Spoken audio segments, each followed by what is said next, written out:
Let's get a mic check on standby. I know you all already saw me, but we're getting ready to go green. Ladies and gentlemen, happy Tuesday night as we get ready to rock and roll all night long. Mic check just one more time.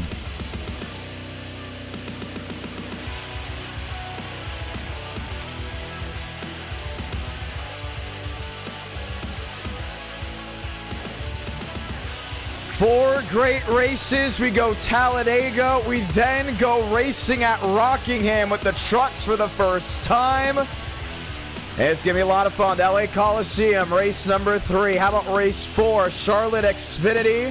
Let's get ready to go green. Ladies and gentlemen, my name's Jonathan Ramos, the voice of NR. And I know you saw me quickly before the checkered flag wave and I went invisible, but we are back. We're ready for the action. Let's walk you through it. Well, before the stream, we had a vote. You can either go ahead and vote for bump day qualifying for a 60-lap race or duels for a 40-lap shootout. Guess what? Duels won. So it'll be 10 laps for duel 1, 10 laps for duel 2, and 40 laps for the main event. Guess what? 62, 64 drivers filled out the session in just 5 minutes when it went up. Less than, or should we say, way more than 30 minutes ago. Now we get ready to try it all again on this Tuesday night, but a lot of new is coming to NR Night in America. How about a new series? How about a new short track tournament series? That's right. This Saturday night at 8 Eastern, 7 Central, we will see what's new on the update that comes out tomorrow, and we will have race 1 of the new tournament called the Short Track Shootout. Anybody can join the Short Track Shootout. All you have to do, have iRacing request to join the league NR Night in America on iRacing, and you could have a shot to qualify your way into race 1 trucks at Kern County. Kern County does come out this Wednesday. We'll have a new setup ready, locked and loaded and ready to go. And we're so excited to see what you all think of the new tournament style. Now, it will not be the entire tournament in one night. It will be race 1 of one tournament, one night of an NR Night in America. Race 2, another night. Race 3, another, and then a finale on another NR Night in America. Let's make it easy for you. Any weekend NR Night in America will have the short track shootout. If it's a shoot on a Friday, Saturday, or Sunday. This week we have to do it on a Sunday because this Friday will be trucks at Kansas live on FS1. Well, we moved us to Saturday, and race 2 will be at Kern County with the NASCAR Craftsman Truck Series. The goal is to bring NASCAR Truck Series action to these grassroots short tracks. Only a 4-race tournament will be happening.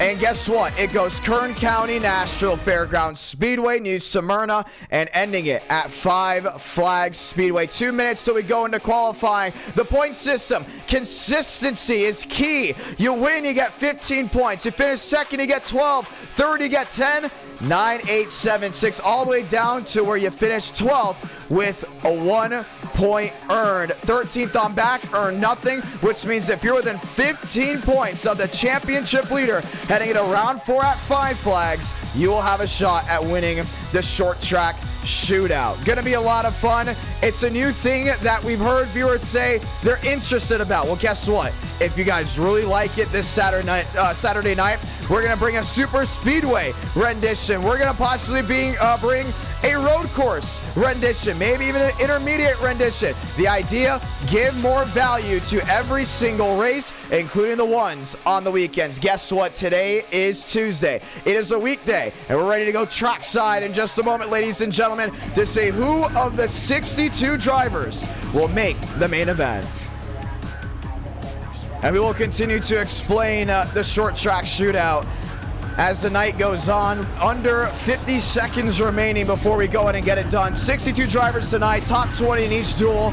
Make the main event. 40 drivers will be competing to go to victory lane. Balderas still looking for his first win. That's not a duel. And more drivers also lined up here on the start-finish line. Max Steinmeier, Barbagallo, brand new machine. How about the Wonka Honda? looks pretty interesting. Marty Shimela and his machine. Josh Kenyon rolling out as well. You got the 20, James Bomar, who's been making a lot of starts. Davis Lewis in there. Ray Connell, Ray Delacalo, Jordan Herring. And guess what? Ages range from the Young Bucks of 14, 15, all the way up to the 30s and 40s, as everyone will be looking for one opportunity to find victory lane. Qualifying starts in 5 seconds as we get ready to start it up. Ladies and gentlemen, it's showtime in NR Night in America. Gavin Austin, his new 22 machine, lined in as well. We're so glad to have you all with us. What do you think of the short track shootout? I love the idea. I can't wait till race 2 this Saturday night. Race 1 actually this Saturday night. We'll be back in Daytona with the 87s. You all know why? Tomorrow, ladies and gentlemen, we are getting the great, fantastic Pontiac, the 1987 NASCAR stock car Pontiac. We're going to go ahead and rip it around Daytona. And we hope to see you all there Saturday night at 8 Eastern, 7 Central. Race 2 will be Kern County Trucks for the short track shootout. Race number 3, we're thinking about going street racing at Long Beach with the Cup Series. And race 4 still to be determined. How about now? Andrew Cootie on the racing surface. Kenny Reel rolling as well. William Johnson getting ready to go ahead and get his time in. Jacob Wilkerson, no surprise here. I wouldn't be surprised if he goes top of the board. Xander McKinney rolling around the racetrack. Jackson Carr as well. We know Jackson Carr likes going top of the board. Has his Toyota all the way lined up on the outside lane. Question is, who do you think's going to go to victory lane, ladies and gentlemen? And right now you can vote on tonight's race 2. How many laps? 60, 70, 80, 100. The drivers said the sweet spot for Rockingham is 60. With how the trucks race there, keep that in mind. Your vote does count. Frank DeAngelis in the from 69, rolling his way down to the apron. Cash Gulp down the backstretch, ready to go ahead and rock and roll. Robin Rawling, Justin Champagne ready to go ahead and duel it out. Top side, back to 1 and 2. Qualifying means something here for this first race. Well, why is that? If you qualify in an odd position, guess what you'll be in? Duel 1, and you'll be going for pole. If you qualify in an even position, you will be in duel number 2, going for the outside lane starting grid. And then it'll be a 40-lap shootout. No fast repairs if you're new and wondering how this all goes down. A beautiful 45 Jordan machine. That's Miles Davis rolling his way down the front stretch. How about Ethan Stanley? Back for more. He's a driver that really wants the short track shootout to succeed because he knows we'll be getting a road course version of it, and he'll have a shot at earning his first ever tournament win in NR Night in America. Josh Kenyon arriving on the scene, sitting 12th down the backstretch in the slot shot rebound Chevrolet. Jordan Herring, Ray Connell, John Connor ready to roll. How about Kristen Delgado? Andrew Cootie looking for some more, but no surprise here. It's Jacob Wilkerson, top of the board here at Talladega. Gavin Austin, 32nd. Is Ford rolling his way down the backstretch. A new start time for Talladega. We usually do late afternoon or just the afternoon. Guess what? We're racing at the noon hour. I couldn't even tell you the last time we've done noon in NR Night in America. Gotta think all the way back to maybe, hey, June, July of 2021. Little throwback there 2 years ago. Rolling his way off turn number 4, Jacob Wilkerson, Jackson Carr, Barbagala back to 9, Shimela 15th, Robin Rawling up to 26. Confirmed 62 drivers. We'll be going for those 40 spots. Keep an eye on the duels because the drivers that line up inside the top 20 for Duel 1 and Duel 2 advance. How long are the duels? Pretty simple. 10 laps each duel. Duel 1, a quick 10-lap sprint. Duel 2 in the same boat. And then you got 40 laps of thunder. Davis Lewis up the 5th. Lyman Van Leer back there up inside the top 30. How about some well-known names that are not running up inside even the top 50? TCB sitting now 50th. Abraham Vila back to 52nd. Frank DeAngelis just hitting 50. Balderas now sitting 51st as Abraham Vila jumps P3. A lot to look forward to, ladies and gentlemen. Why do viewers love duels? Because they know big names could get bumped and underdogs could shine bright on this Tuesday night. Gonna be a lot of fun to see. We've seen it before. Braden Movick one time missed the duels at Talladega because he flipped down the backstretch on the last lap. He got bumped. Demos has missed it off of bump day and duels. Armstrong has come close. TCB, Justin Champagne have all missed the show because they didn't hit that top 20 quota, and then it keeps you glued to the screen. Okay, so if they miss it, what underdog makes it in? What about a Christian Delgado? What about a Cascol? What about a Switzer? What about a Cody Workman? Workman was shining bright last time with the Talladega with the Xfinity Series, but got way too aggressive with that blocking late on the scene. What happened? He got shuffled out. Joey Stone went for a gap that was not there. Took about 6, 7, 8 machines with them, one being the Cody Workman machine. Workman had a restart. Next incident, Shugol runs up right in front of him, chops the bow off, and that was all she wrote. We'll see the green flag this time by for duel number 1. You'll see where they line up on the top of your screen. Wilkerson has pole. Vila will be on the outside of row number 1. Thurston, Lewis, Byram, and so many more are here as the viewers arrive in and get ready to rock and roll. It is a sold-out virtual crowd. Ladies and gentlemen, let's get ready to go green.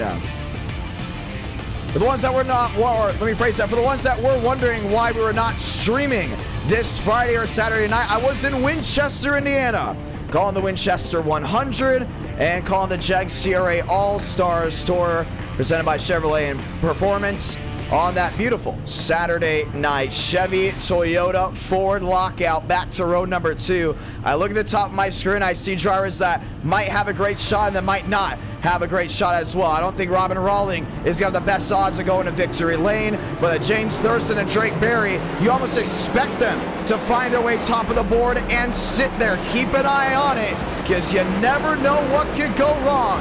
Last time we did duel 1 at Talladega, guess what, ladies and gentlemen? Caution free.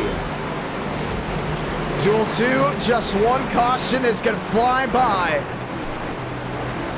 as quick as it can. You want to see what the short track shootout logo looks like? Check out the right side of your screen. NR Night Short Track Shootout. Race 1 this Saturday night. It will be race 2 in the NR Night schedule, with the first ever NR Night Short Track Shootout tournament will have its first ever race this Saturday night. And it will be the Truck Series, racing at the new Kern County Speedway on iRacing. Let's go and say those magical words. God, speed, drivers. You are go for throttle up. Who advances? Who does not? I got Freight getting in. I got Gavin Austin as well.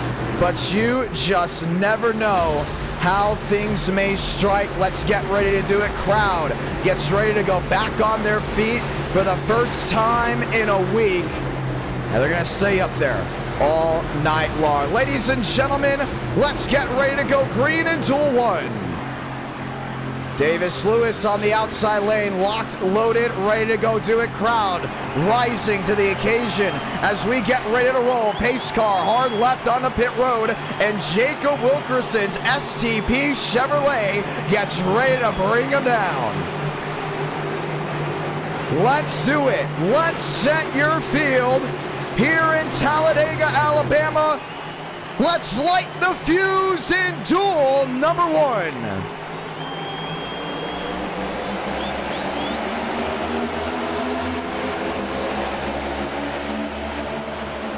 Wilkerson shot out, Veal on the outside lane, got that closing rate back in, he's gonna already hold it back wheel to wheel. Davis Lewis just got a shot in the rear, that's Drake Berry, rising to the occasion. 2 by 2 as they thunder their way off corner exit. James Beaumont, shot out of a cannon 3 wide already. See a lot of these guys shuffling and swaying, but you only have to make the top 20. Keep that in mind. Goff to the middle. Here comes Lewis on the outside lane as Vila swipes the bow of the 43 and locks it in downstairs.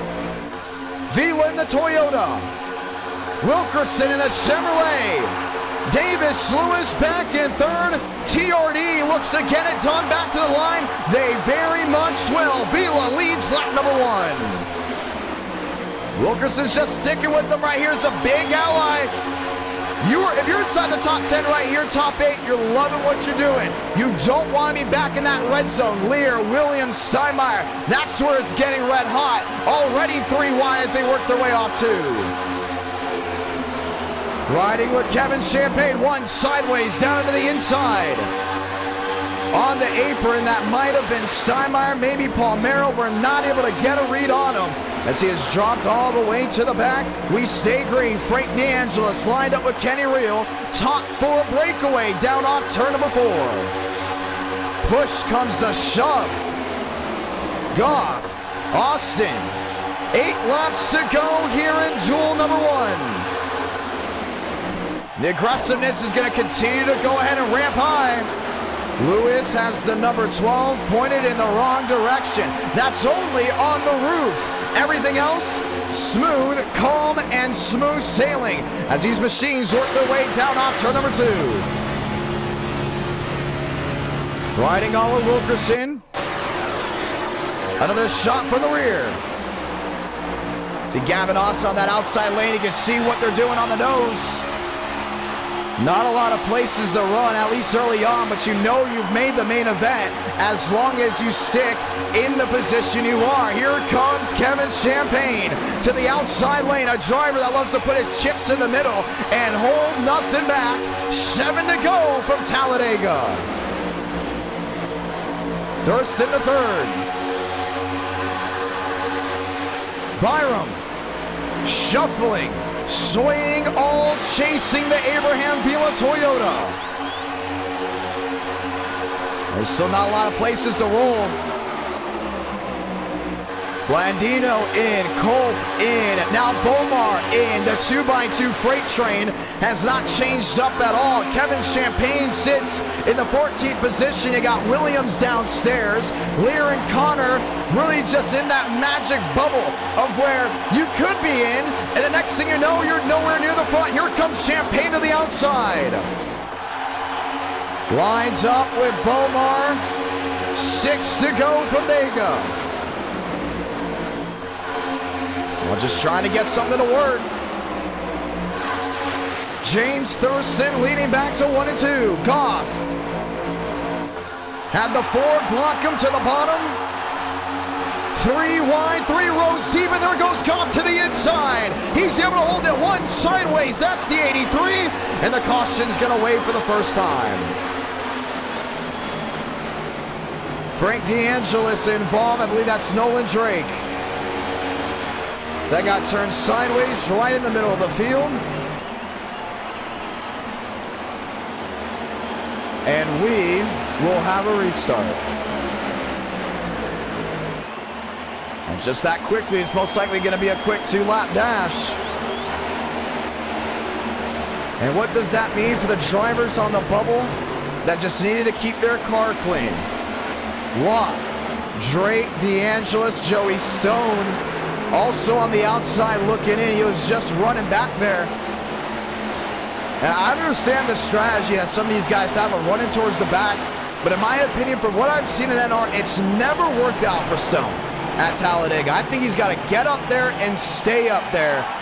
Including with him being live on kick. Get up there, stay in the top 20. You have better odds than just riding around the back. I'm not sure if he was actually doing that, but that's been a consistent thing of him. He thinks about running in the back because he will be able to avoid an incident. That's also how you get bumped if you're not up inside that top 20.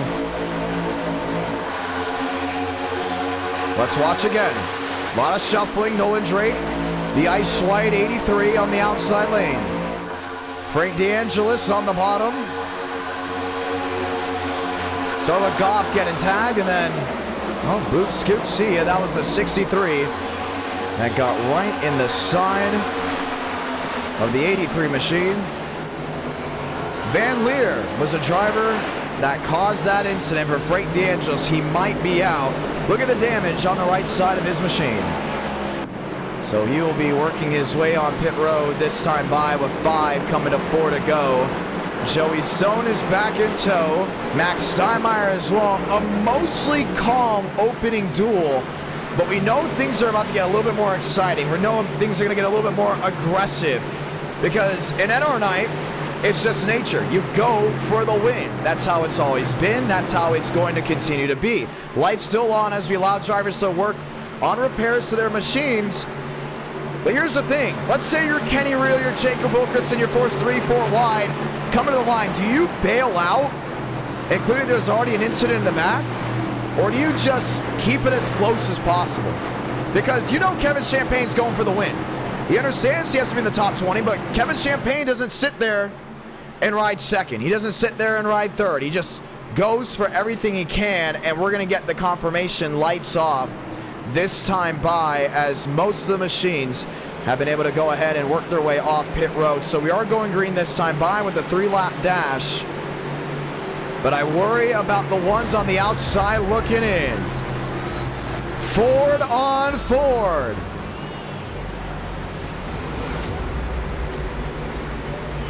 Lined in, and Frank DeAngelis will not make the Talladega race. Real Wilkerson, a Chevy, a Toyota behind Vila and Switzer.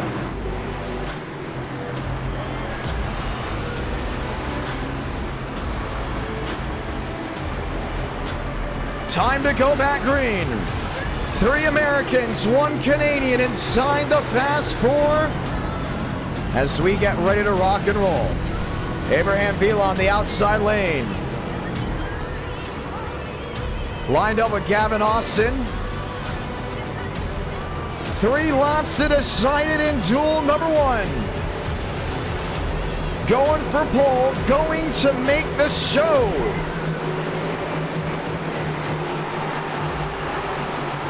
Let's go green one more time. Pace car down and in as the blue ovals lead us down.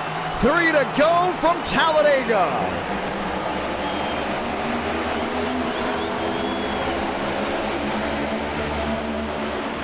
Austin on the outside lane, shoved by Vila.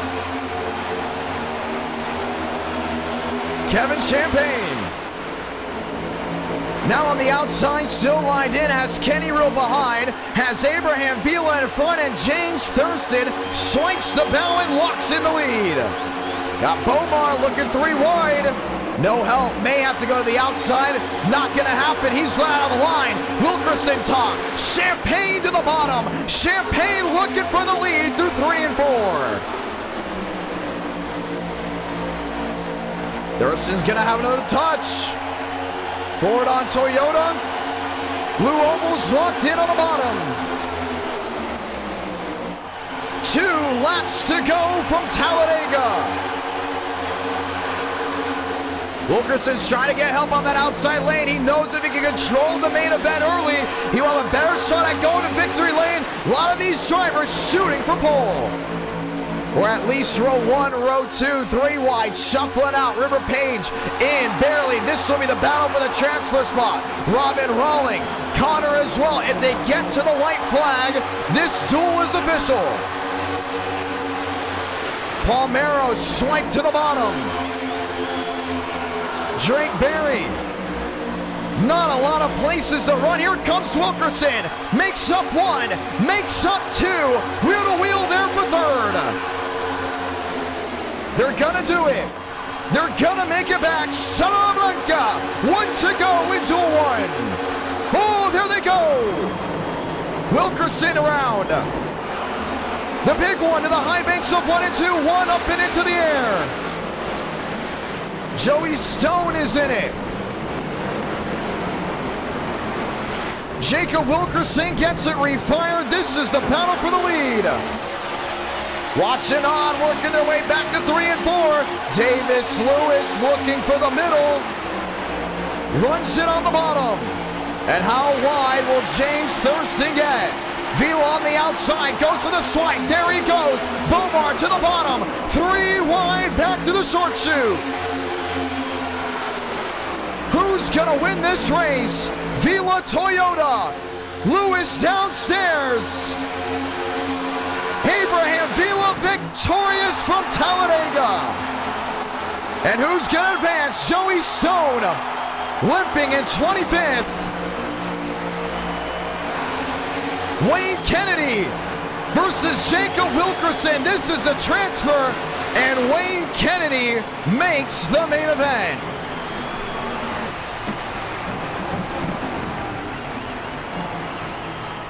And that's all it came down to.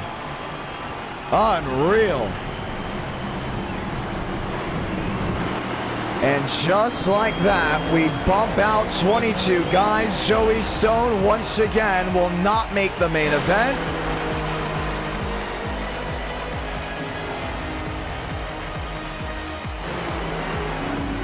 And your top 20 for the inside lane, or should we say your first 20 rows on the inside, got it all locked up. We're going to watch a replay when we get ready to grid up here in just a moment. And the viewers voted on duels, and I don't think you were gone ahead and hurt by what you saw. Maybe some have. Maybe your favorite driver didn't make the main event. Let's watch back as they line up here in just a moment. Oh, we went to Joseph Armstrong. And we will not now be able to go ahead and watch back because we're already gridding up for that next duel.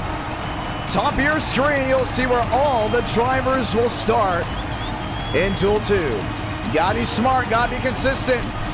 You just never know what's gonna happen. And that's why when we put the stream up at 5 Central, 6 Eastern, and you see a super speedway as race 1, come in, go ahead and vote because your vote matters, whether it's bump day off of qualifying or bump day off of duels. And the viewers spoke, and they were given sparks and flames to the outside of turns 1 and 2.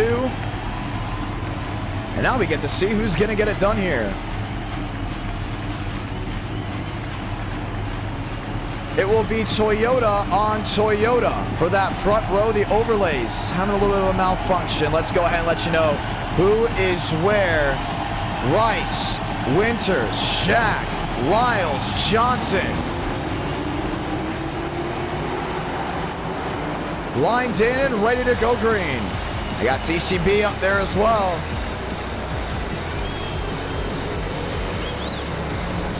Quick update of the graphics, ladies and gentlemen, and we will be right back, ready to go ahead and give you all the action. The one to go is this time by. It will be back up before we take that green flag. Andrew Cootie usually makes it in through the duels. Keep an eye on him. He's going to go ahead and sit P3. Everyone else lined up and ready to go ahead and roll. Toyota on Toyota, Chevy on Chevy. All locked and loaded as we get ready to roll for that second race. Time to go green, ladies and gentlemen. That usually happens when we go into duel number 2.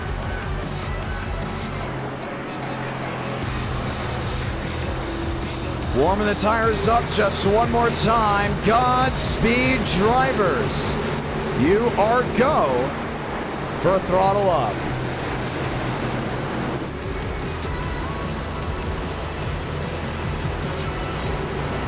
Armstrong on the outside lane.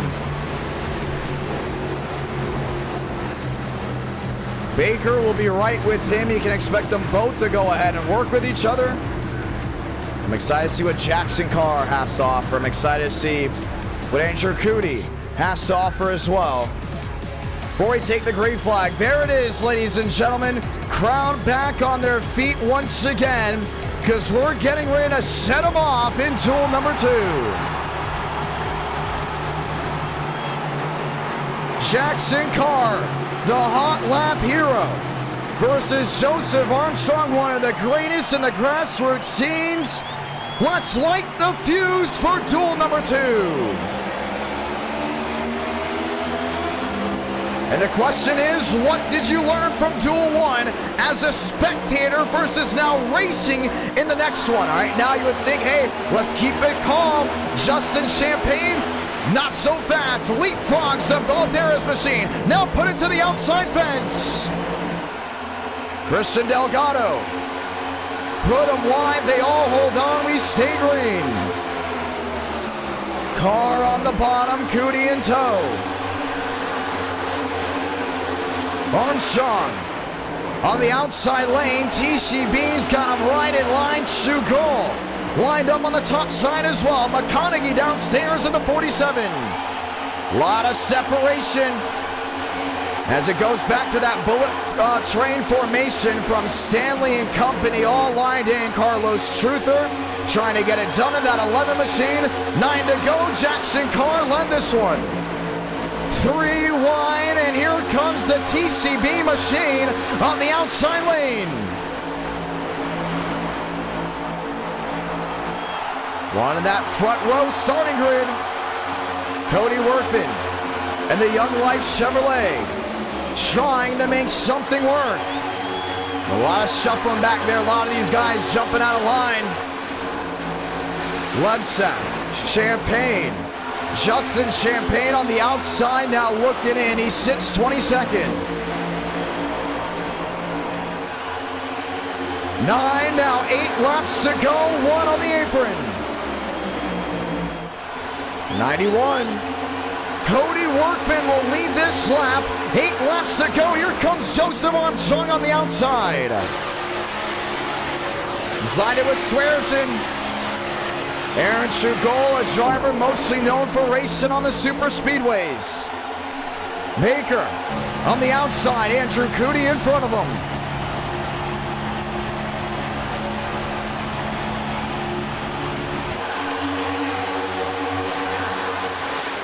What's gonna change? Back to 3 and 4. Joe to the middle. He's got Baker right with them. A huge shot back to the rear. Cootie on the bottom. Jackson Carr still in tow. What lane's gonna work? They're already back 3 wide, 3 rows deep. Swearengin on the top. Carr on the bottom. The Toyotas drag race to the line, and Joseph Armstrong led that one. Baker in tow. Climbs the bank into 1 and 2. That's a lot of pushing. You got to watch out for hitting some on that rear end. Carlos Truther up to 11th. And a lot of shuffling way in the back. All these other drivers single file. Balderas, Stanley. Stanley slow on the apron, or should we say slow on the track, and the caution will wave. Now, these guys got caught up in another incident.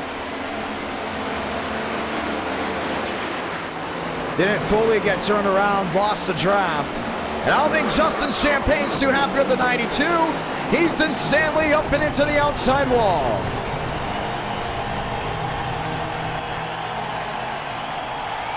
That's the thing about duels, man. They'll go ahead and run your temper. As the crowd continues to roar, we will have another shot to see who goes where. Race 2 at Darlington. No, I was going to say Darlington. Race 2 at Rockingham. We'll go ahead and have bump day. There will be no duels for that. I would love to know what happened back here.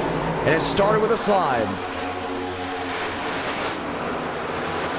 Balderas, Champagne.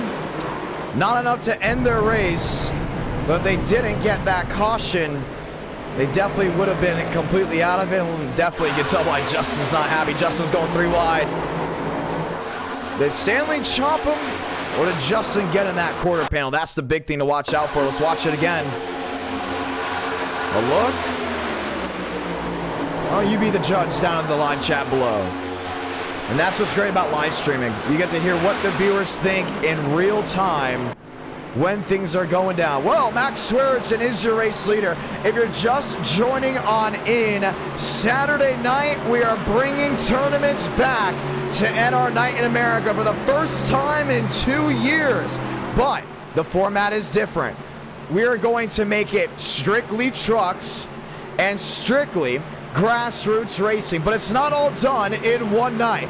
It's a 4-week tournament called NR Night Short Track Shootout. Guess what?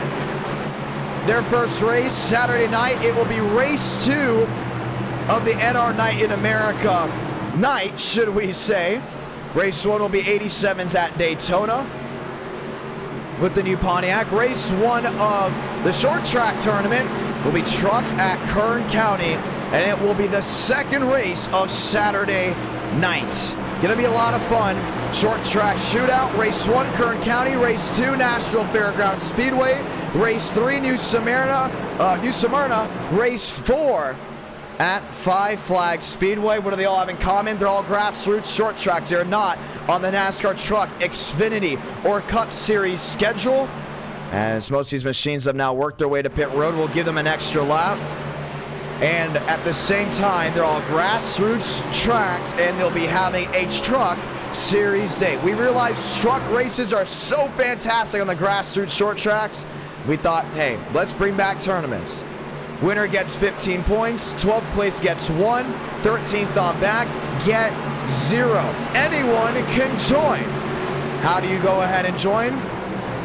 Request to join the NR Night in America League on iRacing. I will go ahead and accept you, where you'll then, at the time of Saturday night, have an opportunity to qualify in to the main event.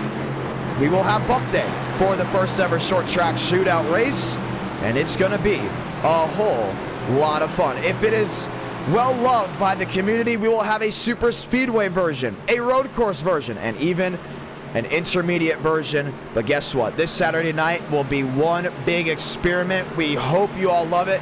A lot of viewers have already said they already love the concept.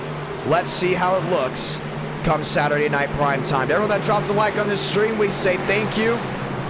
Helps us out a lot. 400 likes. We will get race number 5. We did not get that last Tuesday, but guess what? We're ready to go ahead and possibly get it right here. Lights off on the top of the pace car. Breaking news, ladies and gentlemen. Xfinity, according to sources, will be getting a new damage model on iRacing.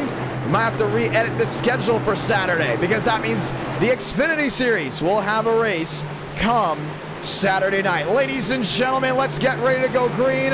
It's the one to go. Time to rock and roll just one more time.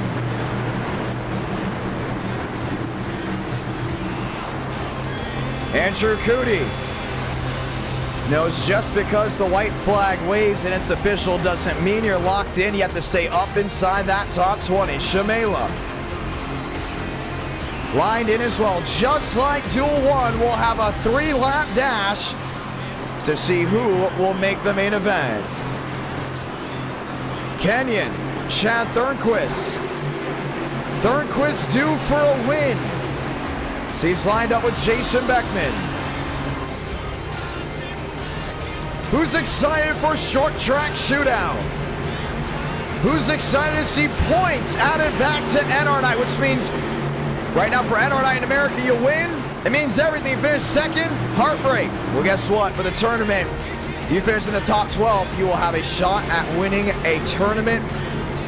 And it's going to be a whole lot of fun. Max Swearigan cutting the grass. Cody Workman lined in just one more time as the lights are off. Ladies and gentlemen, let's get ready to go green.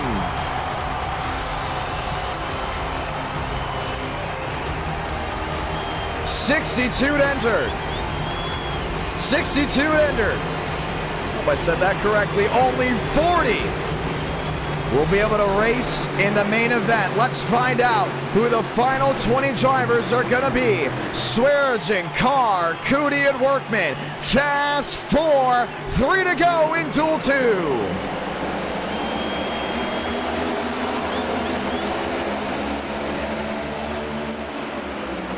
Workman hooked up, tandem drafting down the 1 and 2. Got Joe on the bottom right here. You can see Jackson Carr trying to make something work. Armstrong to the outside, locked in with Shugal. There they go. Toyota on Toyota. Down the hill and working their way down the super stretch. Barbagallo 14th. Armstrong. Make that Mitchell Armstrong back in 14th now. See them pushing and shoving, but you're in right now if you're in this top 20. And a look to the behind. The drivers in, the drivers that are not. Justin Champagne on the outside looking in. Chad Thurnquist dropping like a rock, just wants to hold on. 2 laps to go from Alabama. Armstrong, the shove on the outside lane.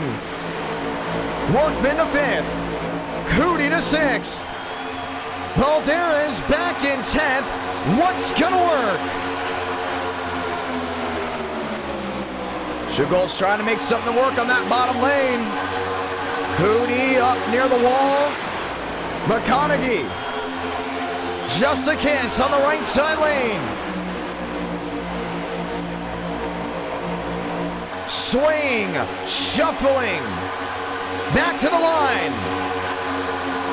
Duel 2 will be official. Salamanca, 1 to go from Talladega. Shamela in the middle, there with Chad Thurnquist. The bullet train on the outside lane, climbing the bacon through 1 and 2. Something's gotta give. Shugold downstairs, trying to make it work. 1 tucked out of line. Corey Lyles, Michael Mitchell. What's gonna work the turn 3? Aaron Shugold has never won a race in our night in America. Jumps to the outside, swipes the bow. 3 wide, Joseph Armstrong. Push comes a shove. Baker gets tagged. The big one in the tri-oval to the checker flag. Andrew Cootie victorious from Talladega. Chad Thurnquist turned dead sideways. Nobody here has made the event just yet. Stanley is in. Workman just has to back it in.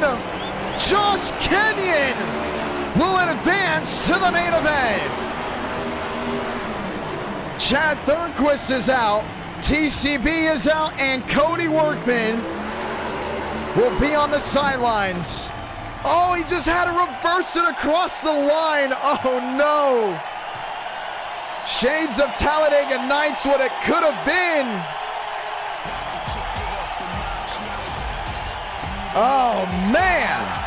We got a loss back on that one. That is unbelievable.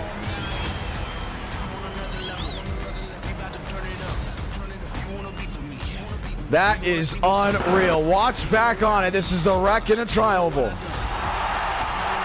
Jason Beckman in the back end of Baker gets him turned sideways, then gets tagged by Kenyon.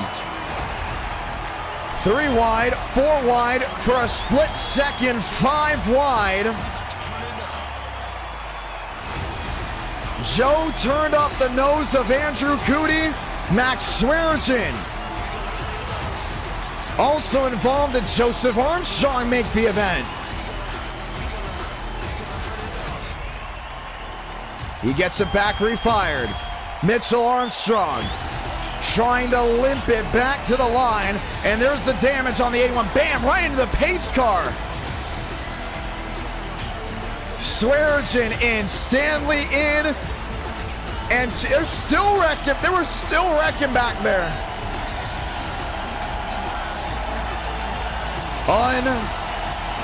Unbelievable. TCB went through the grass, dirt tracking it. No, he would have made it if he just didn't run into Cody Workman. Oh, that's unbelievable. And Josh Kenyon limps across the line. Mr. Irrelevant for this race. The 1 to go, ladies and gentlemen. Let's get ready to go green from Talladega.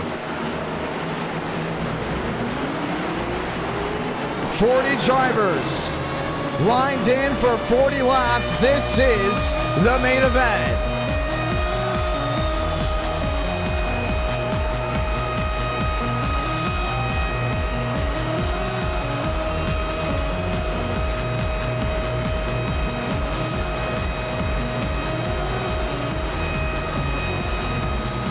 Joseph Armstrong. Not happy there with Andrew Cootie, letting him know. This has already been an interesting, entertaining stream. We've only been live for 45 minutes. And now it's time to go racing.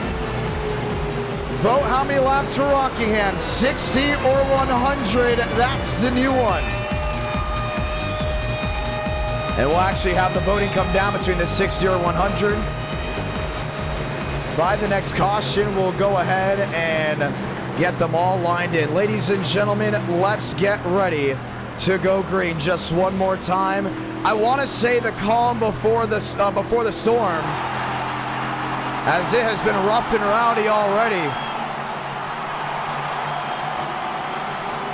And because it has been rough and rowdy, I think we're just in the eye of the storm, getting ready for the next chapter. Toyota on Chevy. This is the main event. So let's scream and cheer and sing Sweet Home Alabama all night long, because we're going to light the fuse on a Tuesday night from Talladega.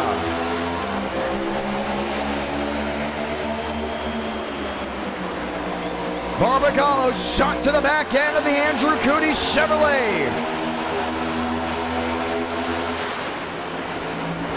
First time climbing the bank into 1 and 2. You can see that outside lane not working whatsoever. Look, a peek. Henry looking for an opportunity. Already a lot of shuffling way in the back, but you know it's a 40-lap race, so you can take it easy. Barbagallo to the bottom. Vila downstairs, the shot to the back end of the Honda, and a Honda-powered engine looks to lead for the first time in 2023. Barbagallo with the Wonka bar machine downstairs is gonna get it done. Honda top of the board from Talladega. Shamela lined in with Cootie.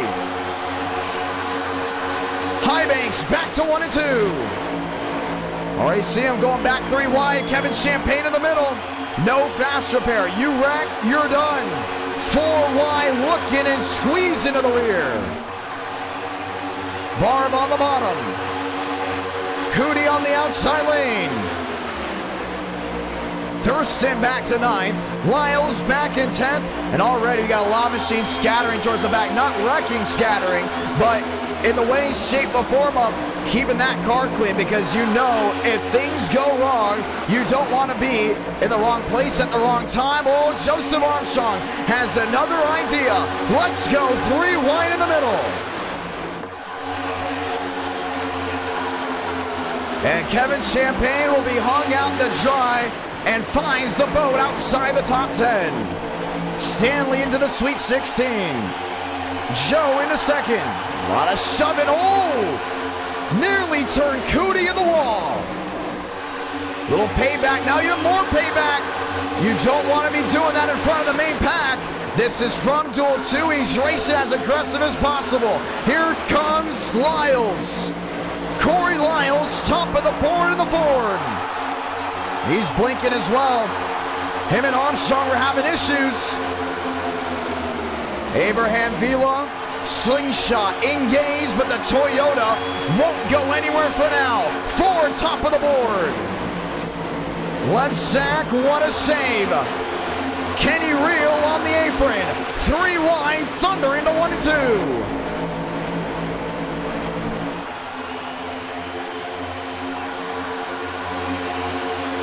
Armstrong trying to get it done. Shamela in the middle.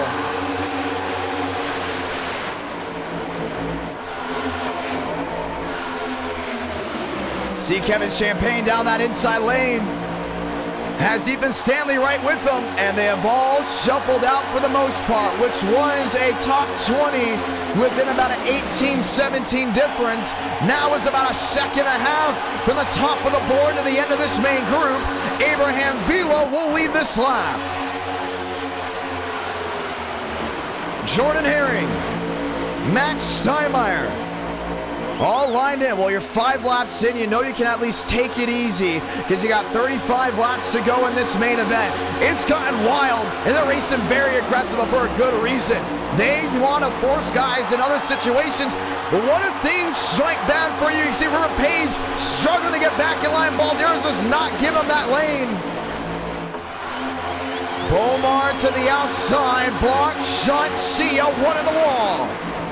That's Johnson, cuts across the nose there on Mitchell Armstrong. They all hold on to it again. Cootie goes wide. Justin Champagne, top of the board from Talladega. Still not giving in. Here comes Ethan Stanley.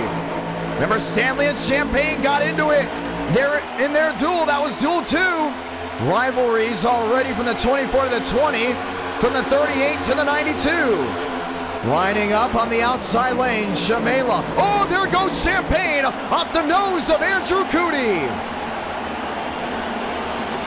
Scattering into the bottom, and the caution's gonna wave. Oh, one upside down.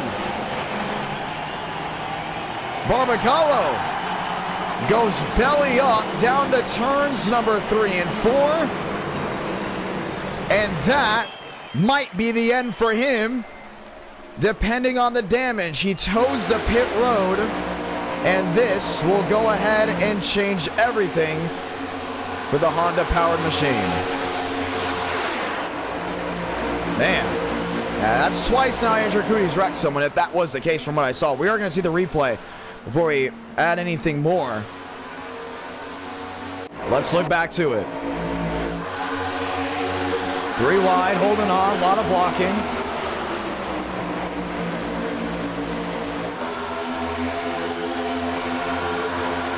See Thurston on the outside there at Balderas. That was almost an issue as well. I'm trying to watch the 24 here. Oh, he's trying to go ahead and make sure Champagne did not get back in line. There was the contact. It was James Bomar into Barbagallo. Rear end slam to the right front. Bam, gets him in the air. And flips him over. Mitchell Armstrong also involved in this one. And just slid on his lid.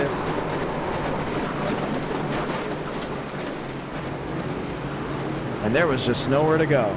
And we'll go ahead and watch back on it again. This is in real speed. Barbagallo outside that top 16. They just trying to play limbo right there. Try to get away from the madness.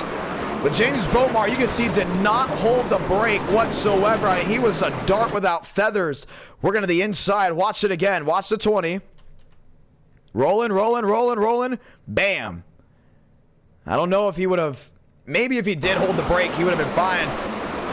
I think he still would have made contact with the 17, but Barb would not be up and over. Pit road's wide open. Let's go talk to your race driver in the number 17 machine. So already one flip in this race, working lap 8 out of 40.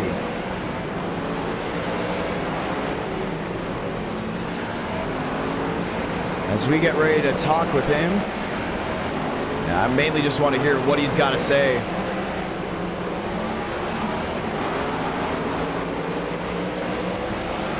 Let's see if we can go ahead and dial in Barbagallo.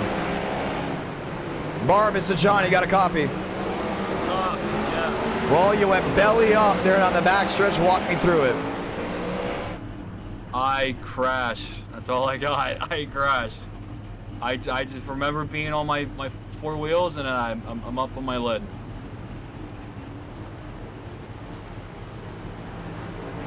Well, that's how that went. There's nothing else. Are you out of the race, or are you going to continue on? Because it looks like you're done.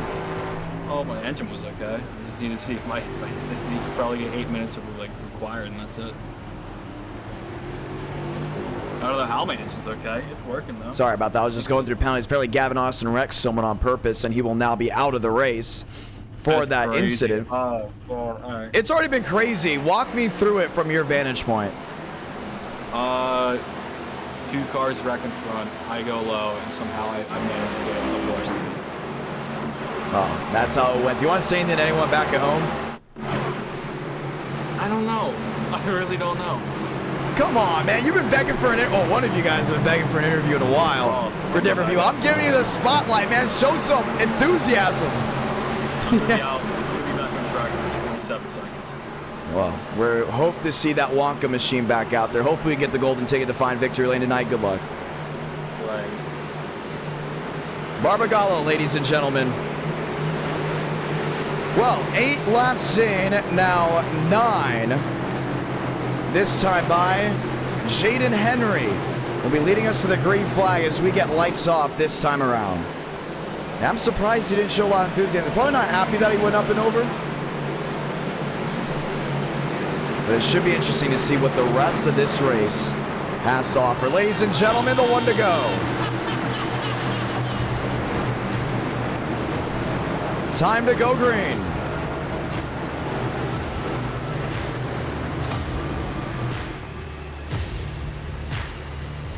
Henry on the bottom, Armstrong on the outside. Let's go do it.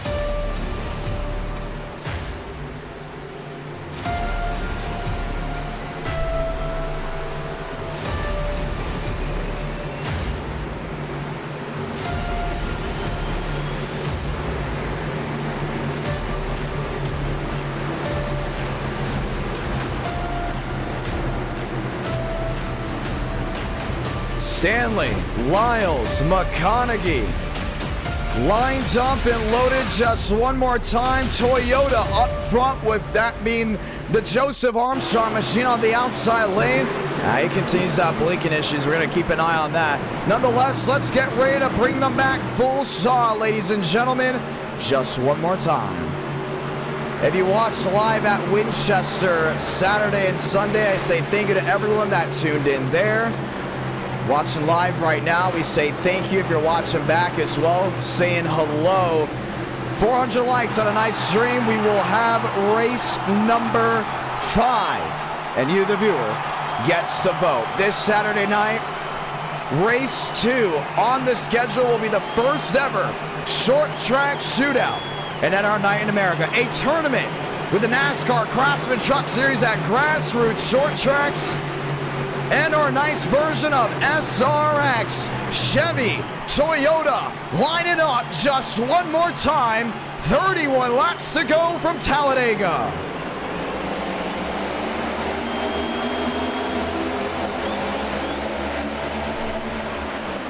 Joe on the outside lane, not a lot of help from Byram. Now gets it to close on in with Kenny Real topside. Got Truther and Connor back in that mix as well. That's the top 10. Page looking for an opportunity. Jackson Carr. How about Max Steinmeier in the Mobile 123? Usually driving the Jumpman Toyota. 3 wide. Herring on the bottom. Trying to make something work. You got one Herring, then you got Henry.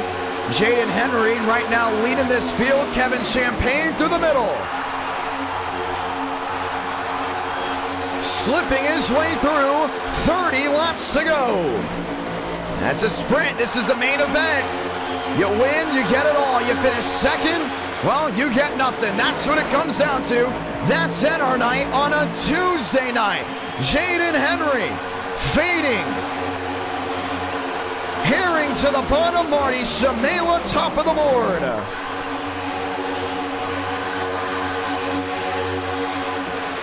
Dan Bora, welcome to the membership club. 4 wide, that was peaking Jackson Carr off the throttle.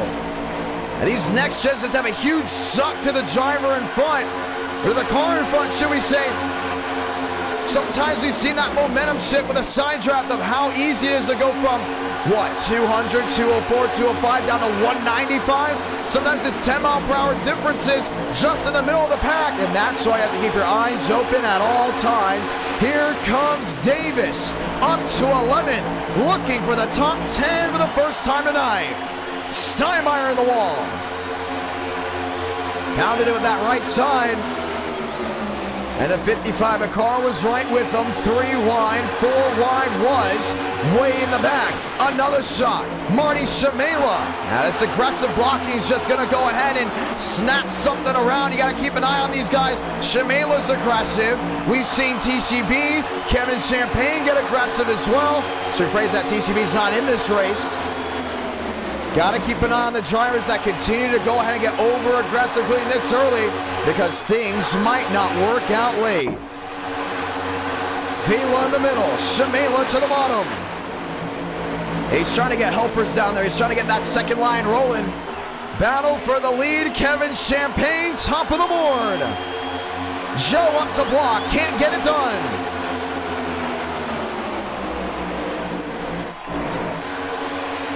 Lyles, top side, Cash Cope up to 6th. That's the highest he's ran in a long, long time, that 57 machine. Lined in on the bottom as we stay 2 by 2. Oh, Davis Lewis a peek to the bottom. There on Vila. Kevin Champagne has it locked and loaded. Lewis into the back end of Vila. What a save. And Abraham Vila will leave that lap 14 out of 40.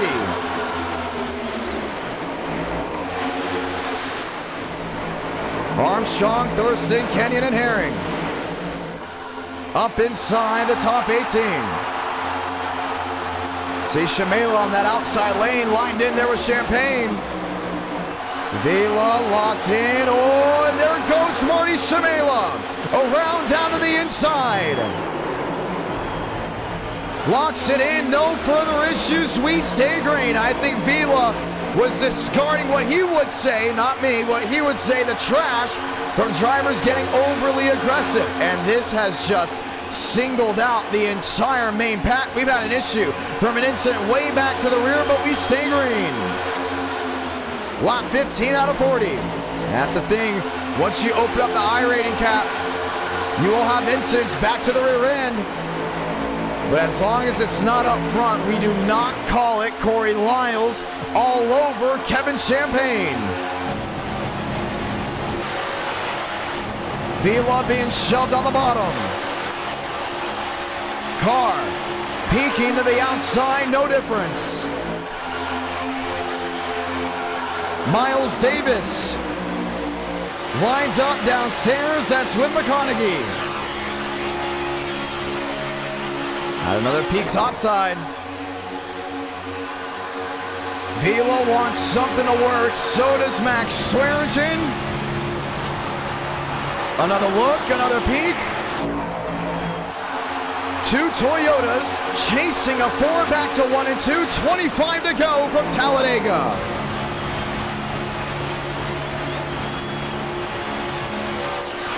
Cootie, another one. Looking for an opportunity. Ethan Stanley on that outside lane. Here he goes. The move to the outside. A lot of shuffling and swaying. Jackson Carr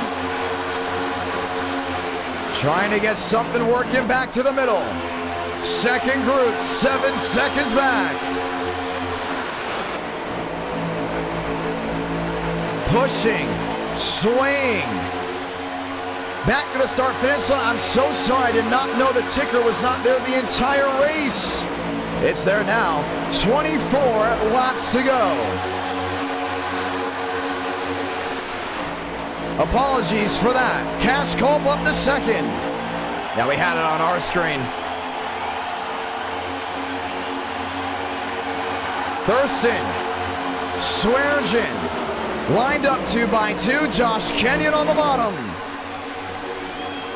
Doing everything they can to go ahead and push around.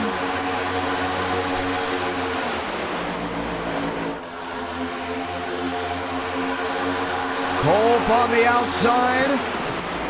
Page in the middle. Second group now nearly 9 seconds. Oh, there goes Culp. Off the nose there of Armstrong. Jordan Herring, a huge hit to the outside wall. And with 24 laps to go, the caution will wave again.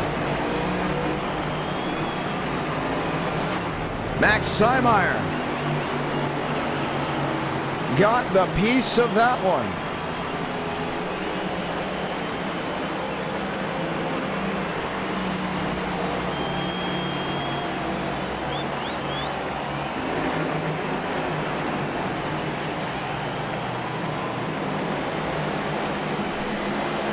And we will have a restart. You know, I think we had a clean race because we didn't have a ticker. Well, this will shuffle the deck. There's Cash Culp in the 57.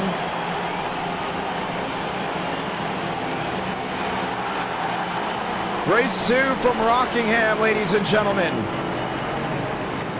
We'll be right at the conclusion of this race. And we say thank you to everyone that's tuned in so far tonight. 23 laps to go in this running. Let's go see what happened back there at start with Joseph Armstrong. Oh, I think Culp went down. Watch it again. Joe to the bottom. You can see the white line. So Armstrong's a veteran. He understands where he can put himself in position. Cash Culp, you can clearly see him coming down. Just that little bit made the difference. And it will bring out the caution for the second time. And then the question is, what happened here with Steinmeier? The caution already came out. Oh, man. Late hit. There at the 26. Max Swearigan and company coming on in. Carlos Truther completely just misses stall, and he's going to lose a ton of spots when we get ready to get refired. Aiden McConaughey. There's Balderas. There's Stanley. Lined in. There's Max Swearigan. Let's go ahead and talk to Max. I know Max can give us a great interview. And right now, he is our race leader with 22 laps to go, just under halfway in the main event. So it's going to be interesting to see exactly what Max has to say as we get ready to try it all again. Beautiful day for racing. Beautiful night on this Tuesday night. Whole lot of viewers coming on in, hanging out with us. Max, this is John. You got a copy? Yeah! What's up? You got an interview. I'm really shocked, to be honest with you. You're leading right now. Why didn't you come to pit road? Don't need to. No need to. Don't need to. Well, this package, it's aggressive. It's high energy. And I also just found out that the Xfinity series will be getting a new damage model. Yes, it is. It's just going to be really exciting as well. Hopefully, we can do some more great Xfinity racing maybe this Saturday. But we don't have to worry about Saturday. We're focused on Tuesday right now. You're the race leader. How do you get to victory lane? Aggressive is the key to success here at Talladega.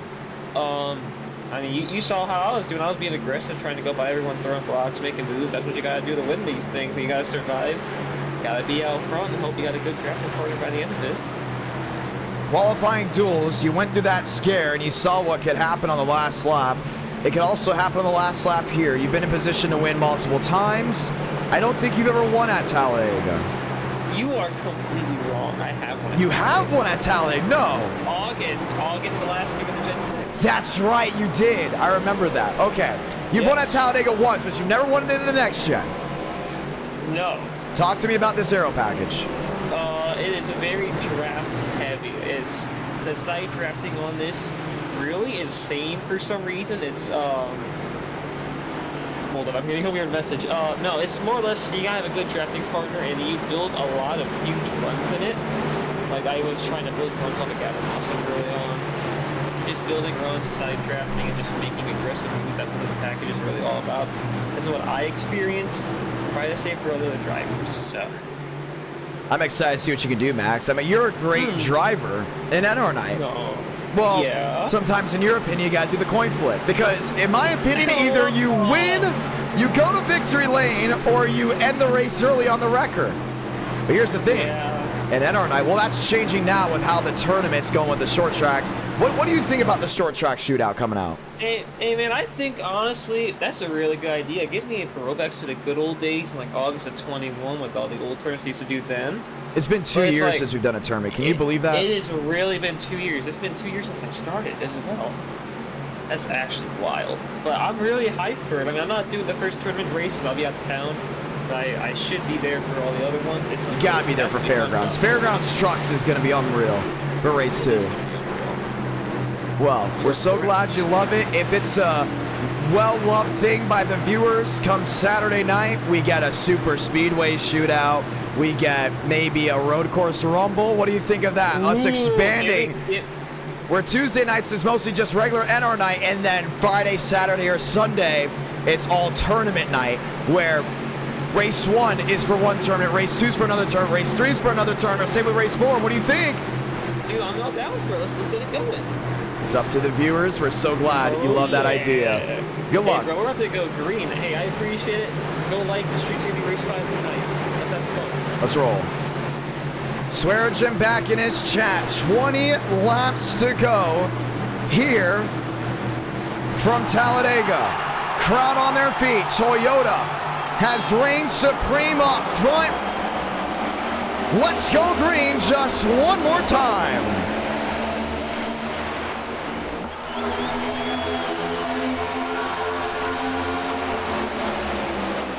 McKinney back the 15th. Jason Beckman back the 16th.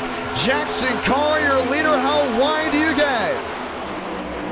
Look for a move on that outside lane. River Page on the outside. There goes Ethan Stanley, Davis Lewis, Josh Kenyon. Kenyon looking for an opportunity. Andrew Cootie back in this mix. He's got line on that bottom. You can see McConaughey downstairs now. Will Shack. A lot of separation. Knowing this could be the end. Swearigan 5 back. Oh, there goes Davis Lewis.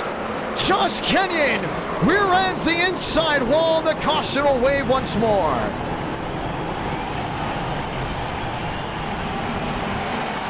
Jason Beckman. Justin Champagne.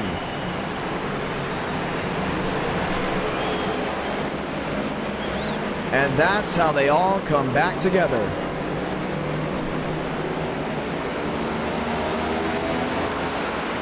Wow. Unbelievable.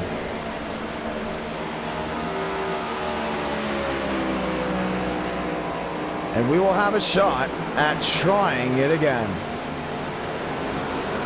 Get overly aggressive. That's what it comes down to. We talked about how quick the runs get here. Watching back, this was the main group that most likely started. No, Josh Kenyon. Swipe once, swipe twice, see ya.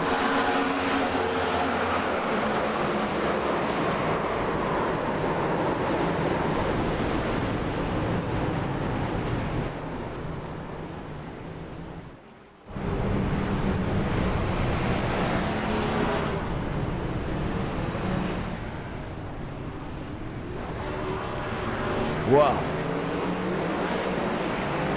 And due to all the incidents, I believe Josh Kenny will be getting either an L1 or an L2, which will be a drive-through penalty on the next restart. Swearigan, Cootie, Abraham Vila and company all lining again. Pit road's wide open. Yeah, it's getting tough to go ahead and hold on to this field.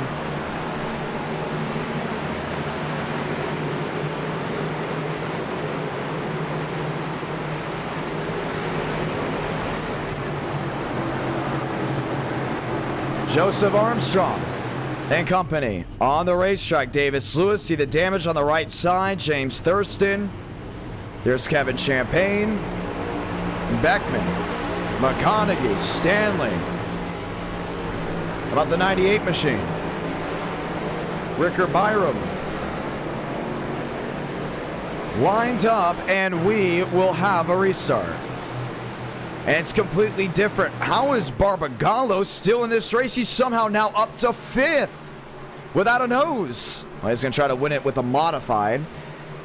But you look at how we used to race with the old Gen 6. Who remembers us doing that?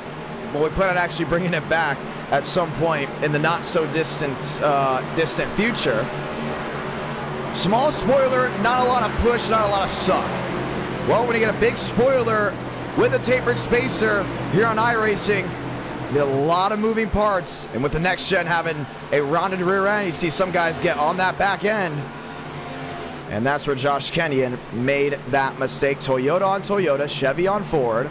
Barb is back there still in his Honda. I want to point that out. You got Truther up to 7th, who has never won a race in NR. Baldera's in that same boat. No nose on those machines. Armstrong there with Kennedy, Henry, Cole, Beckman, McConaughey, Stanley as well. I want to point out there are no faster pairs in this race, and Barbagallo somehow, some way, has got that machine back refired and ready to duel it out. Well, we'll have 16 laps left of racing once we get ready to try it all again. Lights coming off on the top of the pace car. Toyota on Toyota. Car back there with Swearinger. Cootie back there with River Page. River Page back with Barbagallo. Carlos Truther once again back there in that 7th position.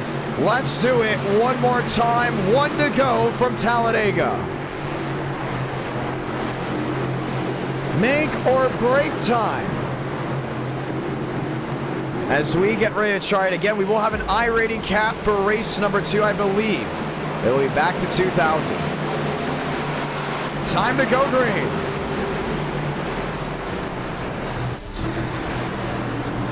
McConaughey, Beckman, Thurston, I believe that is Stanley, it is. Back there in 15th. Steinmeier in the 19th position. What's gonna happen when we get back to this start-finish line to restart this race? It's gonna be an exciting way to go ahead and end this night. Byram, Thurston, Lebsack, Shamela, you got Connor back there with Steinmeier in that 20th position. Beckman, McConaughey, Alexander Balderas back in 7th. And we'll have 16 laps to find out who will be going to victory lane. Beautiful crowd on hand here tonight for this Tuesday night edition of NR Night in America.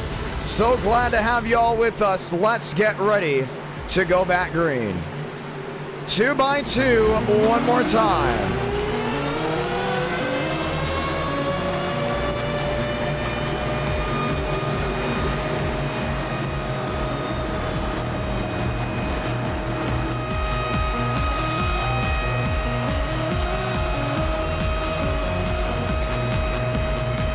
400 lights, ladies and gentlemen, round 5. Let's see if we can get it.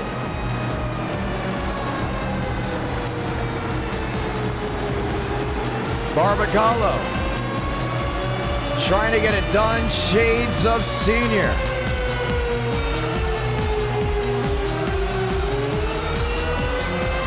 All locked in. One more time. Let's get ready to go back to the restart zone. Cootie and company all lined in.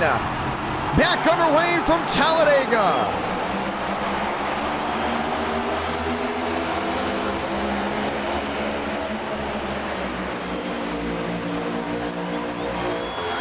Max Swearinger on the outside lane. Lined in with Page. I don't know how Barb's going to win this race without a nose. The arrow's got to be killing him right now. Page to the outside. Oh, there it goes, Armstrong. Into the outside wall, and we will throw it again. Yeah, they're going to start DQing guys for not being on the right heads. And once again, we will have a restart.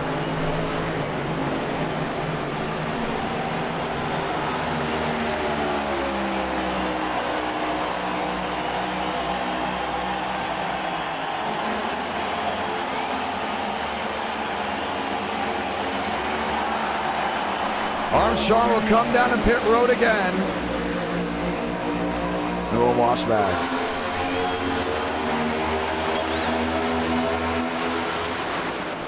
Yeah, if you can't get up the full saw without wrecking you, there's a big problem with that. They were relaxed on cautions all night until this moment. And we'll go ahead and watch it once again. Ah, he got tagged. So there's McConaughey, there's Henry. And there he goes.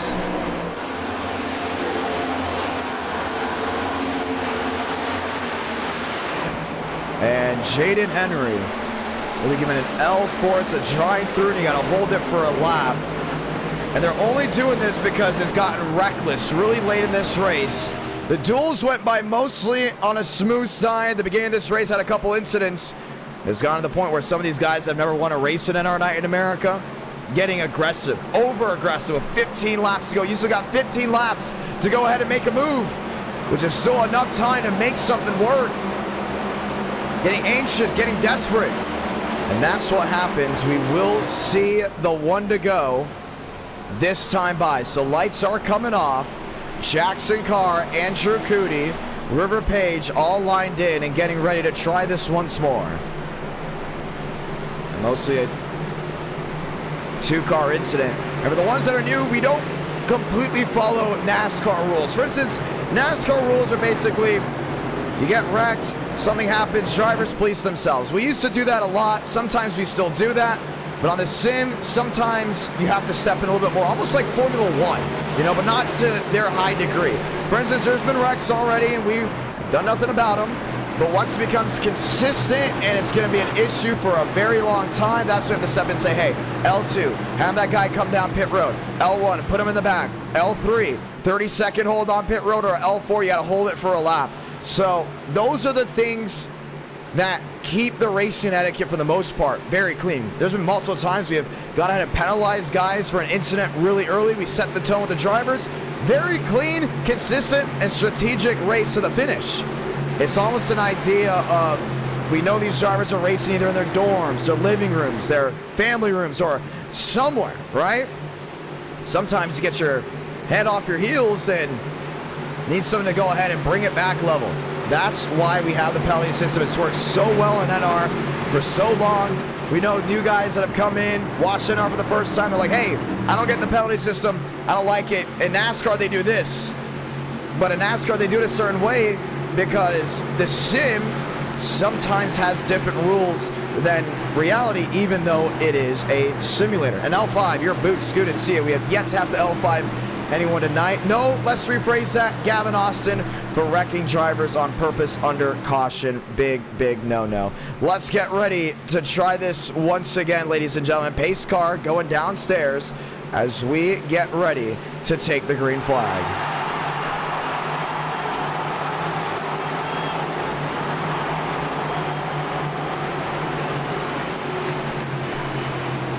Chevy, Toyota.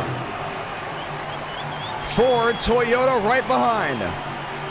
Barbagallo lined in on the outside lane. Green once more. Baldera's got out of line right away. Realize there's no speed under the hood for him. 2x2 back to 1 and 2. Connor, Switzer, Champagne, and Beckman. Carr on the outside, Andrew Cootie, a shot to the rear. Champagne 3 wide in the middle.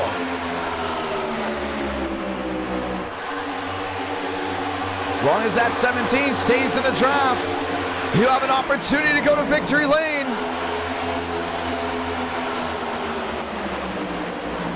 12 laps to go this time by. River Page, top of the board. Carlos Truther in tow. How about the tandem draft? Cootie on Carr, Toyota, top of the board. Kennedy in 11th. Breakaway from the top 4 from the rest of the herd. Got Kevin Champagne up there. We got River Page in the middle. Justin Champagne was able to scoot on by. Right to the rear. Now he'll get a push by his brother.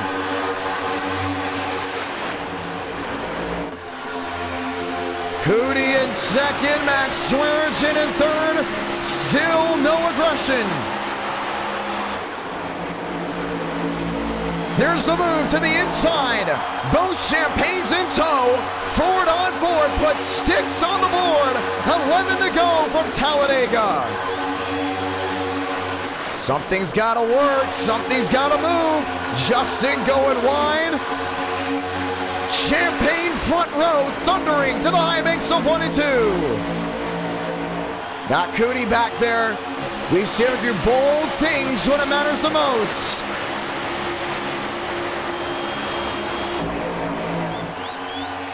Justin on the outside, lined in with Kevin Champagne. Jackson Carr lined in with Andrew Cootie. 3 wide. Back to the middle. Got James Thurston right there.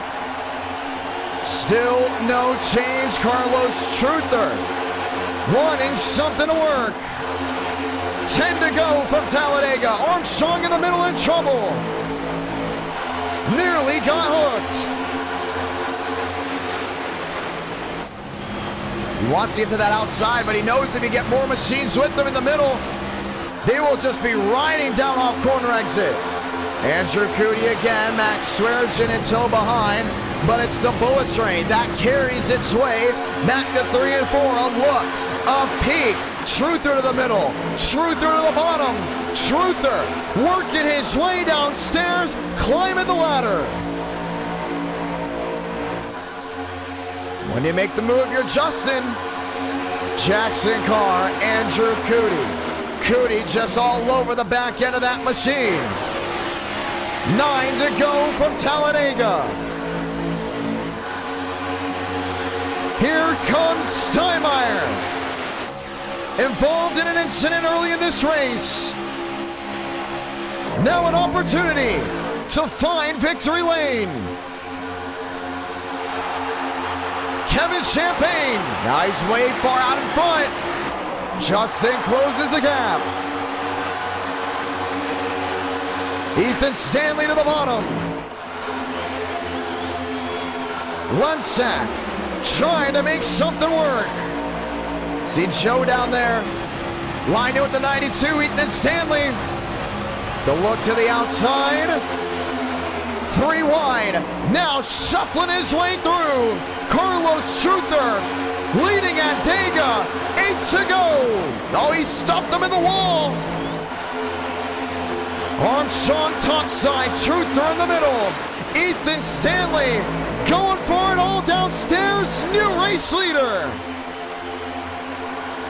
Corey Lyles. Push, shove, lined into second. A lot of shuffling of this pack. Justin in 8th. Thurston in 9th. Here comes James Thurston climbing the leaderboard. Back to 9th. Up to 8th. Looking for 7th. Does anyone have anything for this 11 car? Left sack in the middle. Armstrong on the outside lane. Justin Champagne just pushing and shoving. 7 to go from Dega. This track has brought us the most first-time winners ever. Truther would like to add a tally in the win column. It's going to be tough to do it. A blink once, twice. Still stuck in the middle. It's going to hurt his advantage. Armstrong now with Champagne on that outside lane. Drivers just shuffling, trying to get something to work.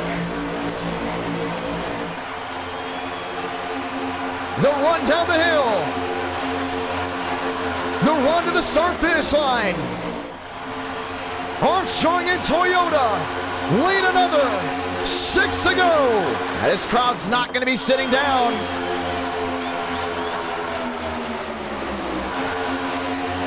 Owen Lemsack in the 17 machine. Up to the lead. James Thurston now shoves him in the middle. And you wonder when it was go time for the 4? How about now? Corey Lyles just laying on that rear end, working his way to turn 3. Justin the bottom. Now Justin to the outside. Side drafts Armstrong. Armstrong down to block on the 11. He gets tagged. What a save from Joseph Armstrong. Loses the lead, but hopes of winning are still intact.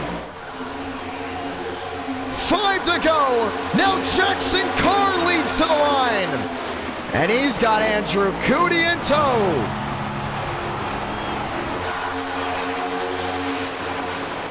Cootie with Swearengin. Truther still with Lyles. And Kevin Champagne is going to need his best buddy to make something work. The family tradition, tandem drafting on a super speedway spin. Black way in the back, that's Byram. Into the inside wall, gets it back, refired. John Connor involved, we stay green, let him race. Last thing you want to do is restack him for a restart.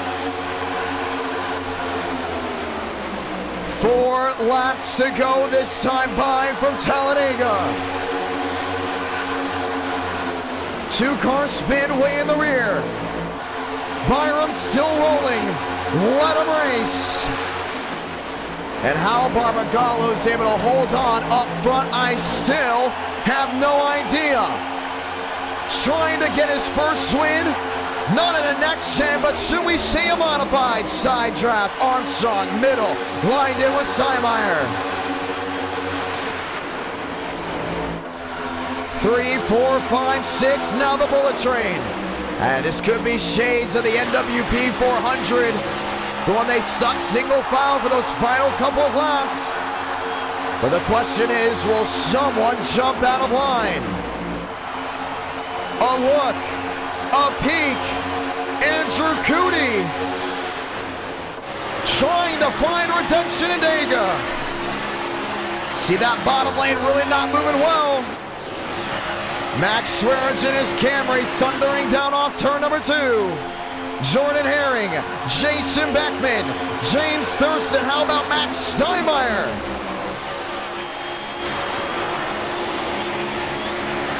Something's gotta work. Switzer may have lost the draft. Thurston on the bottom, another spin. Into the wall, that's the 4 machine. Lyle's involved and caution's gonna wave. Try to hold on as long as possible before throwing it. And we will see overtime. Unreal. There's the 6 machine, all battered up, the John Deere. Danny Switzer, Cashcole, John Connor, Lemsack, Carlos Truther made it through, and we're going to have a 2-lap shootout to see who gets it done. This is going to be a fun restart. Got to be smart. Got to keep your head on a swivel. And we'll have the revote here for Rockingham, either 100 or 60.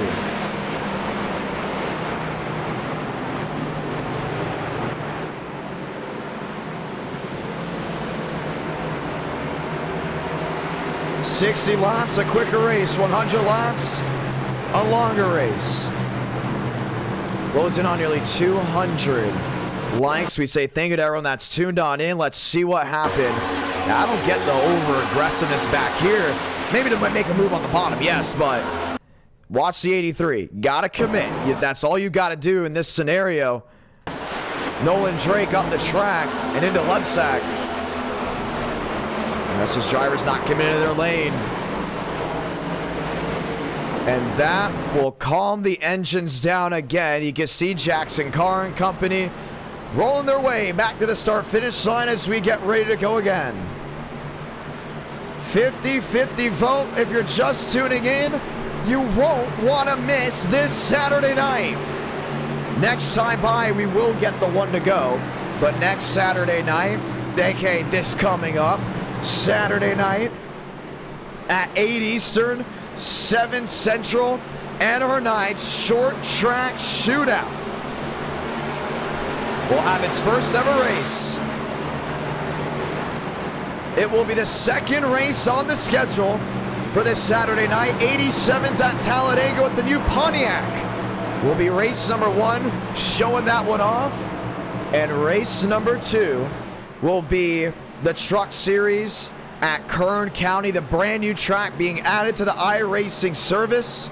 It's going to be fantastic, and we can't wait for you all to tune on in. Points will be awarded because it is a short track tournament, and our night short track shootout. Race 1 of 4 will happen this Saturday, and then next week will be race 2, followed by the week after that, race 3, and the week after that, race 4, till we crown ourselves a tournament winner. Jordan Herring, the youngest driver in this field at 14, lines up in 5th. Vila, Carr, Cootie, the drivers in their 20s, lined up front as we get ready to go green once more. Who's excited for the short track shootout? Who's excited to see who goes to victory lane in race number 1? Ladies and gentlemen, let's roll overtime. How does it work? You may go ahead and ask. Pretty simple. We take the green flag. Next flag, if it is a caution, we will stack them up and try it again. If we don't get a caution, guess what? That means we got to the white flag. And if we get to the white flag, this race is 100% official. Keep that in mind as we get ready to go green. Unlimited attempts at an overtime finish. The most we've had is 4.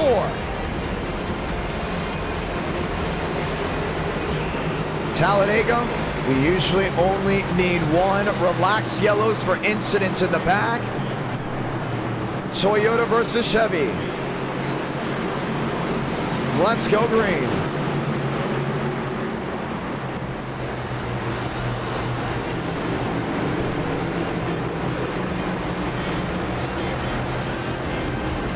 Who do you think's gonna go to victory lane? Is it Andrew Cooney in the 24? Is it Jackson Carr in the 55? The hot lap hero.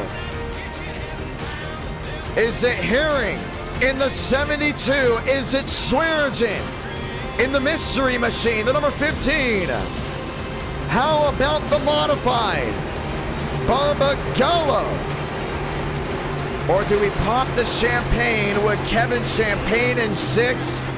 How about Joseph Armstrong on the outside lane? Justin Champagne, the brother, on the inside lane. Do we get a first-time winner, or does a veteran find the checkered flag? Let's get ready to go green.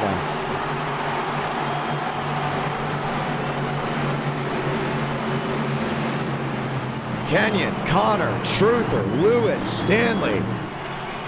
Locked and loaded, lined up, ready to go ahead and see who's going to victory lane.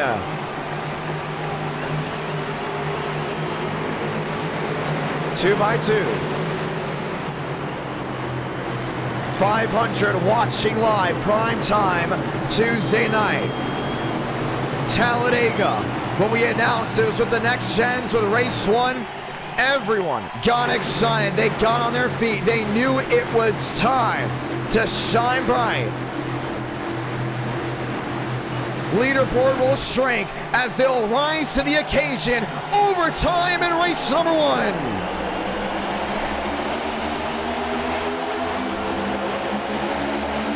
Herring to the outside, 3 wide already. I don't like that move. We'll be lined up and we'll get the first boat out of paradise. Here comes Max Swearengin. Max got shot here on this bottom. Looks top, looks middle. Does he block the Toyota? Does he block the Ford? He does. Max Swearengin to the lead. Cootie's trying to get something to work.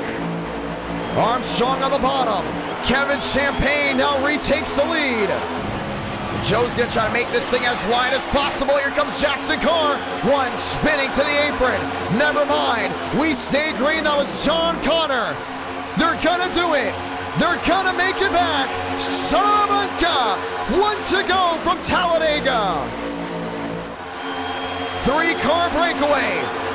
Jason Beckman triggers the big one to 1 and 2. Herring's involved. Thurston's involved. Who's gonna win this race? Jackson Carr's lined up here with Armstrong. Top 2 breakaway. to 3 and 4, climbing the banking for the final time. Car to the bottom. Armstrong the block. That didn't work out. Might have to side drop them right here. Here comes the herd. The push, the block. Armstrong around. Josh Kenyon is gonna catch lightning in a bottle, victorious from Talladega. Jackson Carr second, Max Steinmeier third, River Page Nolan Drake top 5. And it was the last ditch block that made the difference. Unbelievable.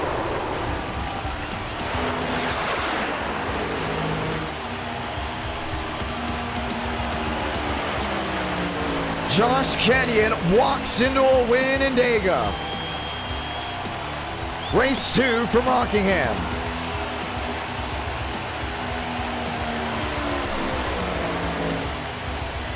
And our night in America, fueling victories all year long. And the Slapshot Chevrolet will get it done. Beautiful crowd, 525 concurrent. And we say thank you to everyone that is tuned on in here tonight.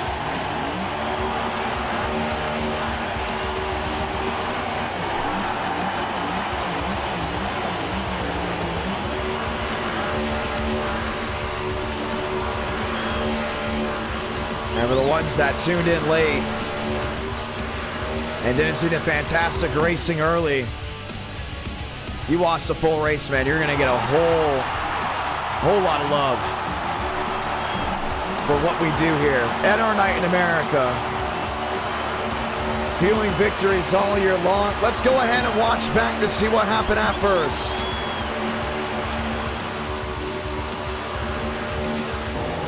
This is on the last lap. I think Jason Beckman gets tagged right here. He comes down right in front of Kenyon, a bad block. And I don't know why he hooked it back up across the track. He could have held it down there. And takes them with him.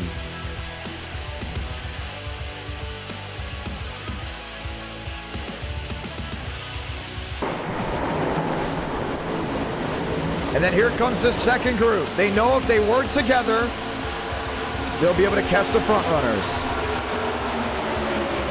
We talked about this aero package. Very easy to go ahead and close on in with that big spoiler.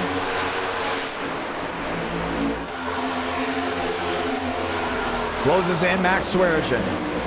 Catches the 2, goes to the bottom. Forward momentum right with them. Andrew Kudia shot in the rear.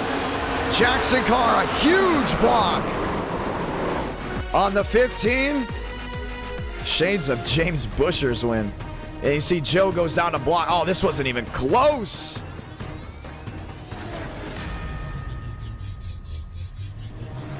And Josh Kenyon finds the gap to go to victory lane. Let's go talk with the race winner.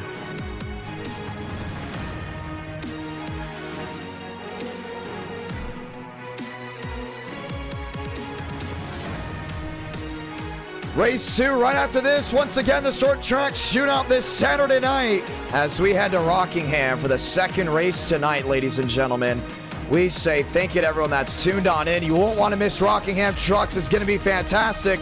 Kenyon, it's the John. You got a copy. What's up, my man? Mr. Irrelevant, bro. I heard you call me that. Mr. Irrelevant? Yeah, you told me that right when I crawled my way through P20 in the duels. Do you know what Mr. Irrelevant means? Yes. Do you know what it means Brock with the Purdy. NFL draft? My boy Brock Purdy. Exactly. The last guy to make it into the event, which was you. So yes, Mr. Irrelevant.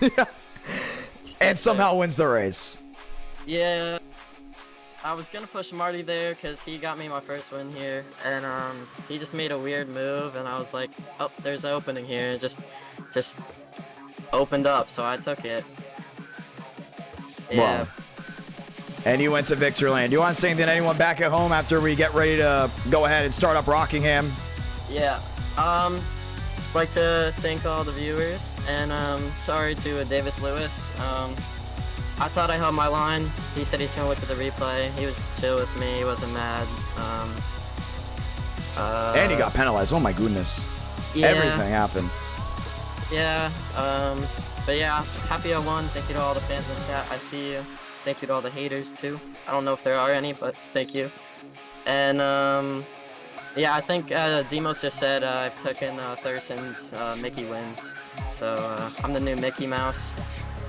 You saw Beckman come up in front of the track that was right in front of you. What were you thinking? I thought that was Cash Cult, because that's a Cash Cult thing to do. But I saw it happen. I'm surprised I made it through. You got 100 laps at Rockingham right after this as well. It's going to be fantastic to see how that goes down. Are you excited for the short track shootout? I'm very excited. It's going to be a lot of fun.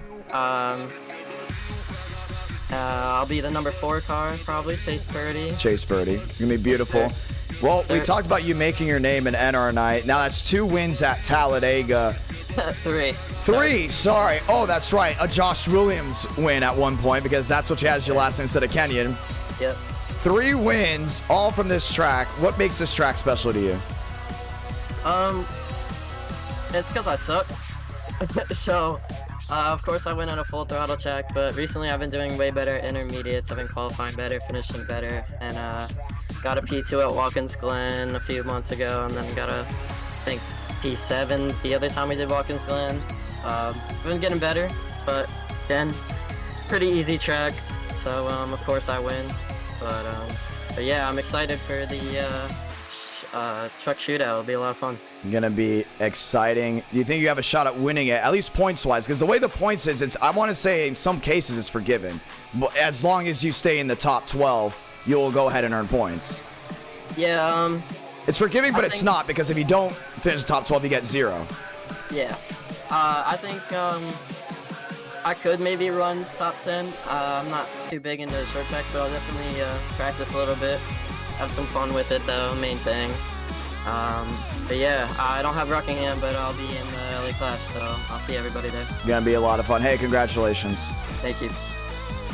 Ladies and gentlemen, Josh Kenyon, winner here in race number 1, and the duels were exciting. The race was exciting. It all came down to it. I know some viewers down the chat were thinking it was a dirty block. I would say Joe definitely had an interesting block. Jason Beckman, I didn't get that one coming back up the track. Like, in NR night, we like to call out what we see. But I still thought it was a great race. I mean, the next gen at Talladega, it just has these crazy runs. It's so hard to control.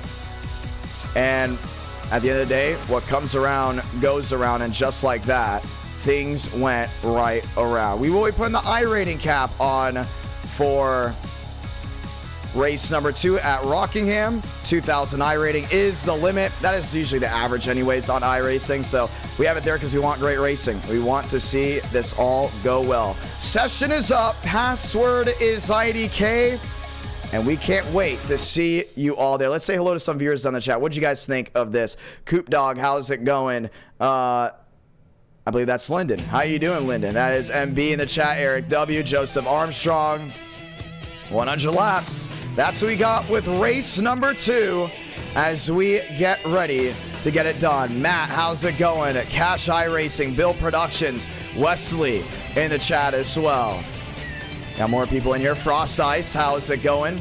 We want to say thank you to everyone that is tuned on in. Matt, once again in the chat, all lined in as we get ready to roll. Rockingham, gonna be a whole lot of fun. I'm excited to see what Rockingham has to offer. Thank you to everyone that dropped a like on this stream. Appreciate that as well. Hopefully the broadcast is living up to your expectations as we get ready to roll. And once again, short track shootout. I'm going to continue to say it. I am super excited for it. I think it's going to be a lot of fun. We're going to ask you guys on the chat below, what do you think of the short track shootout? Do you like the idea? Are you interested, or will you have to see it to get a real opinion on it? It's going to be a lot of fun. I'm excited. Kern County is going to be so cool. And it's crazy because we put Kern County on the schedule before we even saw how the racing would be there. And that's because, one, it's going to be the new track. Everyone's going to be interested to see how it drives. We know Winchester's being added soon as well, which is a high bank short track. Just called a race at Winchester. Actually, multiple races at the Winchester Speedway. I know Slinger is also very soon to be added. Gonna be a lot of fun to see Slinger added to NR Night in America sometime in the not so distant future. I'm excited. I really am. I'm talking about the short track shootout consistently. I think it's going to be a fantastic outing, a fantastic show. Nonetheless, let's go trackside. We do plan on having bump day for Rockingham. Want to go ahead and point that out. We do plan on having bump day. Session is up. Password is IDK as we get ready to go green. That is with race number 2 on the night. How's everyone doing? Tuesday night, NR Night in America. So this is the idea. Tuesday night, we keep it NR Night, right? Like how it is right now. And let's say you guys love short track shootout. That logo, I love it. I can't wait to one day make merch out of that. I think Throttle did a fantastic job on that logo. Like last night when he made it, I thought, oh, it looks good. I woke up tonight, I saw it, I was like, man, that looks a lot better. How did that just grow on me? Like overnight, it just became amazing. And we also want to point out, if short track shootout works, I know I'm repeating myself. We have viewers coming and go. I just want everyone to know we will have maybe Road Course Rumble, maybe Speedway Shootout, maybe Super Speedway Shootout. The dream scenario is one day we have all 4 tournaments end on the same stream. So race 4 short track, race 4 super speedway, race 4 of road course, and race 4 of the intermediate one that we plan on adding, probably speedway shootout, whatever the name would be. All ending, we just have a championship night on a Friday, Saturday, or Sunday night. And that just sounds exciting, you know? Like from a viewer's standpoint, it's like every other week of, like, you know, the NFL has week 1, week 2, week 3, week 4. That's short track shootout. We'll have week 1, we'll have week 2, we'll have week 3, we'll have week 4. One race every week.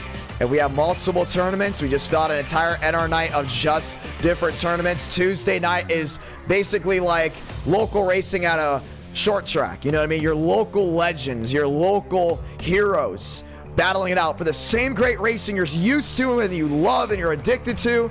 And then on a Friday, Saturday, or Sunday night, we have just the tournament, the touring series, should we say, that come to NR Night in America. It's going to be exciting. I love the points format. I love the fact that you can go ahead and qualify in and still not score points. You're forced to run up front and get a top 12 finish at least to score points. And the best part about it, I know Kern County is going to have bump day. I know Fairgrounds is race 2 for a reason. Fairgrounds will have bump day. 100% it will have bump day. For the ones that are wondering why we have a race on Saturday instead of Friday, Friday is the truck race at Kansas. It's a truck night in America live on FS1. Race number 2 for Xfinity is an early afternoon race. So we have the entire night to go racing, and then Sunday, well, that will be a Kansas race, but we do plan on streaming that Tuesday as well. So gonna be a lot of fun. I am so excited. I love it. NR Night, we knew we had to innovate in some way. Innovating is amazing. I love it. The logo looks sweet. Short track shoot. I can't wait for that to become a household name in the not so distant future. You are your own commercial, John, so announce it whenever you feel like it. Ooh, sorry about that. Yes, thank you so much, Eric W. Very appreciative of that. My voice, you can hear it. It's here. I'm glad it's here because we had Winchester Saturday and Sunday night. And later in this stream, I will also talk about the differences and some of the challenges from streaming on iRacing, from streaming in person. So we'll probably say that after race 2 heading into the Coliseum. So if you guys want to hear some of my stories from in person, an iRating, LA Coliseum will also be 2000 iRating, and then race 4 will take the cap off. TCB, back from the Rock. It's been a while since we got to Rockingham. You know when's the last time we went racing here? Take a wild guess. I'll go ahead and answer it for you. Actually, August or September. September of 2021. We didn't do it in 22. Too many drivers said they didn't want it on the schedule, and we just did not add it. I'm excited for this to go ahead and roll its way through. Dawson Sutton's in here as well. Rocking and rolling, Jason Beckman.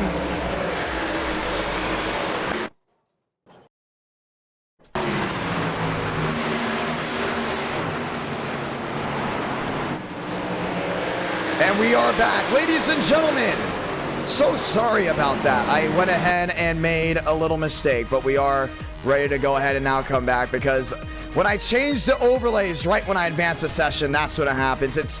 I overload the stream, but we are gonna be back. Don't worry, we are loading back into the session as we speak. It was not a lag, that was on me. Once again, it was quick and easy. We did come back. We are loading back in, but it will be at the Rockingham Speedway, and it is going to be a lot of fun. I got to make sure that the servers are also fragile right now, because we're getting ready for an update on iRacing. It's very consistent to have fragile servers, and I just got my little update notice. So that was that. We are still loading on in. Want to point that out as we get ready to go green once more. So apologies for that. Rockingham's still going to be a lot of fun. We're going to load on in. We'll let you know who's bumped, who's not. We have to do a couple pace laps to get the overlays all on as we try this again. Now we're loading in. Now we're getting ready to race, and Rockingham will be race number 2 on tonight's schedule. The Coliseum will be race number 3, and Charlotte Xfinity will be race number 4. Loading into the session now. Yeah, so we were in the session. I showed you it, but once I went to the different scene, for the ones that want to learn how I do things behind the scenes, we went to a different cutscene, and that was the broadcast. Right when that happened, it transitioned from practice to qualifying, and it's like just a perfect storm, and it crashes iRacing. So guess what? I gotta remember, don't do that again, and I will not be doing that again. So let's hold on to it as we do load on in. A lot of drivers, a ton, have gone ahead and loaded on in. I'm excited to see what The Rock has to offer. It's going to be amazing. It's going to be exciting. And I'm so glad to have you all with us. Let's get ready to go green once more. This time, once again, round 2 at the Rockingham Speedway. Let's say hello to viewers. John Morris, Michael, Eric, Eugene Tuminello, the driver out of New Smyrna. I know he's excited for shootout because the schedule goes Kern County, Fairgrounds, New Smyrna, and then Five Flags. So Florida already gets 2 dates on the first season of Short Track Shootout. What's great about Short Track Shootout, all 4 of those tracks will not get a date in Season 2. They will have an opportunity in Season 3 to get it, because we want to add in more short tracks. We want to continue to change it up, which means South Boston has a shot. Let's see, what's another? Ooh, even dirt tracks. Eldora has a shot. Volusia has a shot. So many great tracks that you really probably don't even think are on the server have a shot at getting a date. Overlays are on. We're waiting for Trading Paints to load on in. Now we can go trackside without any issues.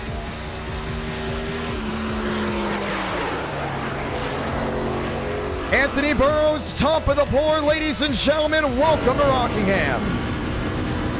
Riding on with Abraham Vila.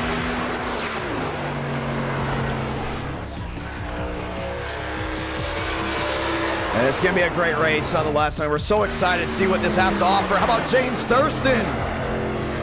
Thurston, number 17. I got to make a deal with Thurston.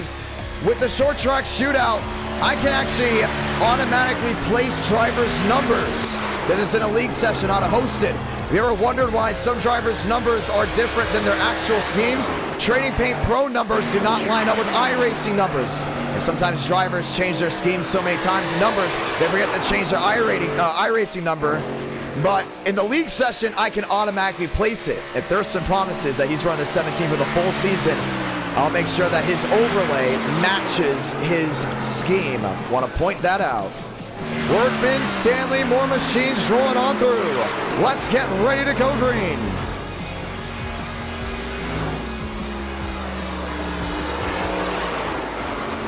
The Rock is back.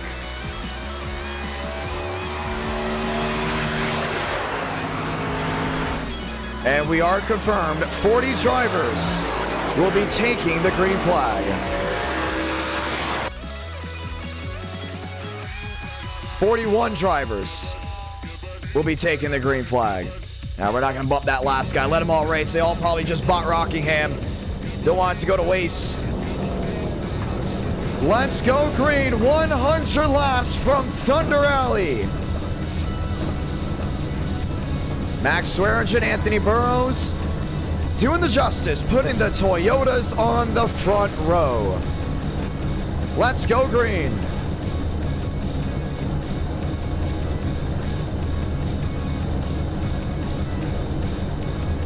Cody Workman lined in.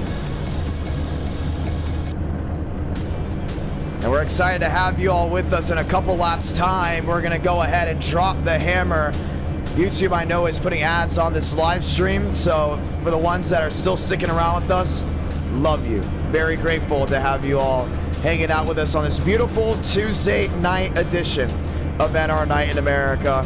Lined up on the front stretch, you'll see where all 41 truckers will get ready to go green. Here's a hot take. I think Rockingham's going to be on one of the big three touring series schedule in 2024, sorry, 2024. And I'm going to tell you why. They recently repaved it.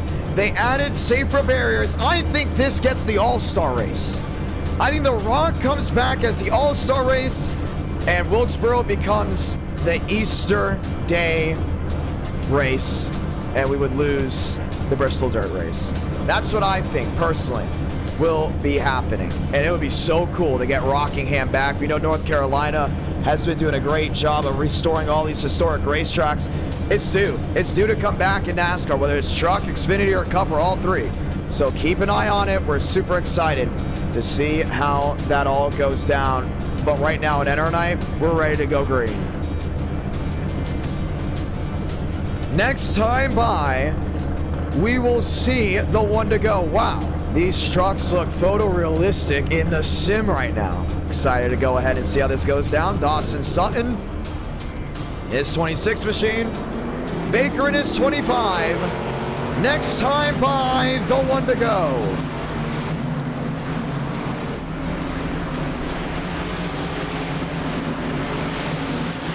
Schaefer back there in 10th. Stanley, Workman, Quill, Sanders lined up and loaded.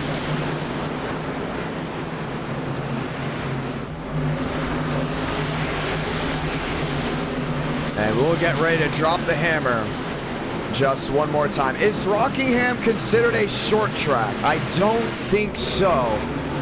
I believe it's 1 mile in length. Let's go and say those magical words. God, speed, drivers. You are go for throttle up. A taste of what we will see with short track shootout this Saturday night.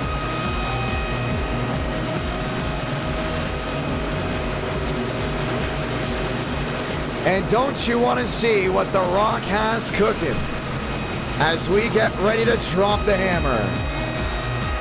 Anthony Burrows, a household name. Max Swearingen, an iconic scheme to iHeart Jerky Toyota Tundra. Demos driving the 7.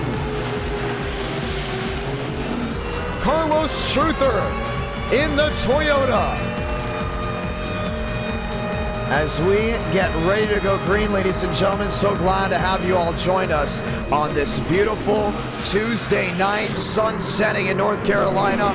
But it's a sold-out virtual crowd, and for the first time since 2004, this crowd will get on its feet for the trucks the first time since what, 2013? Let the history books be open, because for the first time ever, NR Night is racing and trucking from the great Rockingham Speedway, like the views from North Carolina.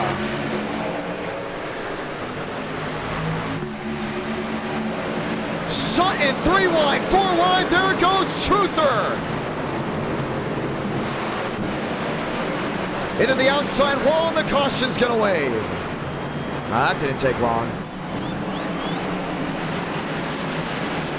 And as quickly as they got started, They will go boot, scoot, and around they go. Spencer Burns involved as well. Eugene Tuminello in the 25.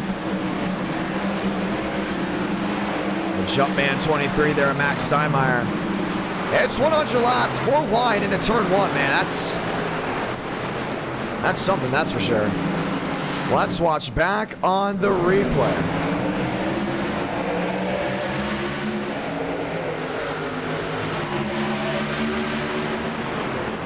Yeah, that was all on Dawson Sutton. Watching from this view.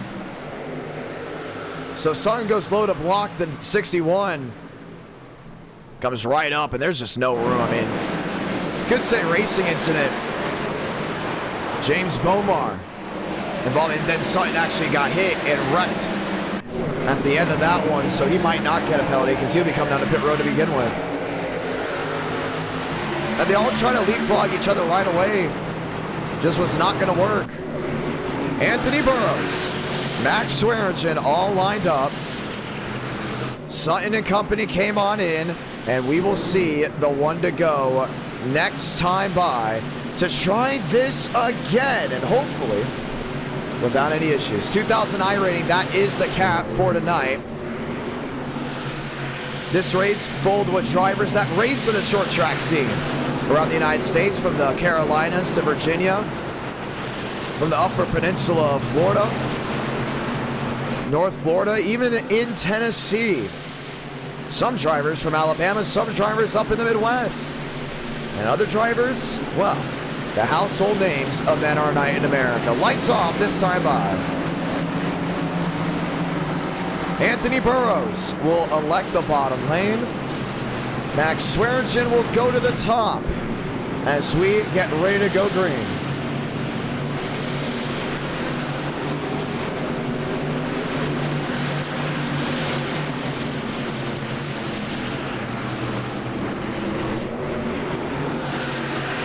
Toyota on Toyota. Getting ready to try it again. Carlos Struther with an outstanding qualifying run will now have to work his way through this dense field. Let's get ready to go green.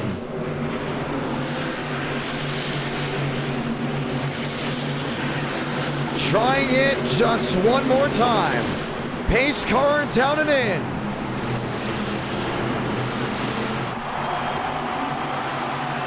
Anthony Burrows will lead the way just one more time. Green for the Rockingham Speedway.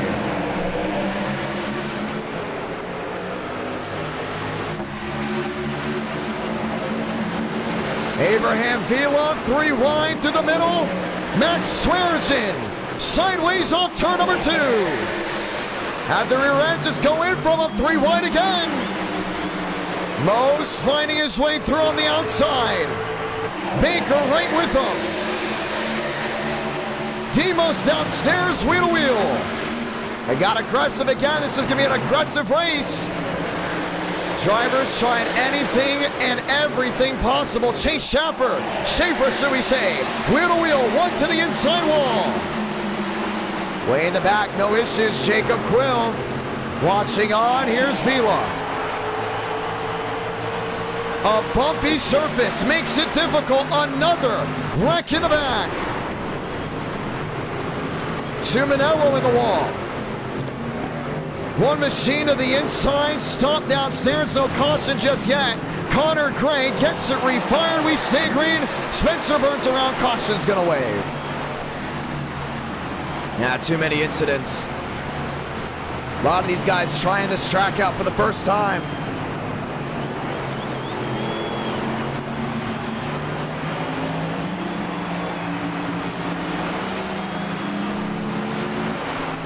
And we will check it out again. Happened towards the rear end, or mostly towards the rear end, should we say.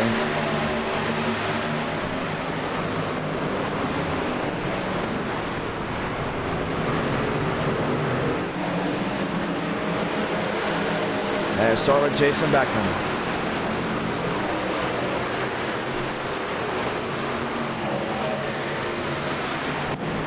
Beckman came down off turn number 4, 3 wide. Just could not hold on to it. He caught the 51 right with him.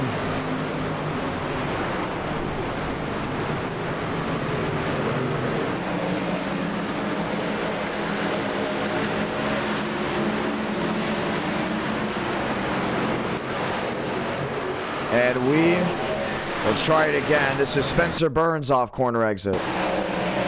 Oh, man. Spencer Burns, Road to Pro Round 2 driver. Also with an incident. Yeah, this is not an easy car track combo. Not even close. It's already showing.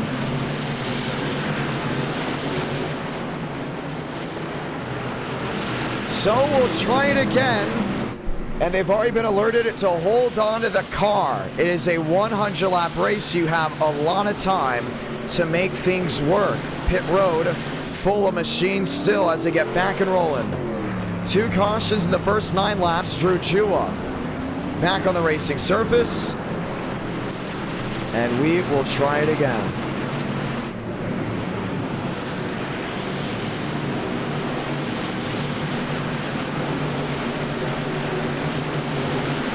And the drivers have been notified again. Take it easy. A 100 lap race. As we hope to get laps under our belt, we say thank you to everyone that's tuned on in and having a great night with us. So glad to have you all with us as Rockingham looks to come back to life again. Pace car will work back onto pit road. Anthony Burrows will lead us back to the green.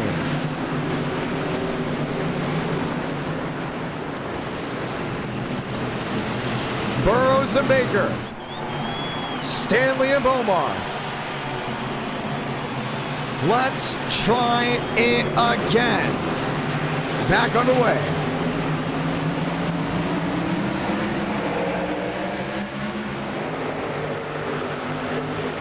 Baker on the outside, wheel to wheel, Schaefer downstairs.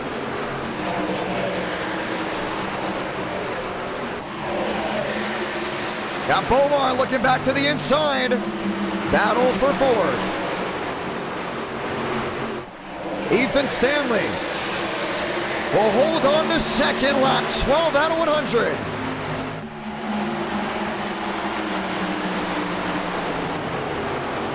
What's the move you make if you're the 25? And just see how rough and rigid this surface is. A lot of drivers struggling to hold it in line. Bomar 5th, Max Swearingen back there in 6th. Max looking to be on the attack. Wheel to wheel, that's with Cody Workman and Carson Bowers. Bowers 3 wide to the bottom. On the nose of Aiden Walker. And Bowers is struggling down there. Saw Max Steinmeier find his way through. Chase Schaefer under pressure. Here comes Bomar on the bottom. Wanting to make something work. Oh, Baker sideways off turn number 2. Will fall to 6th. And it's a struggle right now to hold on to that car. And that's just what's part of this game. Schaefer, Bomar, Swearingen, your new top 5. Bomar wants to find a way around this 99.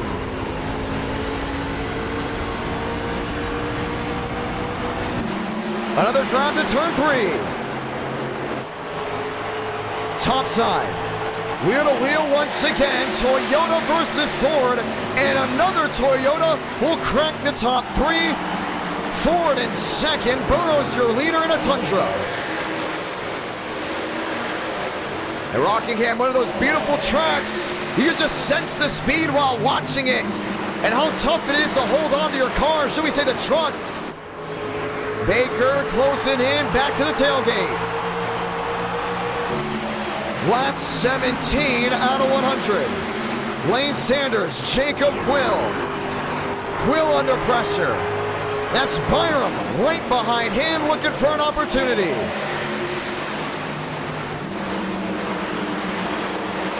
Swearinger pressure in the 99. Schaefer goes wide. Max looking for a way through. It's so tough, so difficult to go ahead and make it work. Here comes TCB. Baker again, another peak. Jacob Quill, Cody Workman, all watching in. You got Lane Sanders trying to block them all.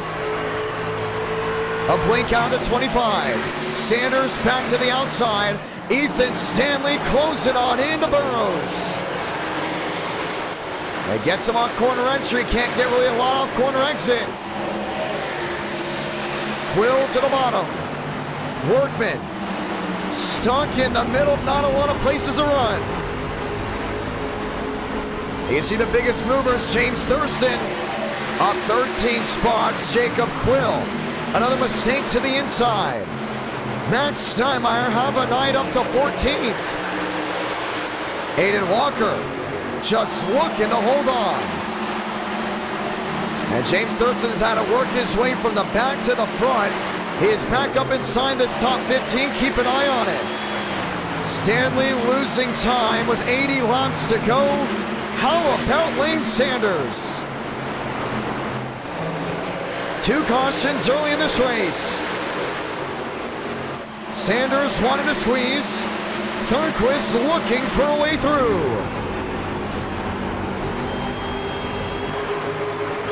To the back end of the Rackley Roofing. Chevrolet. It's just some big traffic jam right now at that 86 machine. Jacob Quill, Aiden McConaughey, another one in this mess.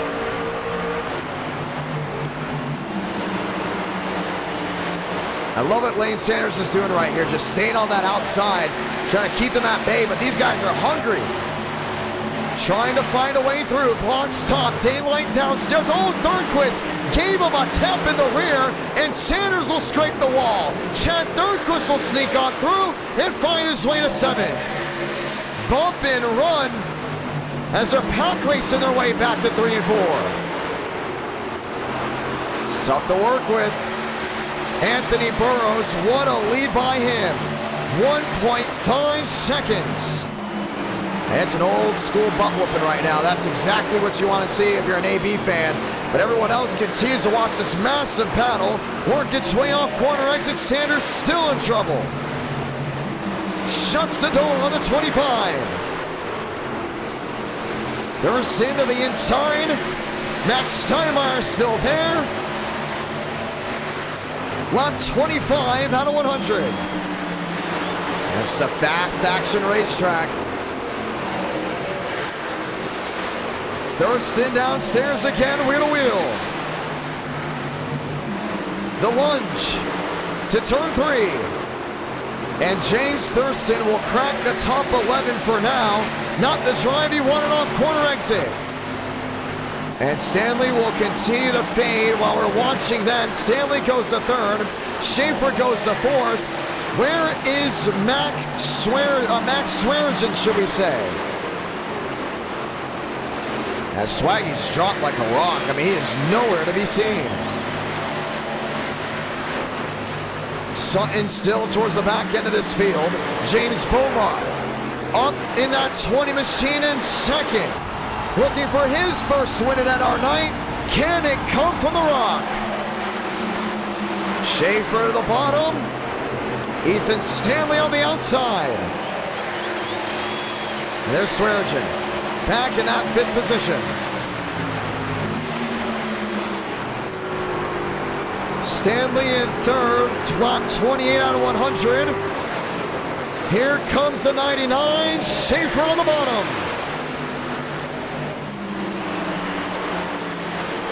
Sends in a prayer. Is he able to go ahead and clear? He does. Schaefer is now in the 3rd position. Now this front pack is mainly spread on out. Baker back there with Thornquist, McConaughey. But James Beaumont has got something boiling. 1.7 on the difference. What used to be a 2-second advantage for Burrows. Swearinger in 5th. Stanley back to fourth. Baker, Thornquist, McConaughey. How about Cody Workman? Workman to the inside, and Thurston has now cracked the top 9. Finds his way through.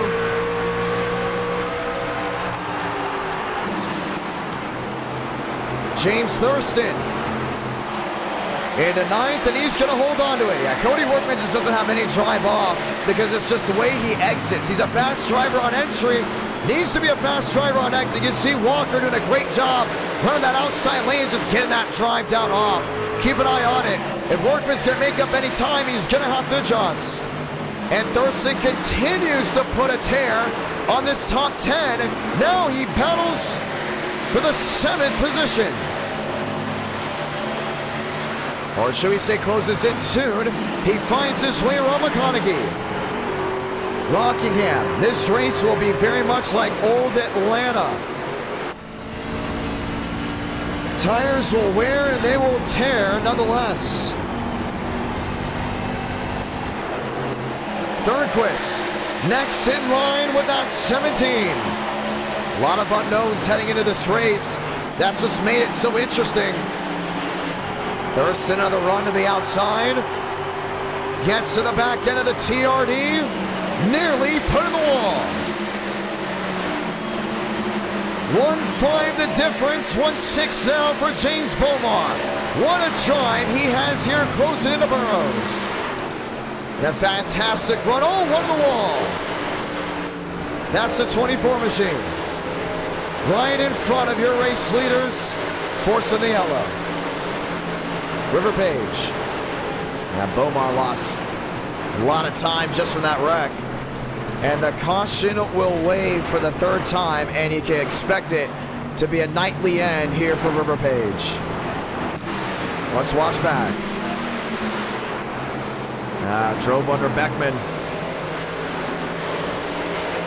And overcorrects into the outside wall. And that Blackwood Homes Ford F-150 brings out the 3rd caution. Pit road, it's going to be wide open. James Beaumont trying to go for an underdog win. Now the question is, who's going to pit? I'd expect it to be everyone. And that's exactly what's happening. Beaumont. Oh man, Burrows got stuck and will be the only driver staying out. A disastrous decision for the driver of the 11. Oh man. It's happened before to drivers. Well, they'll see someone have a massive advantage, a caution will wave, and they'll call the bluff of the fastest one.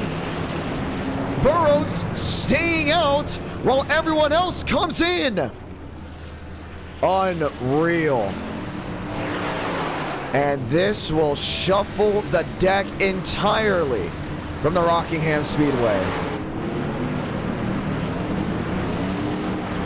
Chase Schaefer will win the race on pit road. James Thurston, what a comeback. From the back to the front, his betting odds were unreal. Plus what, 1,500 to win? Has now worked his way up inside the top 5. The question is, does Burrows come to pit road? Now he does. Ford and Toyota will be on the front row. Schaefer and Burrows. Let's rephrase that. Schaefer and Beaumont will lead us to the green flag. And it's been a long time since Schaefer's won an NR night. Beaumont has never won. How about Baker? How about Thurston? Now you're fast 4. We are gonna have a rally, ladies and gentlemen.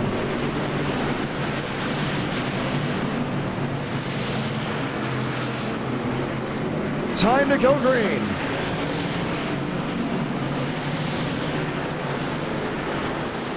Workman in 10th. Steinmeier at 11th. And now, James Beaumont and Chase Schaefer just need an excellent start. Let everyone shuffle back and see how they all line up. Let's look back to the rear of the field. Jason Beckman, Joseph Armstrong, Lane Sanders, Spencer Burns, and all these other machines are lining up and getting ready for a restart. The one to go waves this time by. And we will try this again, ladies and gentlemen. Let's ride. Sound the siren. 3 cautions in this race. And James Bomar is looking to win his first ever NR Night in America race. James Thurston back there looking to go ahead and do one as well. Get his first win at Rockingham. A lot to uncover. A lot to unpack.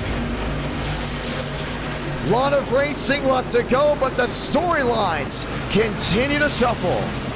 Let's go green.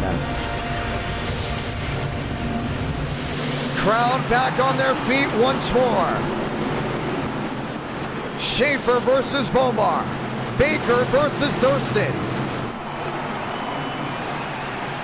Let's roll just one more time. Pace car down and away. Green for the Rockingham Speedway.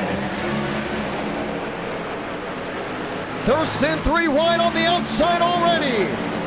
Bomar stuck in the middle. Baker's got those cold tires. He's sliding around. Max Swearingen a peak 3 wide once more. He thought about it. Able to get single filed out. Bomar will survive the first lap. Now he can focus on finding the race lead. Thurston on the outside. The drive down off turn number 2. Bomar goes wide. Schaefer to the bottom.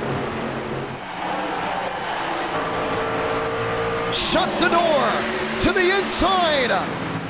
James Bomar blinks to the lead. Max Swearingen got loose on the inside, was able to save it. Now what does James Thurston do to find his way back around? As Schaefer will like that lead back. Riding right back down on that inside. Lap traffic, not a worry just yet. Lane Sanders went for a lazy slide on the bottom. Gets it back refired. Down Thunder Alley.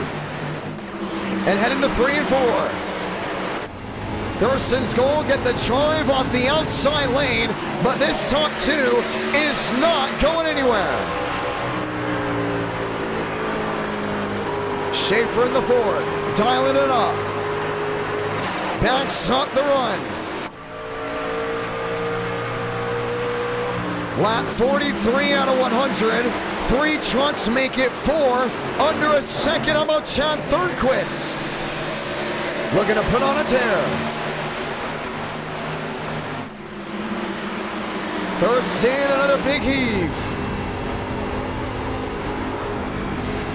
Woes out of the throttle.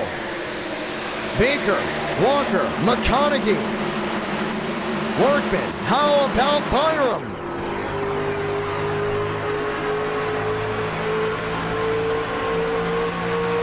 All just once again looking for the opportunity.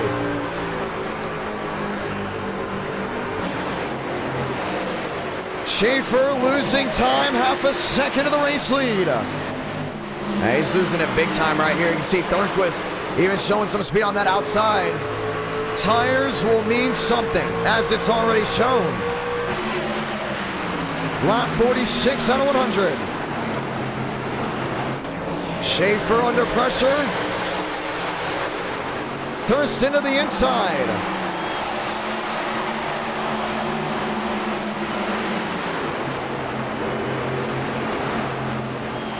The look, a peak, and the Fords will dogfight again. Schaefer crosses the bow. Lap 47 out of 100.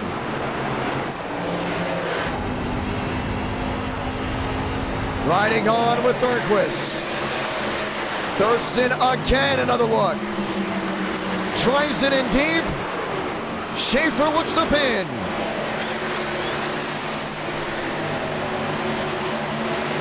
48 out of 100. Trying everything he can, including that 99, back to the inside. Swipes once more. Maybe a tap. Do we see the bump and run?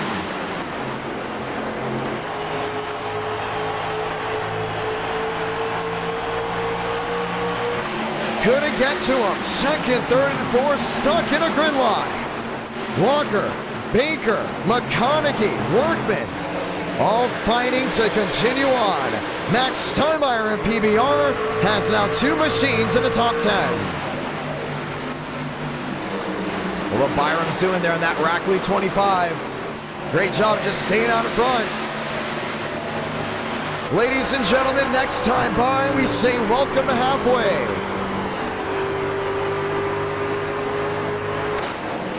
Schaefer backing it up. Thornquist in fourth. We got TCB going under fire as well. Aiden McConaughey wanting something to work. McConaughey, another peak.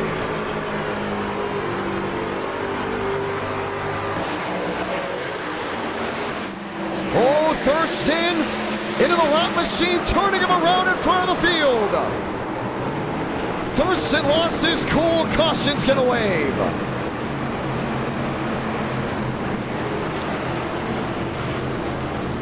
And the caution will fly now for the 4th time. 65 machine, Connor Gray.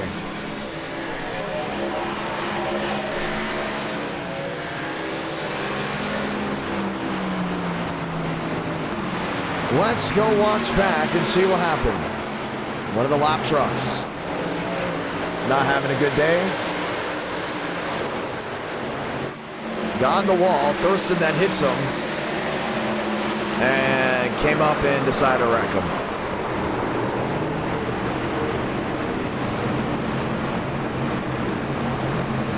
Demos put in the wall. As Gray had it parked right in the middle of the field. Well, will James Thurston be getting a penalty now? That's the new question. Yeah, the lap machine hit the wall right in front of him, and he came back up and hit him. It's going to be interesting to see how that rolls on through. Nonetheless, pit road's wide open.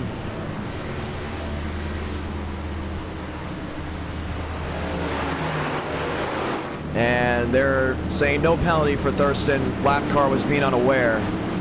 And that was more of just putting people in place.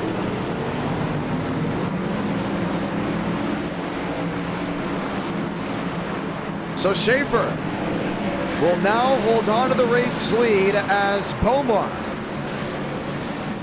has worked his way on and off of pit road, now back in second. And this should be very, very interesting. That's the Frank DeAngelis 69 machine on pit road still, and there's James Thurston. Still on pit road, getting repairs to 17. Yeah, it's just drivers not being aware, that's all it was. So we'll get the one to go next time by. Thank you to everyone that's dropped a like on this stream. We get the 300 likes by the end of race 2. We're almost mathematically guaranteed to get a race 5 because 400 likes will be after race number 4. Still working race 2, so glad to have you all with us.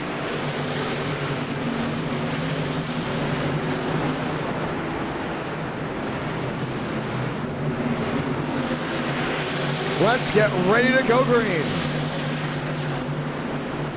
Byram, Burns, Steinmeier, Quill, Swearigan, Skipper all lined in as we get ready for a restart.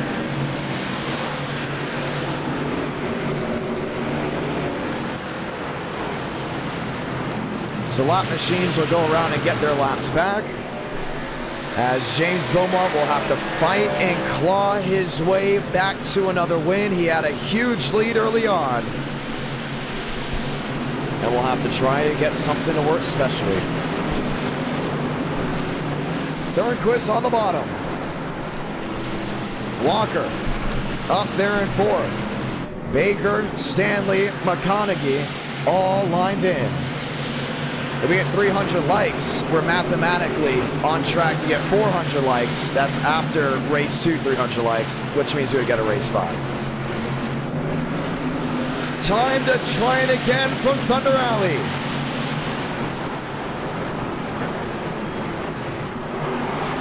Bomar in the 20. Schaefer in the 99. Stanley, Workman, Baker, McConaughey. One goal, find victory lane.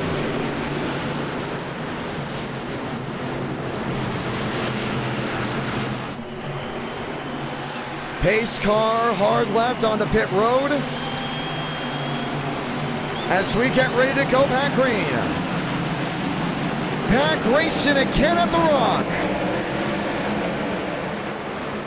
Schaefer gets a shove. Baker, blink out, back to the outside lane, 2 wide, looking 3 wide behind.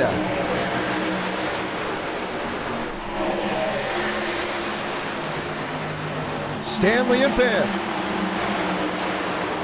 Bomar on the outside, the runoff corner exit should give him back P2, it does. Toyota on Toyota, looking to find a way around the Ford. Goes back topside. The drive off corner exit. The look downstairs. James Bomar back to the lead at Rockingham. Oh, Thurquist. How about the pick 2? Finds his way into second, and Schaefer will be the odd one out from first to third in a lap. Maybe even more. Here comes Baker breathing down the tailgate. 59 out of 100. Cody Workman. Watching, waiting, Eric W. gifted a membership. Glad and thankful for that one. Ethan Stanley to the inside. The lunge overtakes the 25 machine. Stanley back into the fast 4. And now what can Chad Thornquist do? This is PBR on PBR. Thornquist loose off corner exit. James Bomar trying to get his first win, not on a super speedway. Last driver to do so, Jacob Quill. That came from Pocono in a truck. And Thornquist love to take that one away as quick as possible. 3, 6, 3, 5. The countdown continues. He starts swaying and closing on into that 20 machine. Battles behind, single file. Here's Spencer Burns to the back end of the 81. The look to the inside.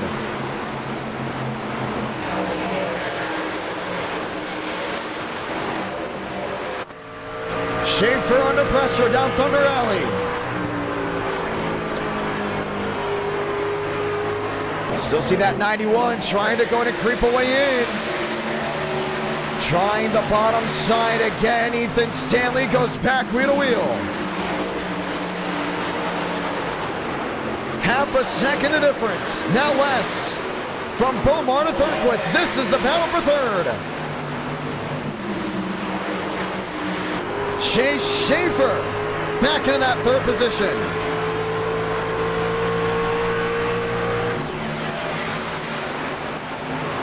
Baker on the bottom. Stanley on the outside.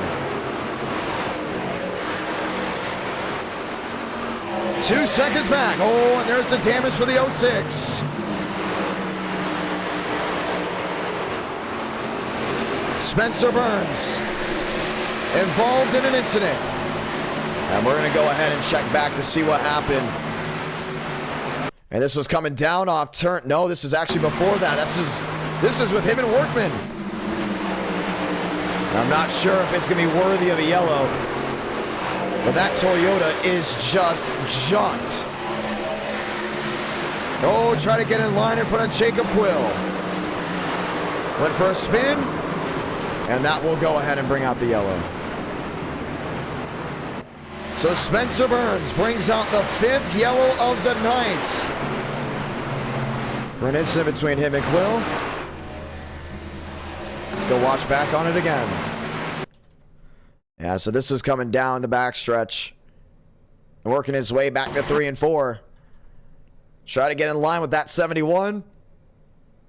Slam the wall. Quill hard on the brakes. Everyone else goes for a move to find a way through, and nowhere for Byram to go. Max Steinmeier also getting tagged. And it would bring the herd, should we say, back together once again. So James Bomar has led the most laps. The question is, does he get his first ever win? Pit road, it's open once more. He's been beat on pit road multiple times. Needs to get something to work his way. Lap 67 out of 100. These guys can be extra aggressive, including after that yellow. Chad Thornquist has had an amazing race. Chase Schaefer has had an amazing race. Baker, Stanley, Workman, Walker, all trying to make something go ahead and shine bright. Pit road wide open. What's going to change? Demos finding his way in the stall. Right side's up for the 20. Does anyone take 2 tires here late? Left side's up on the 81. The race on pit road. Bomar, not a good launch, but he'll still get it done. James Bomar will lead us to the green flag. The one's wondering why it was a caution. Spencer Burns was running up inside the top 6. And took out drivers 7th, 8th, and 9th. Let's get a restart, ladies and gentlemen. This is how we're going to close this race out. Rockingham has been a fantastic track to host for race 2.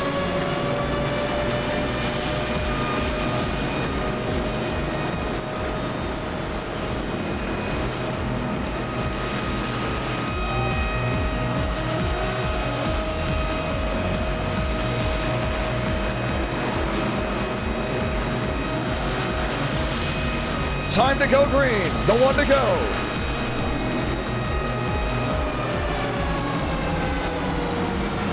Bomar on the bottom, Thurston on the outside, 31 laps to crown a winner.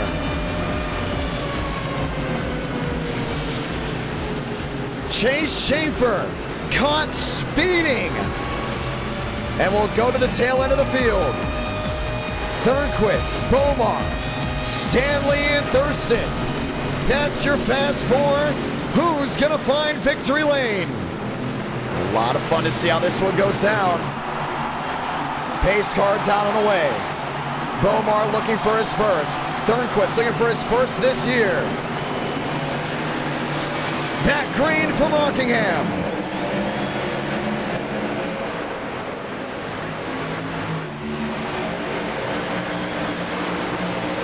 Stanley on the bottom. Finds his way to the catbird position. Here comes Armstrong back in 5th. Oh man, Workman had to save that truck. Coming off corner exit. And can Ethan Stanley dethrone James Bomar? 30 to go from Rockingham. Thornquist grabs the gear. Half a second the difference. Thurston, Armstrong, lined in right behind. 29 to go. At 2-1's the difference. Now down to a 19. The question is, does it work? Thornquist off corner exit, trying to get something to dig. Devins Baker loose in the back. He's able to hold on to it up there in 13th. Have a night. Ethan Stanley's within striking distance. Back to 1 and 2. And it's going to be one of those classic Rockingham finishes if this stays green. Thornquist in 3rd. Thurston in 4th. Armstrong has McConaughey. At 36, like to find a way through. That beautiful Sonic Chevrolet. The look, the peak to the bottom. Oh, McConaughey in the fence. Bomar, another blink. Can't get the internet down. Ethan Stanley just pancaked the right side. Here comes Thurquist.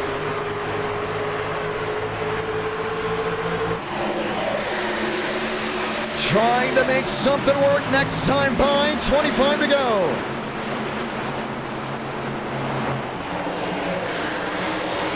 Max Steinmeier, another one with a fantastic save. Keeps it up inside the Sweet 16. Make that even the top 10. Stanley now nearly half a second back. But already starts to track back in. Oh man, that would be unbelievable. If somehow, someway, James Bomar gets his first win at Rockingham and his first win in NR Night in America.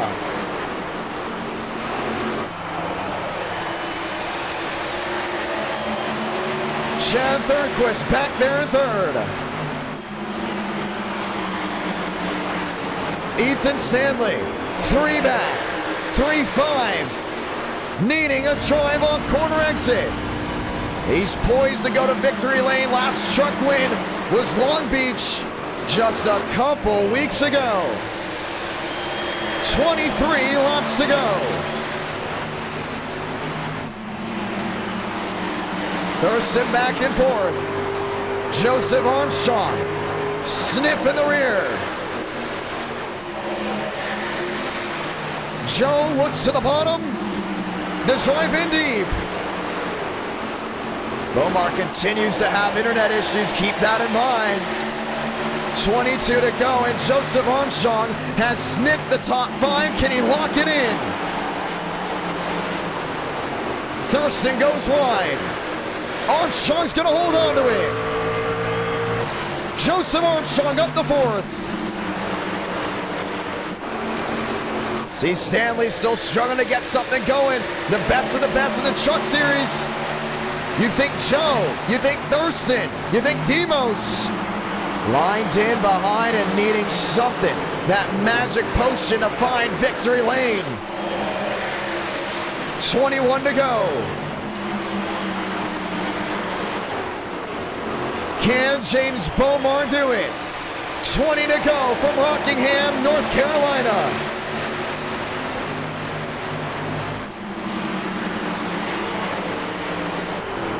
Thurquist fading, Stanley fading, Armstrong gaining, but a second 8 back.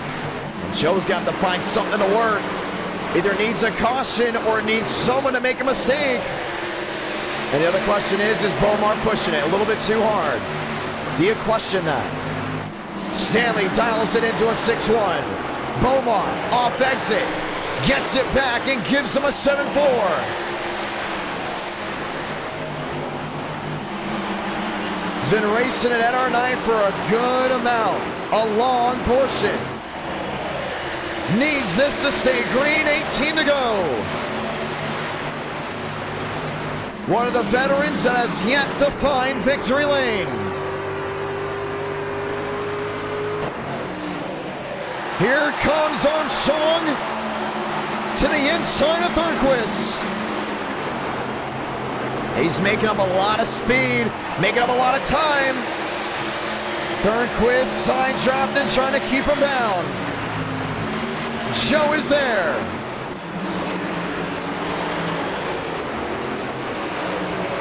.185, 189. Armstrong to turn 3. Caught that paint down there. Question is, can he clear?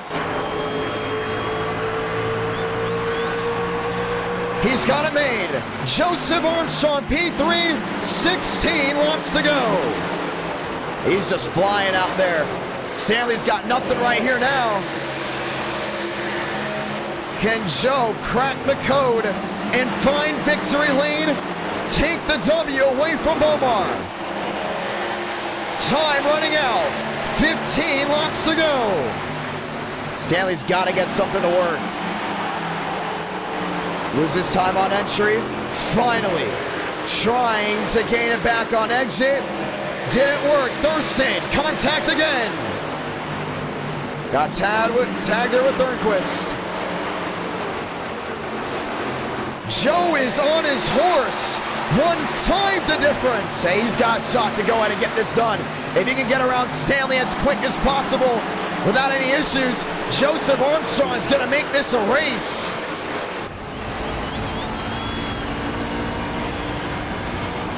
Stanley is struggling. No shot at winning now. Thurston, Thornquist, wheel to wheel. 13 to go for Rockingham.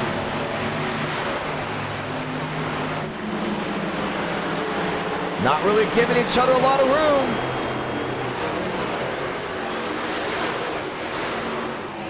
And I think Joe right now, the way things are looking, Joe will have one lap to make a move, and it might be the bump and run.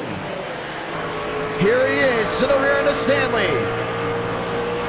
What does the 91 do? Not gonna lay over. Oh, maybe he will just give him the spot. And he does. Armstrong into second. No time wasted. And is closing in on your race leader. Bomar looking for his first. Armstrong looking at a W. And another tally back to the win column. As Thornquist back there with McConaughey. Struggling. Falling back, sticks on the board, 11 to go, 7 the difference, 8 the difference. Bomar searching for grip up near the outside wall. 10 laps to go for the Rock. That's 6 the difference.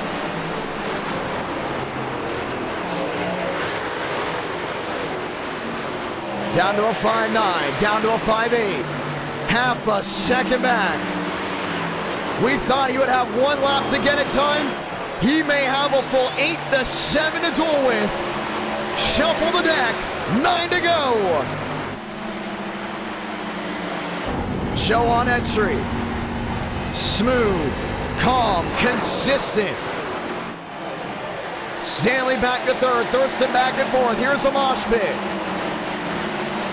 And now Joseph Armstrong doesn't want to see the caution at all. But these three drivers are going nearly 3 wide. That's Mosteller on the bottom. That's Thornquist on the outside. Joseph Armstrong down to a 2-3. What's the game plan? What's the move for James Bomar? A first win right in his hands. Now he'll have the mirror drive for the final 7 laps. Toyota, Chevrolet, Armstrong to the inside. Oh, Bomar didn't give him the lane. The drive off turn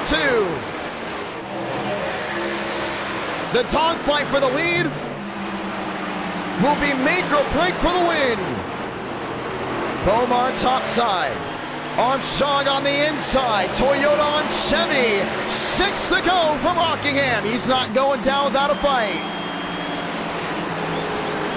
Runs the outside lane, wanting a drive off. His tires just screaming in agony, but he's going to hold on to the lead. Working that outside, and Joe knows if he's given the bottom, and it's that last lap, it opens up the book for the bump and run. 5 to go.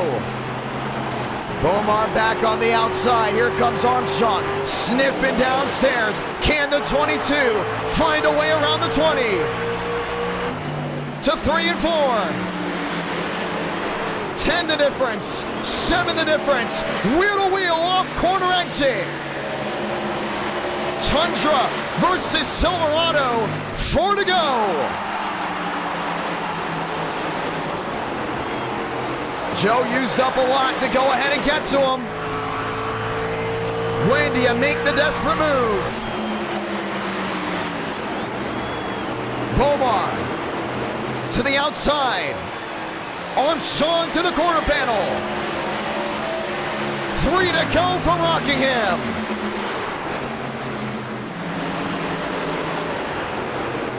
Another look. Another peek. A run down into turn number 3. Omar still struggling with that internet. Joe wants to get to him 2 more times around this historic racetrack. What's it gonna be? Is it gonna be a first win for James Beaumont? Is it gonna be a repeat win of the trucks for Joseph Armstrong? Let's find out. Salamanca, 1 to go from Rockingham. So 1 and 2 for the final time. Armstrong lost a lot of speed, fading to 3 and 4. Is he too far back? The runs into 3 and 4 for the final time. He's gonna do it. He's gonna get his first ever win at NR Night in America. James Beaumont victorious from Rockingham.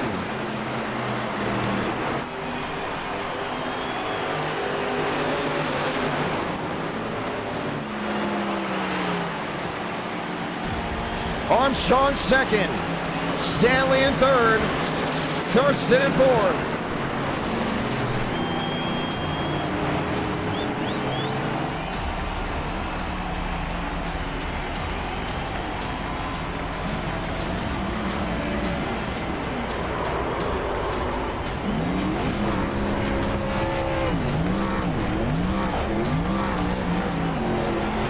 NR Night in America, fueling victories all year long.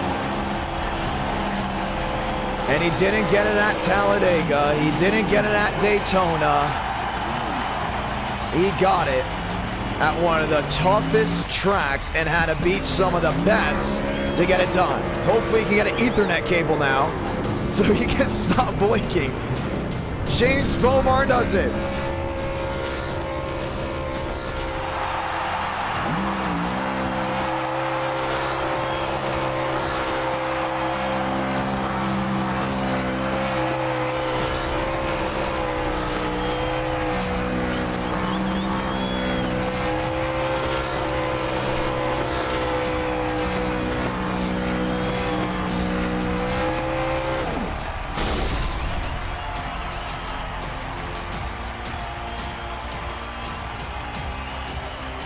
Let's go ahead and talk with your race winner.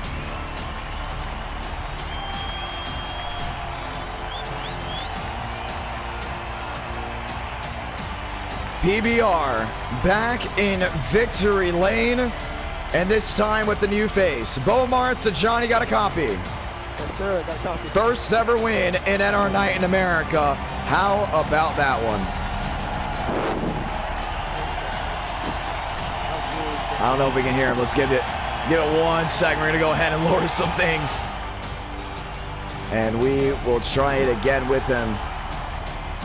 Beaumont, you got us. Can you hear me? We got you, my man. How's it going? That was stressful. Walk me through the last 10, 15 laps as Armstrong closed on in. With Joe being behind Ethan, and Ethan just let him by, and all of a sudden he was on my bumper within 3 laps, and I thought he was getting me. And then I went to the Highland, and it actually worked really well. I'm shaking right now. Your mic, you're blowing into it a lot. We can hear that. Oh, I'm sorry. I broke my mic on accident. Oh, you Yeah. did?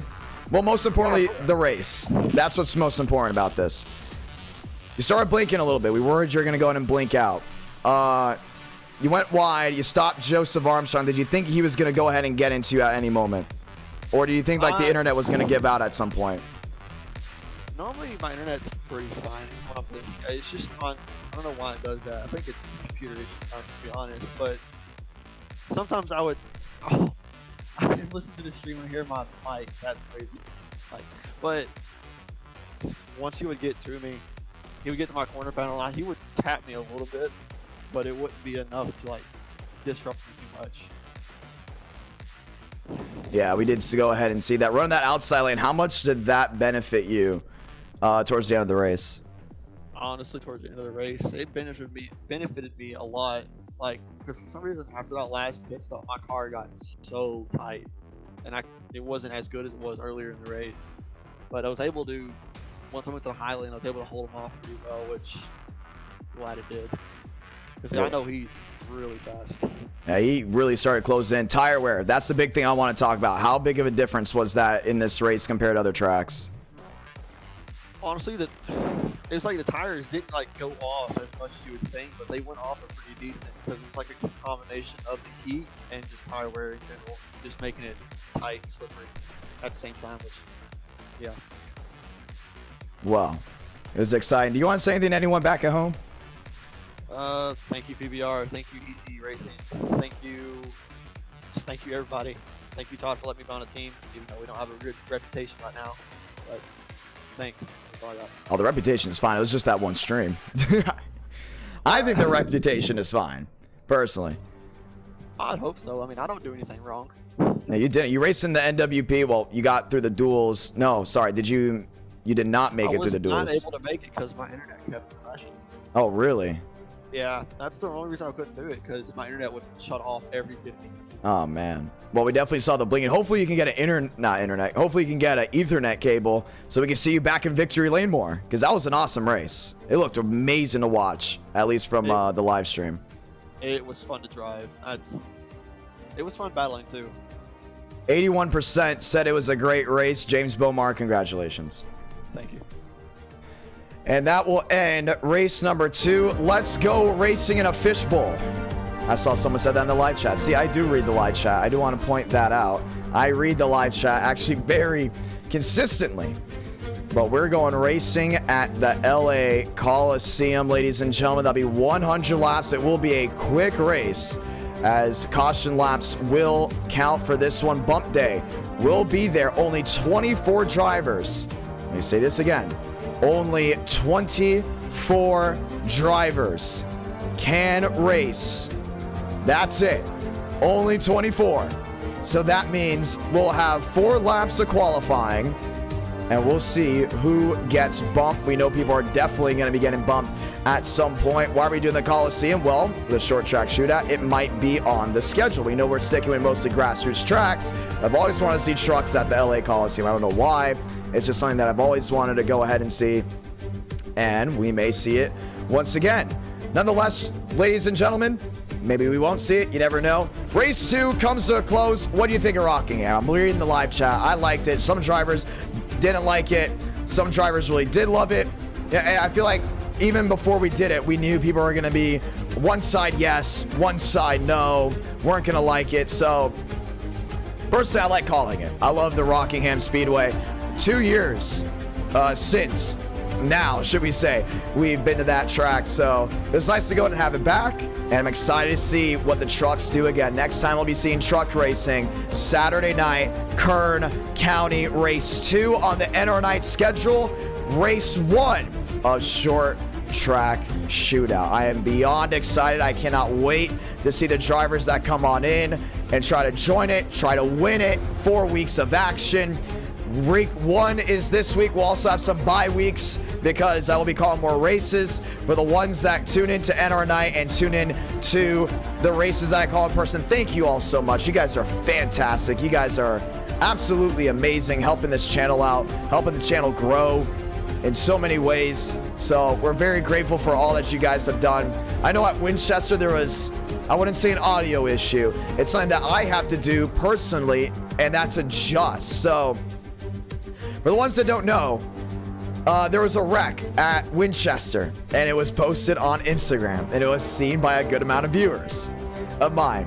I get loud during my broadcasts on iRacing. I get loud. I get so loud, I always worry when I wake up in the morning, I'm going to have a note on my door that's going to say evicted. Every single time. I get nervous because I know how loud I get. And on the broadcast, it sounds, in my opinion, really good when it comes down to audio. The big thing is audio. And sometimes when I go to these short tracks, I still get loud, and I get very loud. And short tracks, most of them don't have compressors. Luckily, Nashville does. That's why the ASA Southern Super Series call was fantastic. Oh man, Racing America did a great job that weekend. But at Winchester recently, they didn't have a compressor. They had a different style. It's more like a different plug and play to call races.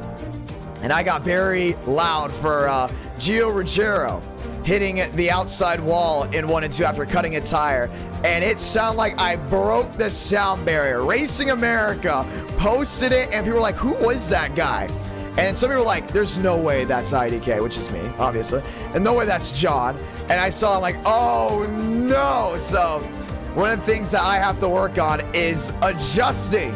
As we are loading in the session, is adjusting from how loud I can get on the sim versus in person. And I'm at one point, I'm kind of embarrassed because it was way too loud.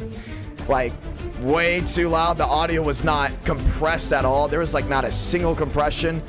Like, what it does is the audio compressor, it compresses the loudness. So you can go ahead and get loud, and it's going to keep everything level. It'll keep all the levels in play. And that's why when I broadcasted Darian, I broadcasted Jaret. Jaret's loud. In some cases, Jaret's louder than me. And I'm thinking to myself, I'm like, did he break a compressor? I'm really curious to see if he broke the compressor. And then all of a sudden, I listen to the broadcast, and it's beautiful.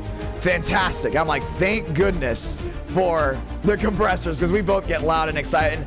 I love getting excited for races because it adds to, it adds to the purity of it. So one of the things I have to work on is if I ever go to a short track or another short track in the future and it's broadcasted, I gotta see if they have a compressor, whether they have one or not, and adjust on how loud I get from there. Luckily, Nashville has a great sound system. Shout out to Track Enterprises with that one.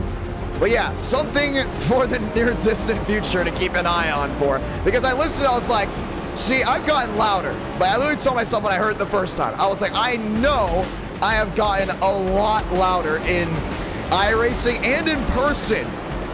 How did this one sound like I was just blowing it up?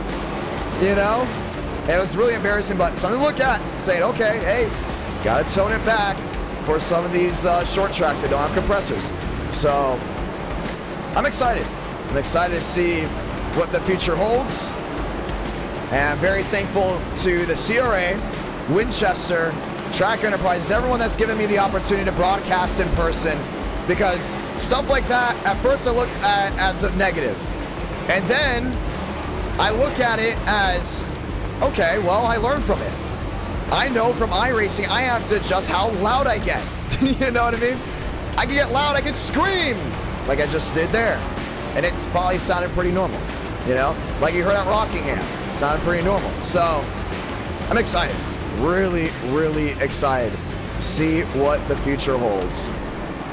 Session is up. Passwords IDK. We are advancing and we are bumping drivers. Only the top 24 can make it into the clash at the Coliseum. We'll wait for qualifying to actually start and a car to take the track to go ahead and advance. Ladies and gentlemen, guess what? It is show time as we get ready to go green. Adjusting the mic, adjusting everything we see. Jason Beckman on the racing surface.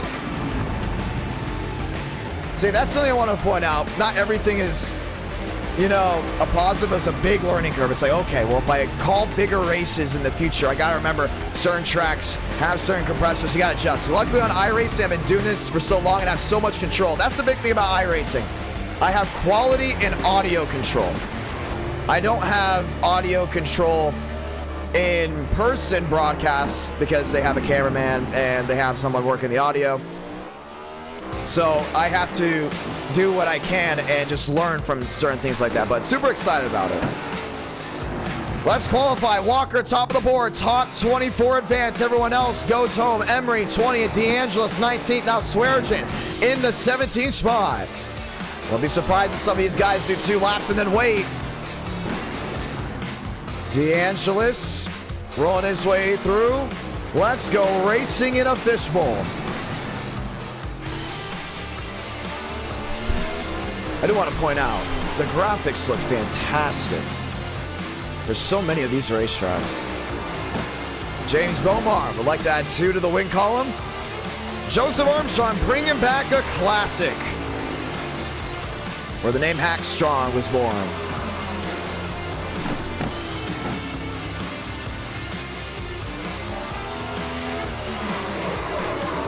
Jacob Emery, 29th, outside looking in. Marcus Vanderlee, outside looking in. Top 20 is there on the left side of your screen. Bomar in, now out. Kenny Real, last one in. Matt Skipper, Chad Thornquist, in, and I mean barely in.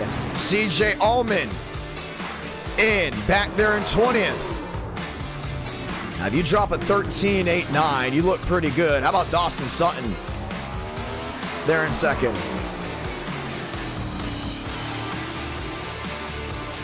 Sutton goes for a slide, will sit in second. Joshua Dickens, Joseph Armstrong.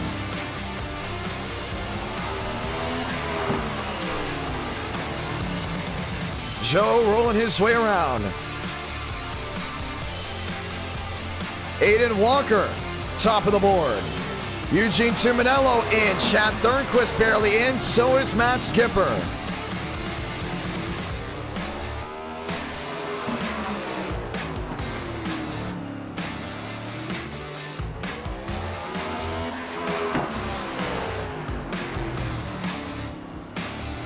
Looking through Twitter, looking through Instagram, some of these guys messaging me excited for Saturday. Love it, man. I love how excited everyone's getting for that short track shootout. Josh Kenyon in. Max Swearengin. Chad Thornquist all in as well. The drivers on the outside, Marcus Vanderlee.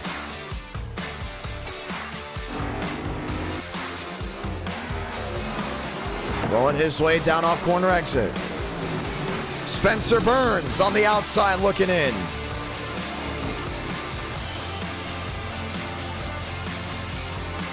Would love to find a way through.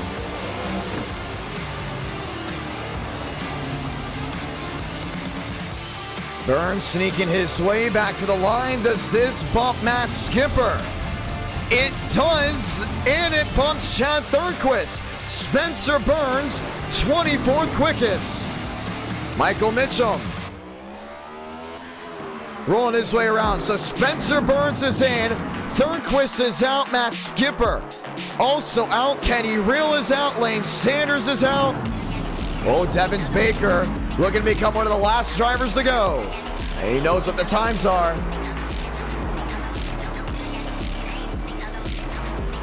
Once again, ladies and gentlemen, 400 likes, we will get race number 5. And need the viewers, once again, could go ahead and vote on that. Oh, Devins Baker. He goes right around. Josh Kenyon, 7th quickest. The graphics look fantastic. On this stream, will he have another shot or will Baker be bumped? Answer, bumped. He is. Kenyon, 7th. See ya. He's going to go ahead and park it. And qualifying will come to a close.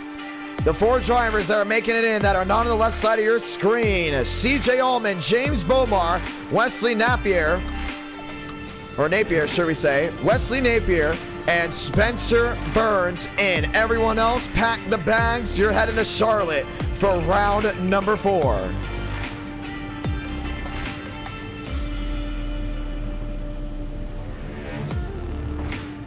Time to go green, ladies and gentlemen.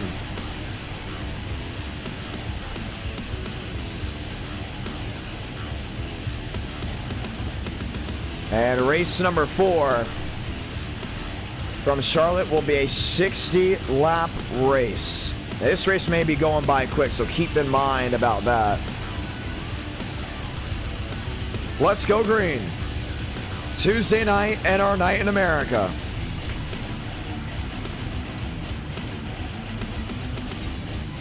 How badly do you want to race 5, ladies and gentlemen? 400. That's what we'll get it. And then we'll see you again this Saturday night.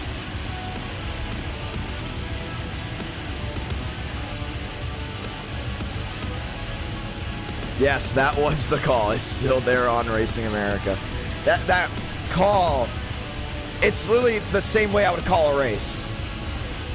Nothing changed. Same thing I went through iRacing. But I have the compressors dialed in an area, so if I speak like this, it stays the same level as if I would speak like this. So they didn't have that at the track, and you can't tell a racetrack, oh, you gotta change this, you know what I mean? That's not right. I don't have a position to A, say that, B, that would be horrible, because short tracks are amazing, and you can do oh so much with certain short tracks, and it's all about innovation and growth. But at the same time, as a broadcaster, me knowing this, it's another thing to know that, hey, you can't get aggressive all the time in the booth. You gotta be smart, you gotta be consistent, you gotta know, okay, not everything's the same as NR night. Now, if there's a big wreck, I just call it how it is and probably keep it as monotone as possible. Well, I wouldn't say too monotone, but lessen the aggression on the punch. That's the word for it.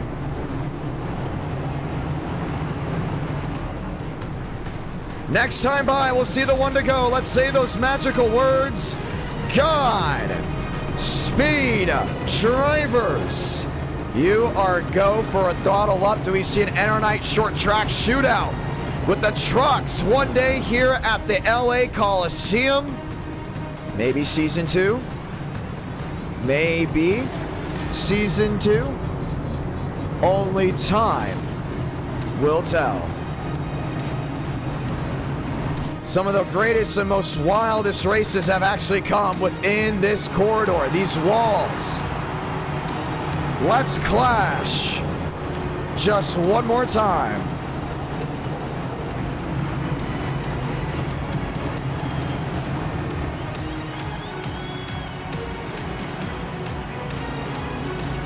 Time to go green.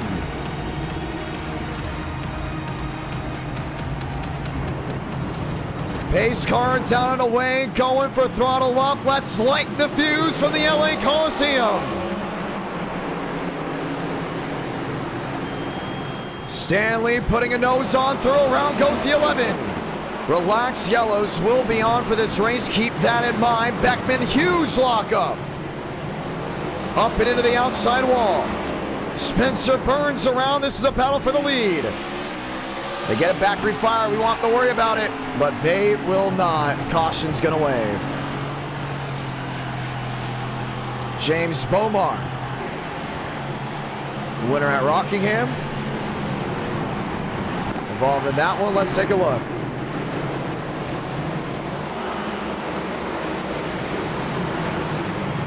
Him and Barb got into it. Barb puts Shimela until, oh, Demos went around. And that's what started that. Gavin Austin was actually the main one to go ahead and start the issue, I believe. Let's go ahead and look back. No.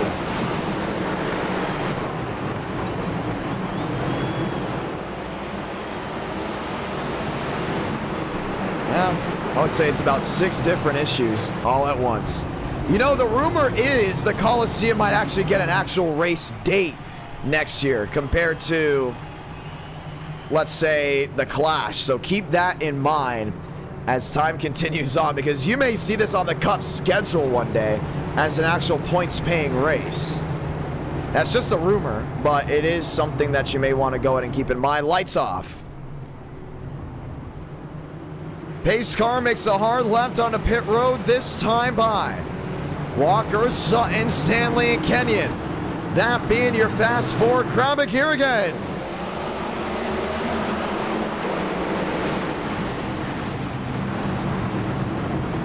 Walker to the lead. 3 wide. Beckman again can't hold on to the machine. Stanley continues to look downstairs. The pinch, the look back to 1 and 2. Dickinson 4th. Sutton back to 3rd. Oh, lock up by the 25. push comes to shove, lap 8 out of 100. They shoved the 25, there's a little bit of payback. Josh Kenyon tagged by Tuminello. Parks in on the outside. The leaders don't get around before. We will stay green, battle for the lead. Walker, Stanley, Kenyon gets it refired. Lap 10 out of 100. These guys have finally separated. See Beckman and Swearengin down on the bottom. Abraham Vila trying to get it back in gear. Burns sideways, Page sideways. Leaders are coming, the caution will wave.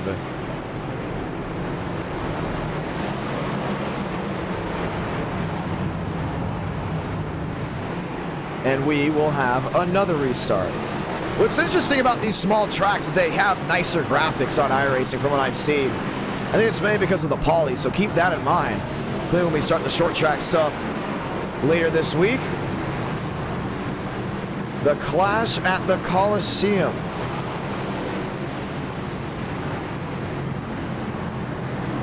As we get ready to try this all again, let's watch back.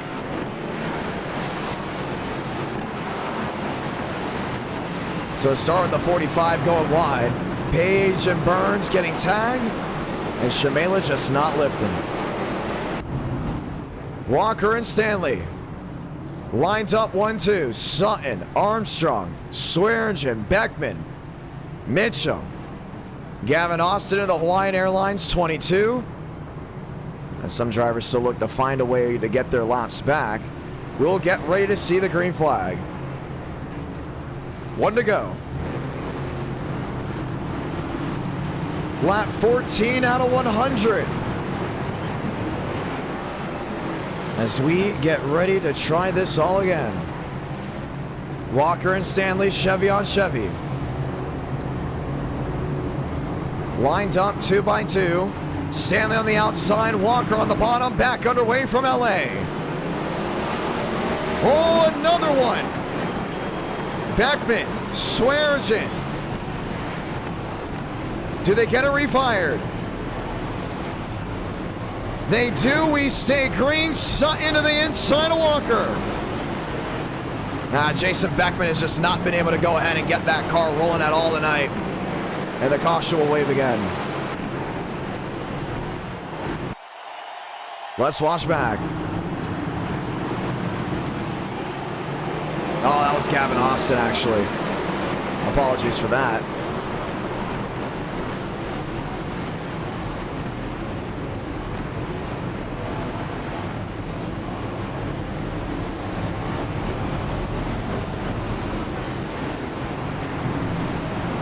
So Gavin Austin, the root cause for that one.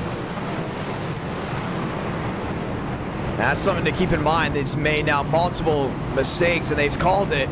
If Gavin Austin causes another caution, he is taken out of the race. He will be L5, so keep that in mind. Watch out for the 22. If a caution flies because of him, he will go.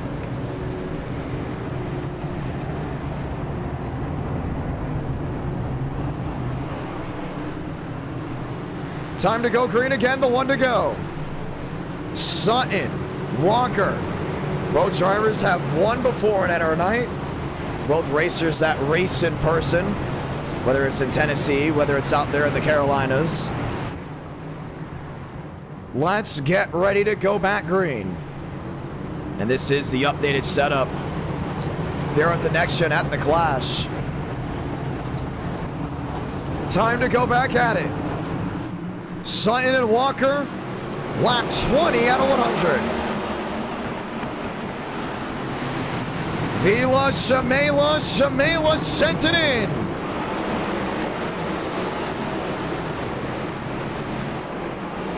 Stanley in second, half a second back. Walker back to third, as Shamela just went ahead and bulldozed everyone. Michael Mitchum on the outside of Nathan Lyons. More machines around once again. Jason Beckman. As Sutton's got the lead back, should we say, back by a 5-4. You see smoke just boiling on that front stretch. Stanley, a look to the bottom. Spencer Burns again. Throw to the inside. Demos downstairs. We're at a wheel lap 24 out of 100.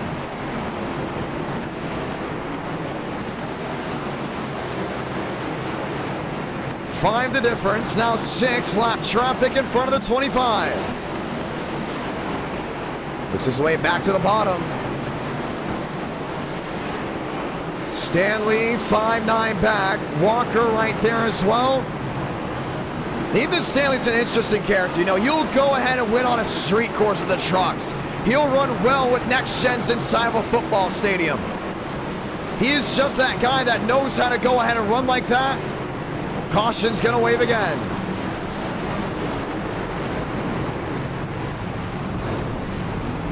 And that one's for Dickens. And they said they're gonna start L5 and guys that continue to make mistakes. Let's just force 3 wide, really nowhere to go.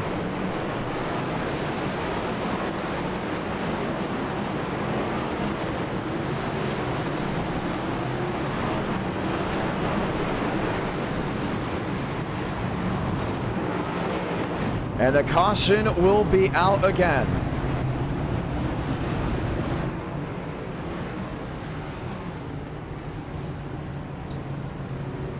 And they're going to call Marty L1 for over-aggressive driving on the restart.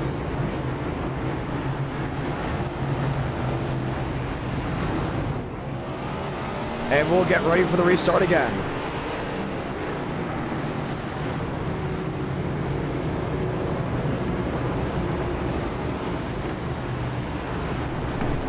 Lap 29 out of 100.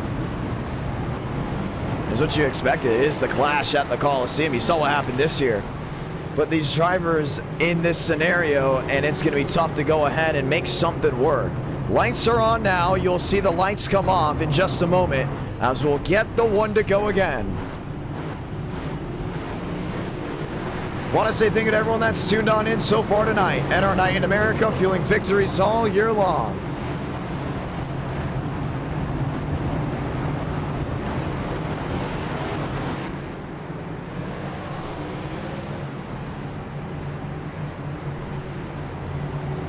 Time to try it again from the clash.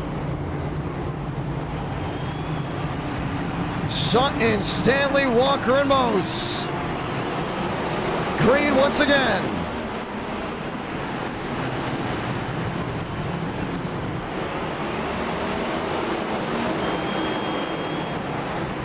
Sutton on the bottom, right to the lead.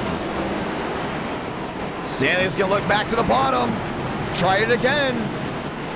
Walker up to third. Mose on the outside, wheel to wheel.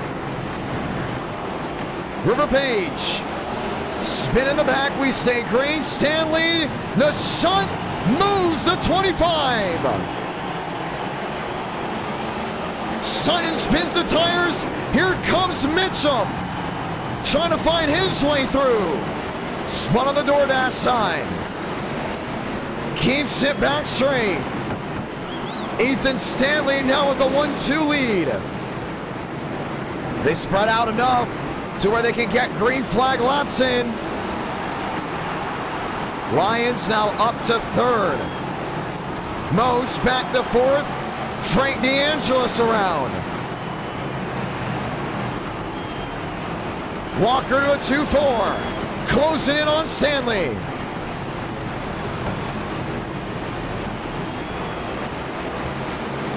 Page, Lyons.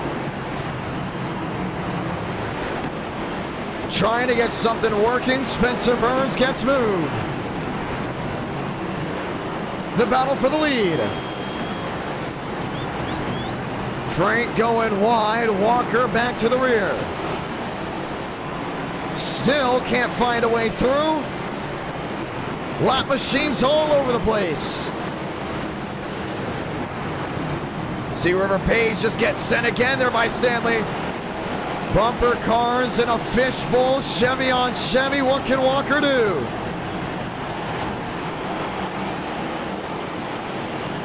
The battle for the top spot. Patterson, Company. Stanley there with Walker. They get it back going. Mose and Company involved. Caution's gonna wave.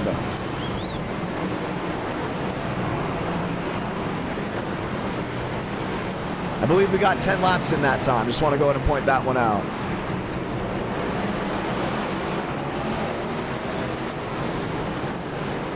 Oh, and Abraham Vila.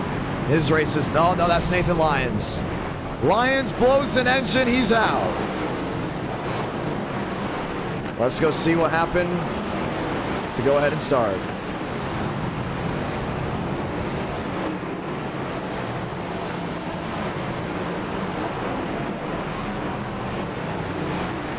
That was actually before that. Around the same time, and... No, I just looped it. And this is what happened with DeAngelis and Demos. Lyons wasn't too happy after certain contact. You know, we probably should have done this since race 4. I wouldn't say race 3. Because we also have Charlotte. And we're going to have to get guys to go ahead and get back in the intermediate mood. And Spencer Burns.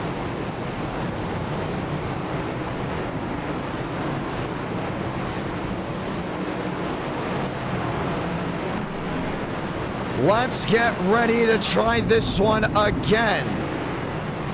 As drivers are looking to go around and get their laps back. Dickens out of the race. And so are some other drivers. River Page is also out. And we'll get ready for a restart. Nearing halfway of this one here at the Coliseum. After this, Charlotte. Race number 4. And then we'll see if we have race number 5. Once again, 400 likes on the stream. We'll be able to do it. Lights off once again. Walker, Stanley to Manello, Roberts. Armstrong, Beckman. Mose, Barbagallo. Barbagallo's got a shot at getting his first win, this time being at the Coliseum. Lap 45 out of 100.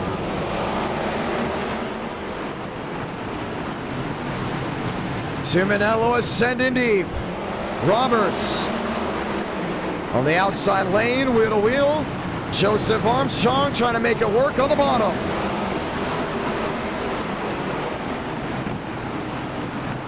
Sutton making up time under Joe to Manello. Holding them all at bay, the battle for the lead. Walker to the inside. Stanley in second. Dawson Sutton back to third. Roberts and Armstrong. Joe's gonna send the 11. Ethan Stanley trying to make it work. Be tough to pass that 93. 49 out of 100. Lap machines on the outside wall. Going to avoid. Stanley to the bottom, takes the lead. Walker the crossover. Next time by, we say welcome to halfway.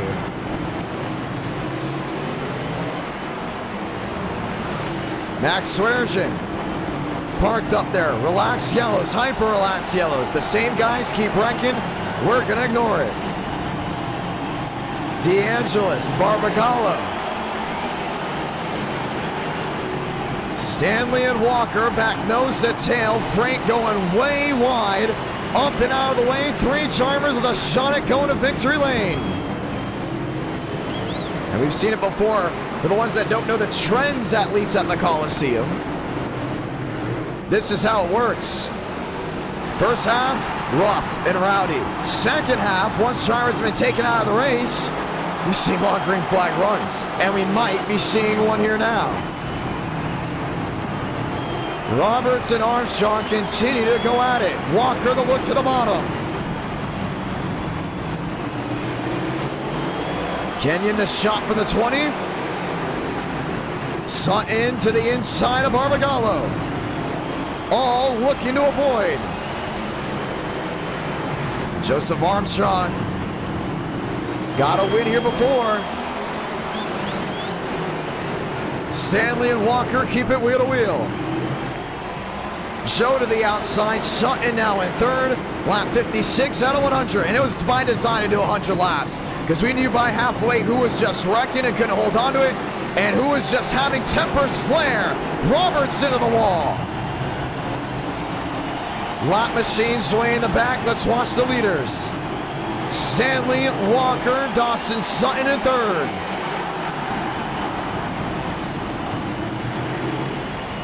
Lap 58 out of 100.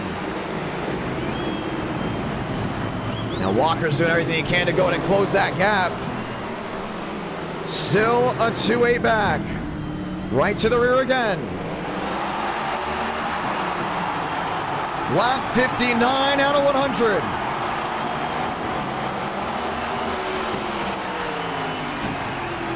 Multiple machines out of the race. Top three look to duel it out. Got all those lap machines right in front.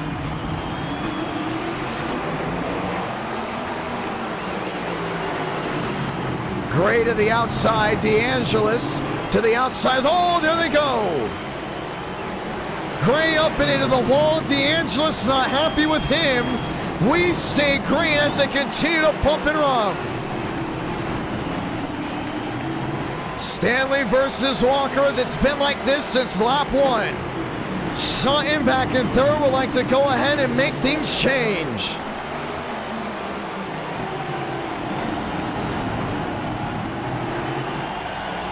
Lap 63. Can something work? Walker goes wide. Stanley still there. Joseph Armstrong slow on the bottom. And Sutton will go back to that outside and make it work. Jason Beckman around. Caution's gonna wave.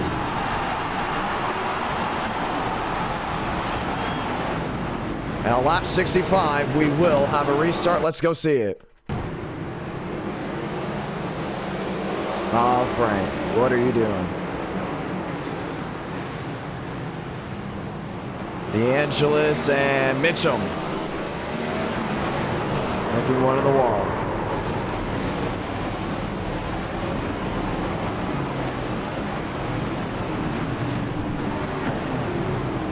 Clean racing up front. Everyone else has been having a demo derby, but it did go ahead and get cleaner. That's one thing I do want to go ahead and point out as we get ready to roll.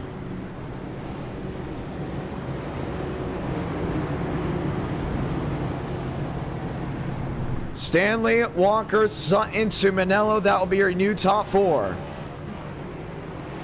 Let me rephrase that. Most will go ahead and get in line. We'll get the one to go here. Stanley and Walker will try it again. Lining it back up 2 by 2. Lap 67 out of 100. Let's get ready to go back green.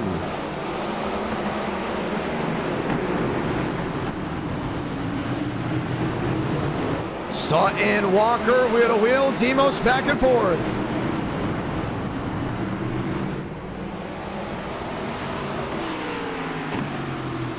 He's got it back to the rear. Lap 69 out of 100. Can something work as they work their way to 3 and 4? Sutton in the wall. Now he's going to get turned. Single car spin, staying with what we had before. Walker now in second. 6-8 the difference. Ethan, Stanley, and Walker have battled all night long. 30 laps to go. Burns and company also involved in the wreck. Caution will wave. And the penalties will get ready to be handed out here for whoever caused this incident. Let's go see. Spencer hit the wall, came down. And there was nowhere to go.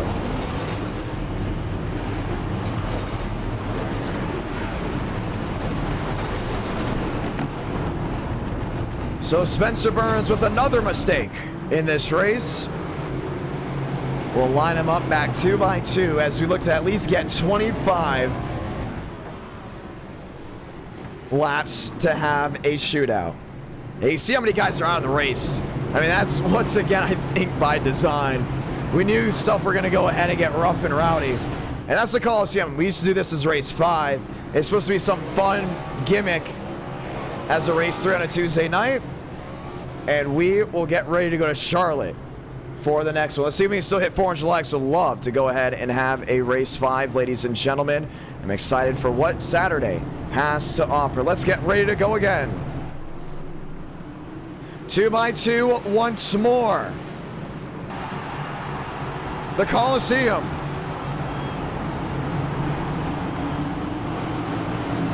This race, the highest viewed NR night, that was back in January 2022, 26 to go. Stanley on the outside, Demos on the bottom. Sends in the nose. Mitchell all over that back end. Josh Kenyon back in 5th. 25 laps for the shootout.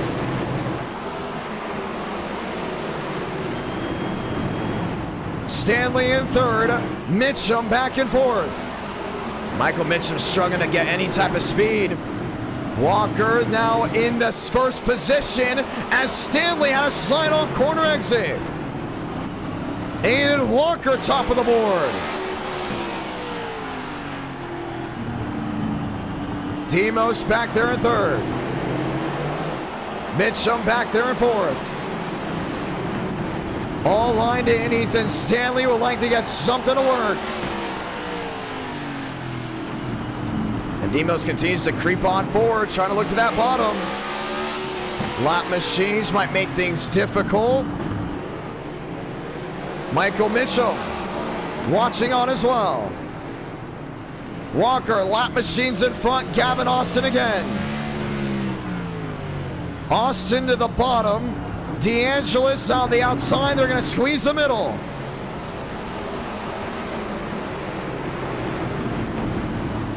Demos, Stanley, 20 laps to go. Oh man, he thought about the push. Can Mose find a way around Aiden Walker? Can Ethan Stanley shove his way through both? He's been the cleanest drivers all night. How about that? Crazy. I mean, the cleanest drivers will get you up front and you're going to fight for the lead. Michael Mitchum. Another one looking for an opportunity, Eugene Tuminello. Watching on, 18 laps to go. Stanley there looking and peeking to try to find a way through. Half a second back. The dive bomb down into turns 3 and 4. Oh, he went too wide. And here comes Mitchum looking for second. Demos still there, but fading. 16 laps to go for Aiden Walker. A 1 second advantage. As Joseph Armstrong right in front of him. Stanley in 3rd, Mitchum in 2nd. Walker has Frank and Joe right in front of him. Walker to the bottom. Michael Mitchum looking for his first win in NR night. That would be back-to-back first-time winners if he can get it here. There's the move. Michael Mitchum, new race leader from the Coliseum.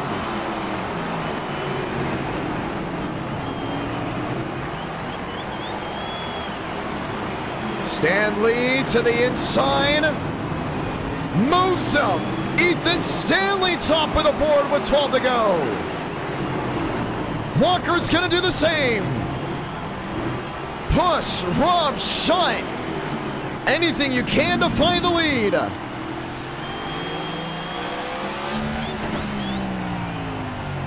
Ten laps to go this time by Aiden Walker. Knows to find victory lane. You have to use the bumper. Ethan Stanley, well prepared for it. These two have been the top two all night long. Shamela out of the way. 10 to go, now 9. Will we get one of those classic LA Coliseum finishes? Stanley the leader. Lap traffic in front. 8 laps to settle it. Find their way around the guys. Jason Beckman around. To the inside on the flat. We stay green. Stanley.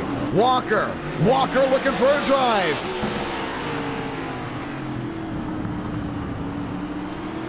What can you get here as time starts to fade? 7 laps to go. Walker needing the pressure. 6 to remain. Less than half a car length between first and second. To 3 and 4. Moves Gavin Austin. Walker is there. Tries to move the 92.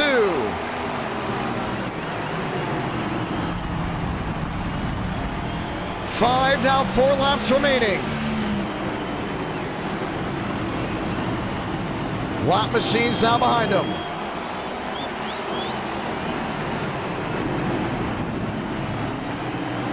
Wanting a push, wanting a shove. 3 to go. So wait to that last moment, that last brace, but last time someone waited for that. They drove it in so hard and deep, they all hit the wall. 2 laps to go from the Coliseum.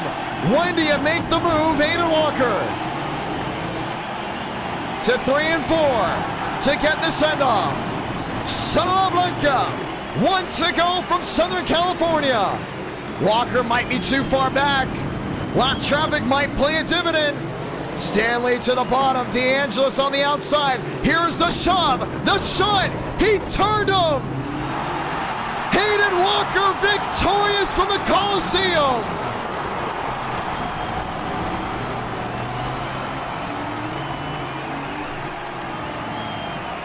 Not too far back at all.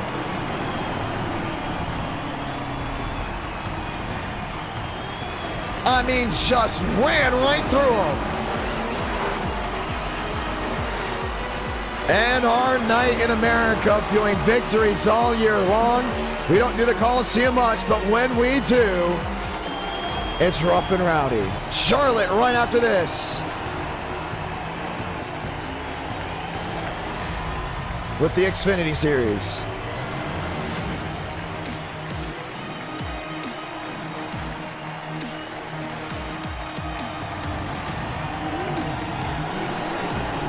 Let's go Xfinity Series Racing.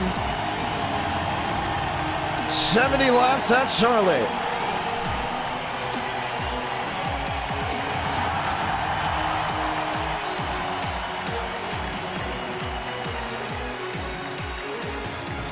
Shades of Hackstrong. I remember when Joe made that move, we had a what? 1,400 watching, and everyone spammed boo in the chat. Eric W. gifted a membership.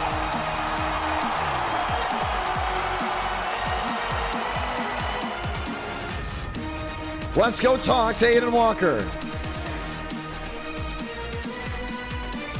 So a boot, scoot, and move, and Walker will get race number 3. We have race 4 after this, on track to get race 5. Ladies and gentlemen, do we see it? Because we're going to one of the best tracks in NR night with the Xfinity Series. So we're going to get the complete opposite of what we saw in race 3. You know what that is? Clean green racing. Walker, it's the John, you got a copy? Yep. Well, it's the Clash. We knew it was coming, and you sized him up, and the field goal was good. Walk me through it. Yeah, most of the race was just gonna be ending up like this. I already knew it from the start, so The whole world knew it. That's why we had it on the schedule, because we haven't done a Clash in yeah, we haven't had half a a year. race in a little while, so yeah, I've been moved out of the way like 20 times for a win. specifically Trucks Barnesville. Oh, Two really? times in a row. Yeah, Demos. Oh, that's right. And, yeah, I very much remember. Race 5 and the race 3 or 4. So I had to win it some way like that. So. Well, you moved them all right. I'm surprised. Was Stanley expecting it? Like, that was a big thing. I gave him a straight hit, I think. But no, it was pretty clean. I'm not gonna lie. That was a pretty clean hit. Like, yeah, it was right to the rear. Like, we all knew it was coming, though. Yeah. Well, I got kind of messed over from Joe because he kept holding me up. So I'm not gonna lose a race because of the lap car holding me up. So, well, we got the Coupe Designs car in victory lane. And Stanley just gave you a lick back to the end. Yeah.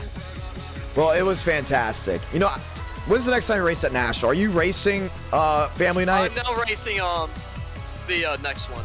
I was thinking we were gonna try going up to New Hampshire, but that deal entirely just went away. So are you going to the next one or no? Yes, we are. Oh, cool. That's gonna be exciting. Well, just I'm not gonna do that for a win because I would like to save some money.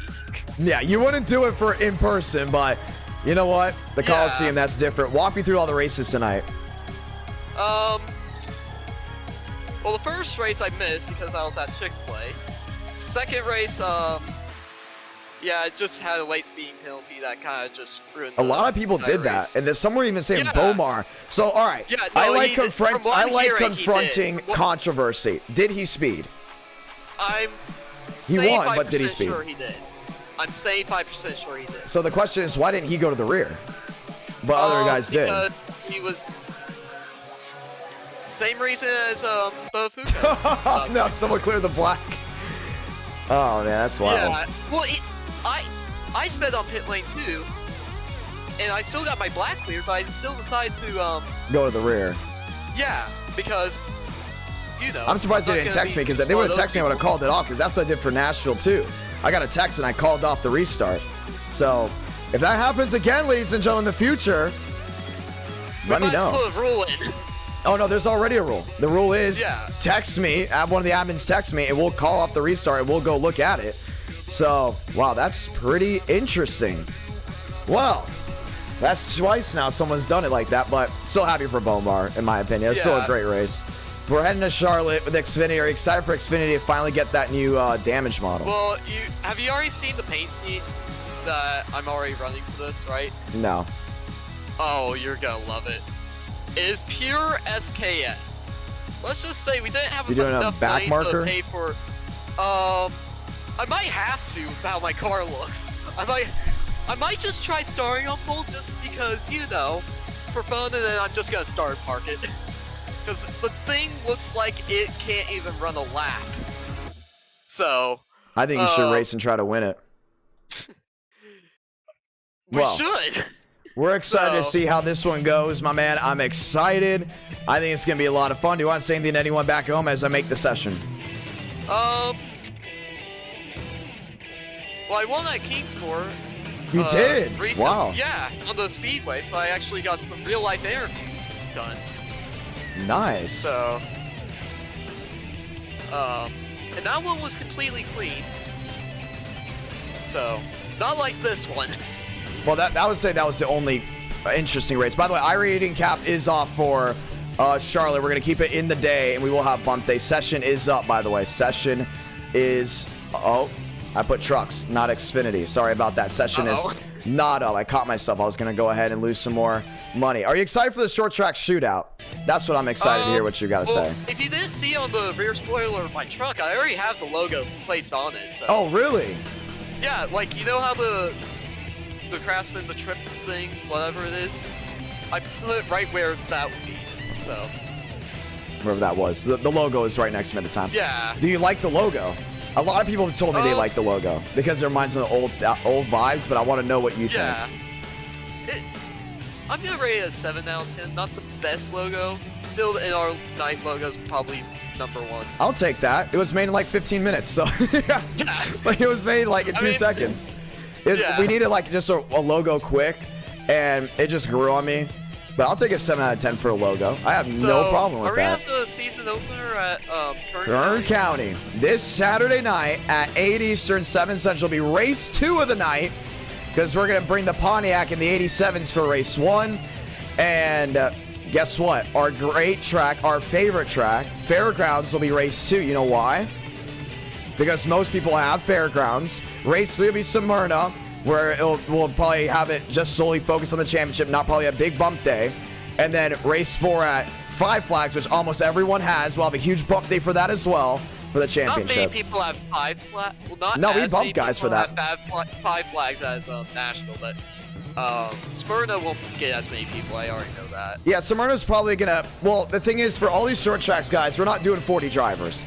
Like, some short tracks will be 28 max, 32 max. Like, I think for Nashville we'll do 32 max because we know demand's gonna be crazy.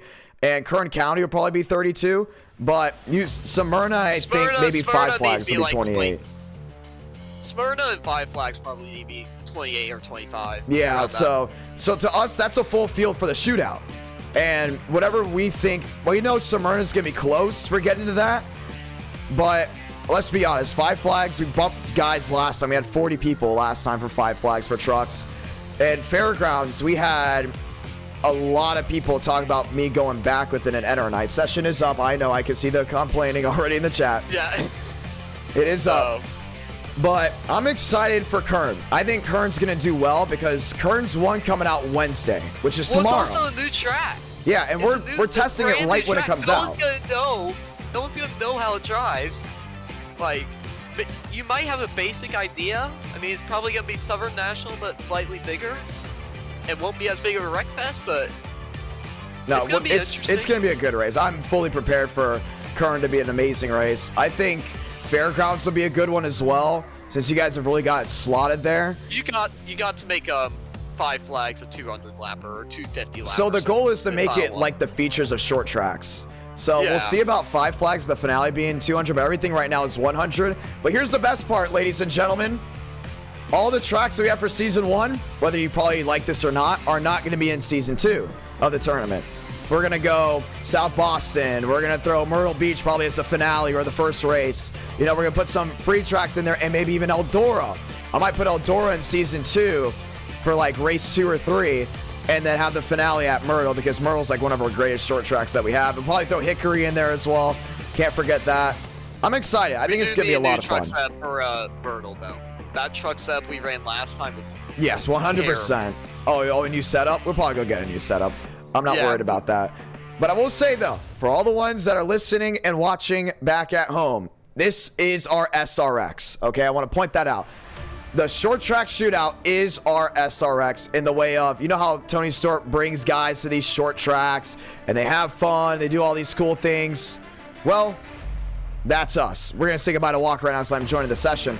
But it's our SRX in the way that we can bring NASCAR, right? A truck series, a high-level stock car series, in my opinion, because it's the big 3 for NASCAR, and make it work on the short track scene. That's cool. SRX is bringing the stars of yesterday to the front scenes, right, of racing on these short tracks, these grassroots short tracks, because I think this is going to be a success, in my opinion. I'm going to be the first one to say, I think you guys are going to absolutely love it. I've heard nothing but good things about it from viewers that are looking forward to it. And a lot of people that love the super speedway scene in NR and want there to have more value on the super speedway scene know that if race 2 Saturday is a success, Road Course Rumble, a road course tournament style of short track shootout comes out. Super speedway shootout is definitely next on the list. Maybe road course, the third one. And if it is like a slam dunk, you know, absolutely loved by everyone, then we have a speedway shootout, which should be the speedways or the intermediates, no matter how we would call it. Maybe something Thunder, intermediate Thunder and intermediate something, or speedway Thunder, not sure. And then all of a sudden, for a whole NR night, we have nothing but tournaments slotted in. That is just cool. I think that's amazing. And then we'll have one night where it's just championship night, where we would have short track shootout championship night. We would have super speedway championship night. We would have all these great things just in one NR, and it would be like the one that you cannot miss. I love it. I like it. Hopefully you all love it and like it as well. Let's get ready to go green. This is race number 4, and we're bumping. We are bumping this late on a Tuesday night. For the ones on the East Coast, happy Wednesday morning. It has just struck midnight Central Time. It's 11. Well, Mountain Time, it's 10. And our boys and girls there on the West Coast, congratulations. It's the 9 o'clock hour, so it is definitely NR night in America. For you, I love the West Coast viewers. Amazing. You guys do a great job of keeping us here and watching. Always a lot of fun. But yeah, I love the short track scene. Winchester was so much fun to call races at. It was unreal. Like the history of Winchester. Oh, you guys have to hear about this. Winchester, it's not a ghost story, but it could be a ghost story. Let's be real. So there used to be an orphanage on the back stretch of Winchester. Like an actual orphanage. And the orphan kids used to watch the races on the backstretch at that track. So when the orphanage, I'm guessing it was taken down at some point in the early 20th century. Once that all changed, they still had chairs out there that the orphans used. Close the channel. We're coming back. Hold. Hold, ladies and gentlemen, hold. I saw a Discord open, didn't I? Yes, I did. I'm so sorry about that. We are back. Quick in and out. I've updated the graphics, and it's the first time you can see Charlotte looking this good. I'm telling you, it looks really good. I love the way they made Charlotte look in this one. So we're going to join on in. We're going to try it all again. And we're so excited to have you all here for race number 4. Already 90 likes away. Sorry about the little situation, a little blip in the matrix of the live stream. But yeah, man, I think it was so cool. You know, when I heard that story, I was walking around, seeing all the history. See the guys that have won the Winchester 400. Kyle Busch has won the Winchester 400. Eric Jones. Some guy won it like 4 or 5 years in a row in the 1970s. Unreal. So yeah, the orphan kids would sit on the backstretch, watch the races, and then bring chairs out. And the chair was just left there one of the nights. And when the place got demolished, well, the chair stayed, and a tree grew right through it, and you can still see it now. If you ever go back there off turn number 2, I didn't get to see it, sadly, but at some point, I will be able to. Let's try it again. Let's load on in, ladies and gentlemen. I think it's such a cool story. I love when I go to tracks and they have all these cool stories. Like, Fairgrounds has their cool story. Winchester has theirs. I believe even Volusia. Volusia has really cool stories. One of the cool Volusia stories is, for the ones that do not know, it's going to blow your mind. Volusia, the dirt track, was in Days of Thunder. Not as a dirt track. If you look to Days of Thunder and some of the race scenes, they were held at Volusia. I believe Matt Skipper told me this correctly. The Bristol scene of them on pit road wasn't filmed at Bristol. It was filmed at Volusia. Volusia used to be an asphalt racetrack. So they were filming Days of Thunder already in Daytona. To cut costs, why would they drive everyone to Bristol when you could drive, what, less than 30 minutes, 20 minutes, get on I-95, go north just for a little, find the exit, and go to Volusia Speedway. So they filmed races at, or not races, they filmed a bunch of scenes for Days of Thunder in Volusia Speedway. That's awesome. Nashville Fairgrounds Speedway has their cool stories. Marty Robbins would win at the fairgrounds, get the trophy, kiss the girl, get in his car, and drive to the Opry. He used to be last on the Opry, the Grand Ole Opry, so he can race at Nashville Fairgrounds Speedway that Saturday night. Unbelievable. What a story. How cool is that? All these short tracks have so much rich history that if you go to one, even one that you might think is just a random quarter mile, you know, they all have this history, and it's so cool to learn about it. So, yes, Winchester's actually coming to iRacing, for the ones that don't know. I did say that on the broadcast. Now, you will not be able to find my Sunday broadcast of Winchester on Racing America. They did take that stream down from what I heard, but nonetheless, very grateful for the track and the CRA. The CRA is amazing. Ladies and gentlemen, let's go bumping. Race number 4 of the night. So yes, Tom Cruise has been to Volusia Speedway.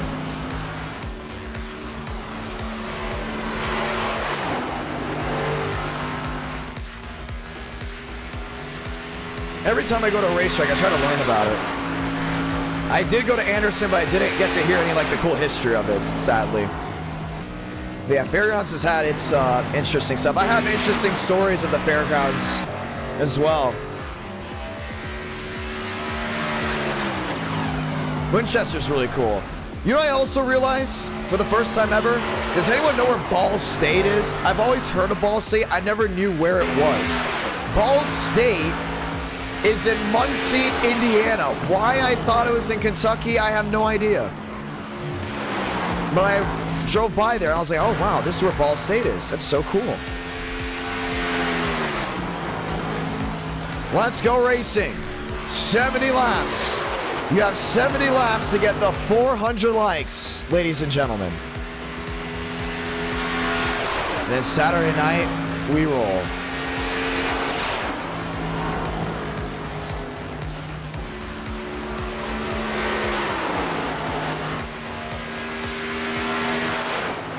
Time to go green.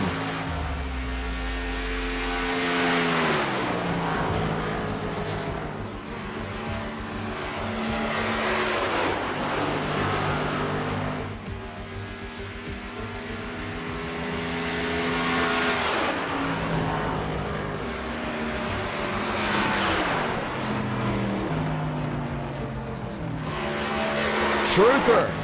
Up the second, Diallo. Hey, we haven't seen Omar Diallo in a while. He goes top of the board with a 35.9. Diallo, an amazing driver. One of the best to go ahead and try to get it done. Who's getting bumped? That's the real question. Sutton still has to go. Josh Kenyon, 24th. Let's get ready to go green. Yes, Anderson does have the little 500. I love that. But rich history, like great stories that I've heard from some of these tracks have just been unreal. Like Winchester. Man. Winchester's a really cool track to visit.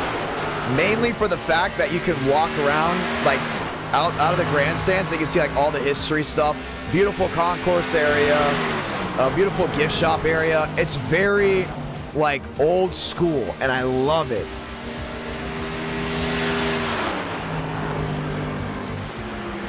Diallo top of the board. Walker would love to go back to back. Can he? That's the real question. Eugene Tuminello, I believe, just got in the outside wall. That might have been Mosteller. It was. Demos goes hard right into the wall. Gavin Austin. And there's Hayden Walker. And the 93. JD Laird on the outside of 1 and 2.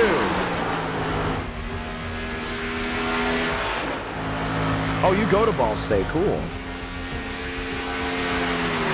Yeah, I stayed in Muncie for the Winchester races. Really awesome. Kenny Reel finding his way up the grid. Ready to go ahead and turn it up a notch to see if he has what it takes to go number 1. Jared Goff, no, sorry, Joseph Goff. 8th, Drake Berry. 9th, Abraham Vila. Back to 10th. Frank DeAngelis, 19th. Marcus Vanderlee. Christian Delgado. All looking to make the show. Your 40 driver field is getting ready to get set. Top of the board, JD Laird. 1 win at NR night. Looking for 2. NASCAR is on.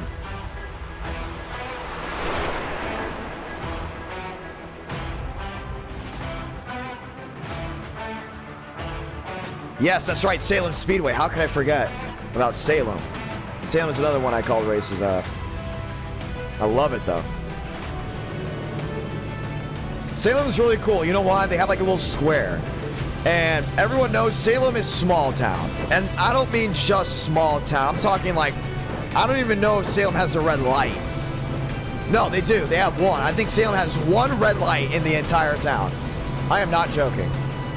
It is small town, but what's so cool about it is the fact that, I believe it's one red light. I don't know why I'm getting caught up about that. What's cool about it is that the town comes out for ARCA. Like, it's so cool. They pack the grandstands. It's amazing what they do. And it's really cool. They have like this little square. There's like 1 or 2 bars there. A nice Mexican restaurant. Beautiful. I love Salem. Sutton 17th, Real in 16 to Manello. Mitchum, Vila, Mosteller, and Barry have all lined in and will be looking for the green flag. Ladies and gentlemen, it's showtime.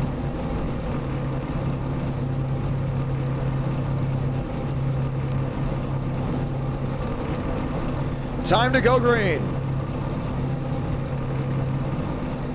We'll get the one to go this time by. Let's say those magical words. God. Speed. Drivers.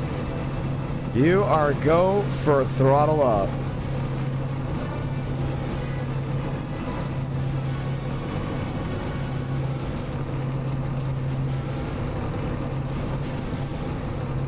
So Omar Diallo will lead us to the green flag. Walker, Laird, Truther, Carlos Truther, looking for his first win in NR. Okay, good to hear. Get it here in Charlotte.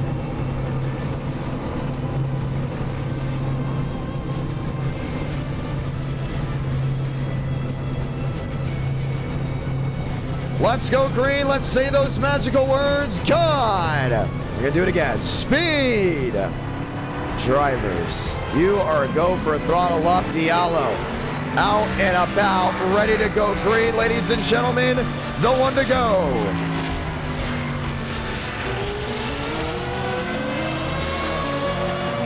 Kick the dust up, because we're going green from Charlotte, USA.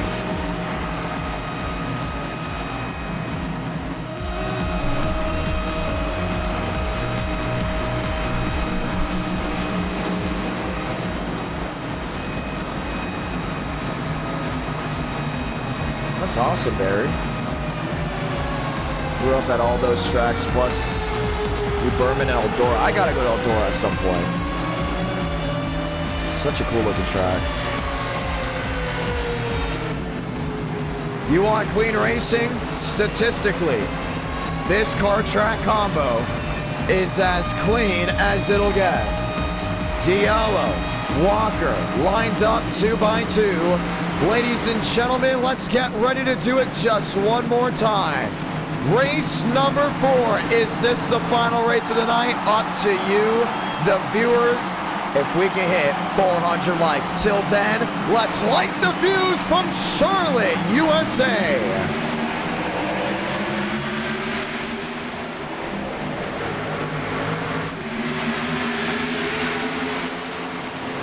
Laird in 4, trying to get something going. Walker on the outside lane. Let's have that wheel to wheel. Gavin Austin sneaking his way through. Truther on the bottom, still 2 by 2. Diallo will come back around and will lead lap number 1. Austin's just sitting there in second, has company on all ends. Abraham Vila on the outside lane has Walker downstairs. Nathan Lyons just ripping the wall, trying to get that drive off corner exit. Lap 3 out of 70.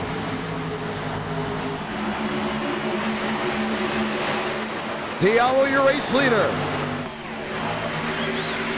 Coming back around. Tries to get it again. Diallo top of the board. And a quick update of the overlays will show that Gavin Austin's back to second. Dickens back there in 5th. 3 wide, Truther downstairs.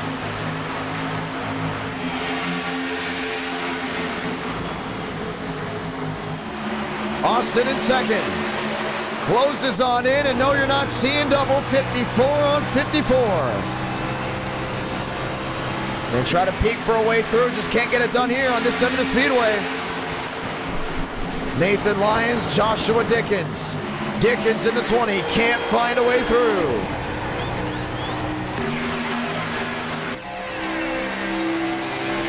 Looks top, no deuce. Nothing for him on the bottom. Over Page has Carlos Truther, also JD Laird on that outside. Battle for the lead, back on. Austin in the 54 with the purple stripe. Nearly cut the grass. Dickens around the outside. Joshua Dickens now into third.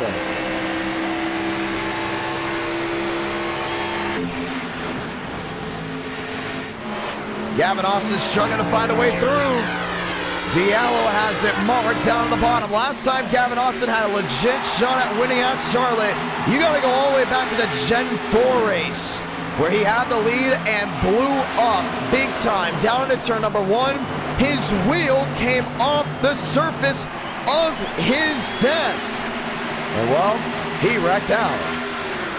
Austin like to get his first win on a non-super speedway. Where? Here. Truther under fire. The Ryan Newman machine. To the inside. Truther up the 5th. Have a ride for him. Now he has what it takes to be one of the best in NR9. Now he didn't go ahead and stun the show for the duels at Daytona after he accidentally downshifted in front of the field. But right now, I tell you what, he's going to get better as time goes on. Carlos Truther now fighting to find his way to the Fast 4. Dickens third, Austin still in tow, has yet to make a move to the outside lane to find a way through. Lap 7 out of 70.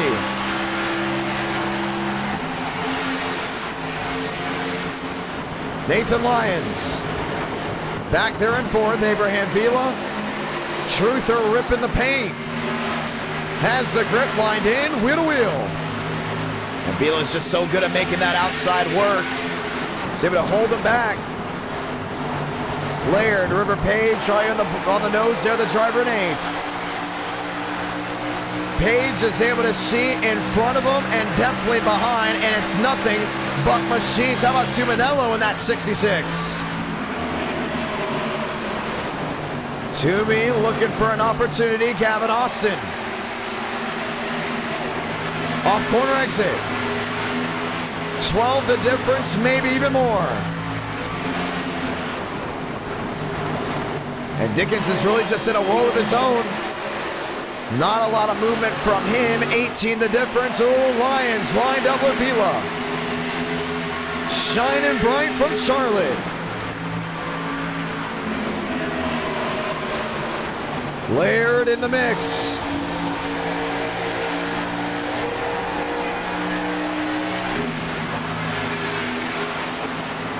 Vila P4. That's the 4-car battle right here.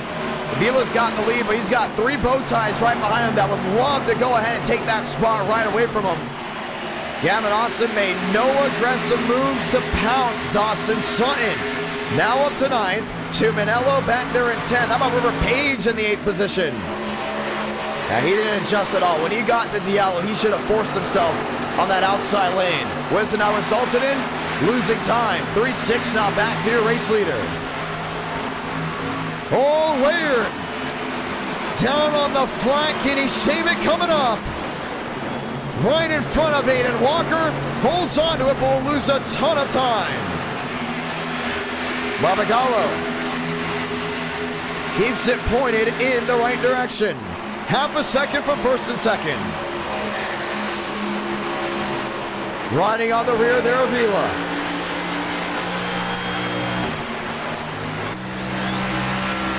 Sutton to 7th, River Page back to 8th. That Rackley Ward 26, making it work. DeAngelis, brand new paint scheme for him. Black, yellow, and white. Machine, the Jokers. Beautiful Toyota Camry. Austin getting some speed back, 2.7 the difference. Lap traffic making it difficult there for Diallo. And racing in the day, you don't have as much grip as racing at night, including here in Charlotte. And we're racing at noon. It is bright hot. Expect drivers to continue to be making mistakes as the race goes on. If they cannot hold on to the tire wear, you can see Joshua Dickens under fire. Pressure from behind, Lyons to the bottom. Carlos Truther finding a way through, contact from behind. Nathan Lyons, turned by River Page in front of the field, bringing out the caution.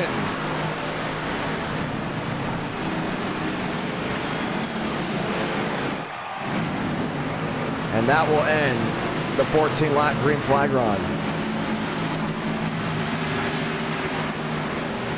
I don't know if River Page has had enough of them. But Nathan Lyons, I can guarantee you now, will not find victory lane.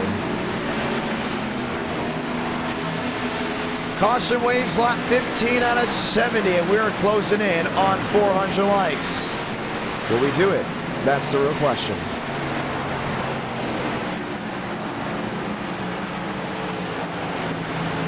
Let's watch back.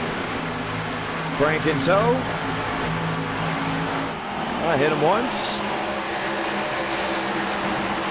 Hit him twice.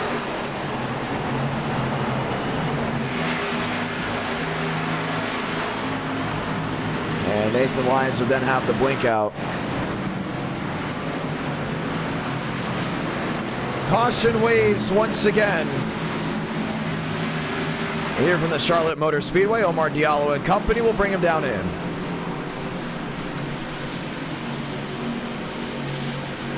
Four-tire stop, that's what they're expecting, and this should be able to get them maybe to the end. We're saying maybe for a reason, because you just do not know.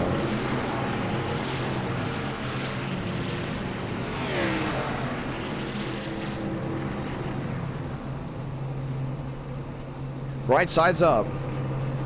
Left side's going up next time by. Diallo, company, here's the race off pit road. DeAngelis gets it fired, so does Vila, and I think Vila just won the race off pit road. Wow.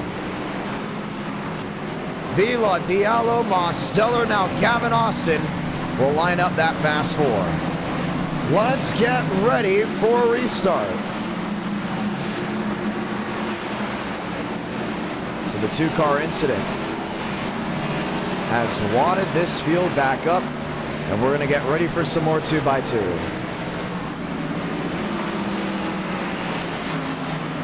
Let's go green. Next time by, the one to go. And Royer will be working his way onto pit road.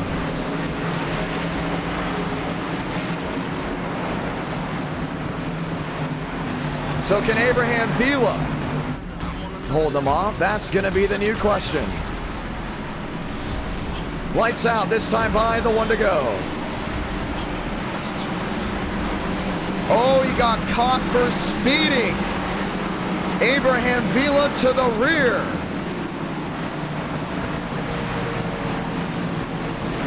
Or maybe not. We don't know. What's going on with the 18? And it is. Abraham Vila caught speeding on pit road. Man, they're just cracking down on it left and right. And Vila will pull it on in. Toyota, Chevy, new front row. Dawson Sutton back there as well. Let's get ready to go back green.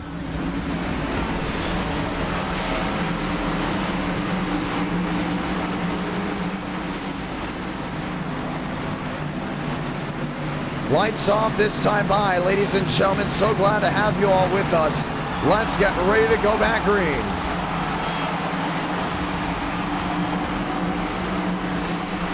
Toyota, Chevy.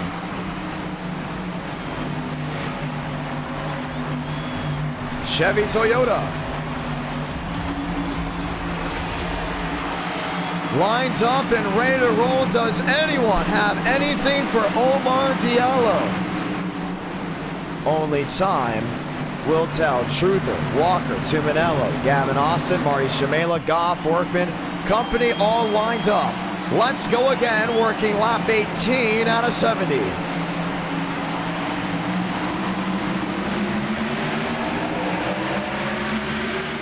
Mosteller didn't get it refired, jumps to the bottom, Laird around in the back.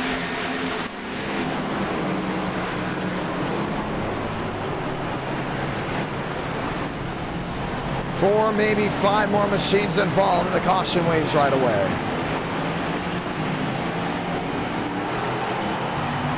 Laird is in it, that's the 5. Down at the bottom, a whole lot of damage. What happened? How did it happen?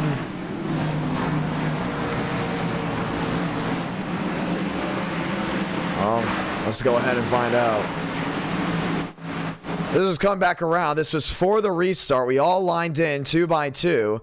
And when they came down off turn number 4, watch what goes on in the back. You have to probably see from this view. One of the best view we have. Moon on the outside, Culp on the bottom. Well, that's why. Barbagallo got stacked up. And someone got in the 41. No, it's just a 41 losing it. On his own. Wow. Right in the middle of JD and company. And that will bring out the next yellow. TJ Moon was not able to hold on to a restart. And we'll get the 1 to go this time. So now lap 19 out of 70 will give us lights off.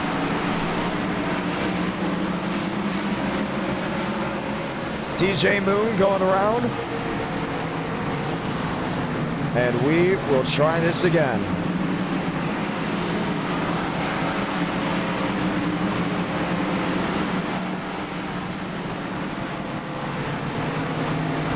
One to go. So DeAngelis will now start in 3rd. Sutton will go 4th. And the company will all line up back 2 by 2, so we'll get ready for another restart. Time to go back green.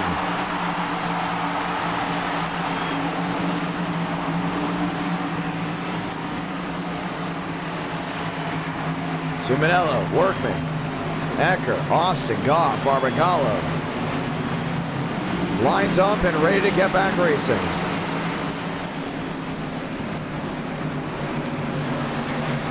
Sanders, Kenyon, Ewing, should we say. Ewing back with Rodriguez. And we'll get ready to try it again.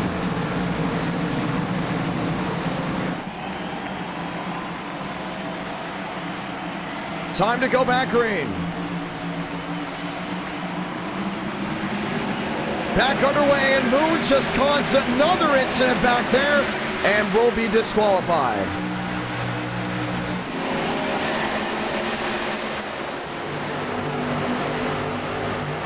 That's twice he's caused a problem back in that rear. Let him race up front.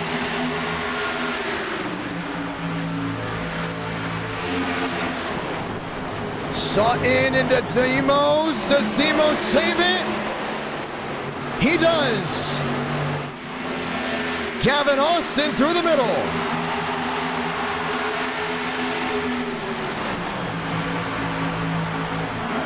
That puts Sutton right there in 2nd. Tuminello back to 3rd.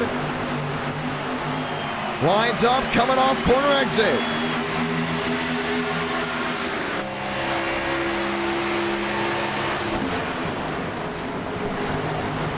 Sutton, Diallo, Tuminello, Gavin Austin, fast forward. And now the question is, where do you run?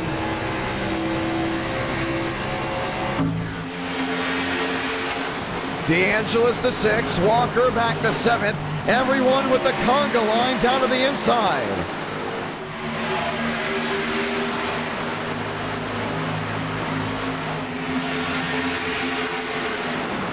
Tuminello in 3rd.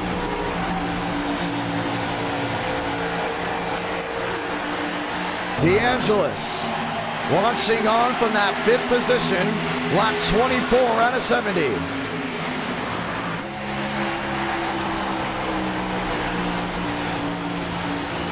There's Truther down on pit road.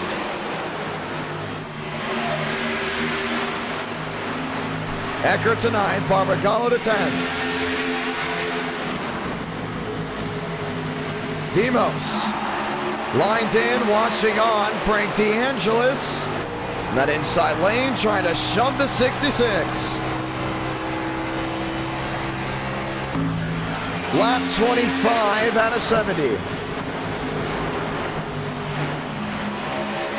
And we're going to keep an eye here on Dawson. Doing a great job up there in 3rd.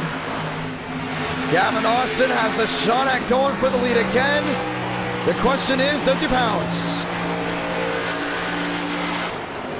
Right back to the rear. He has great short run speed, not so great long run speed. Lap 26 out of 70, and that 54's got it dialed it back up. Dialed into the bottom.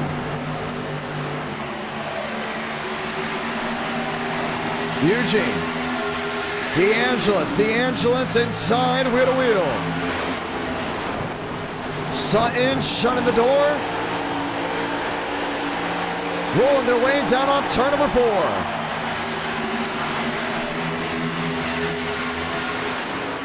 Goff in 6. Toomey back to 5th. Gavin Austin still no bite on the driver in front.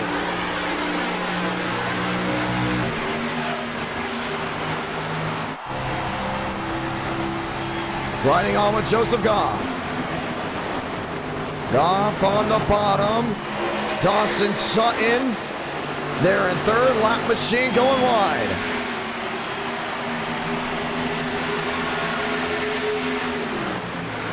Diallo, Austin, all lined in.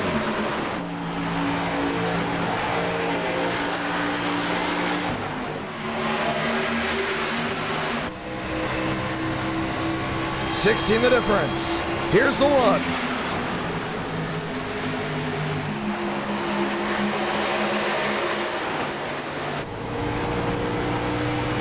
Lap 28, how about lap 29 out of 70? So he's just watching on. DeAngelis back to the outside. Frank with the move on Sutton. Does he get the drive off? He does, trying to put 3 Toyotas up in there. Goff when the drivers hit the wall. Lap 29, now working lap 30 out of 70.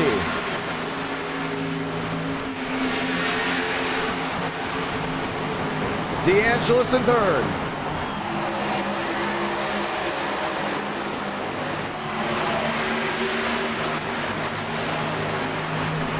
Ethan Eckert to 7th. Goff back there as well. Frank in 3rd, they're all lined in. 40 laps to go this time by. No one's been able to touch Diallo at all. Like, it hasn't even been close. Walker in 6. Launching on down to the inside. Gavin Austin 6 back. Now, if someone's going to go up there and go in and catch Diallo, it might be Frank DeAngelis. Big blink out of him. Frank to the inside, catching the apron.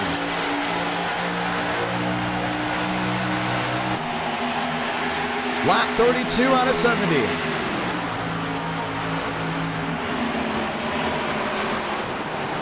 Toomey in 6th.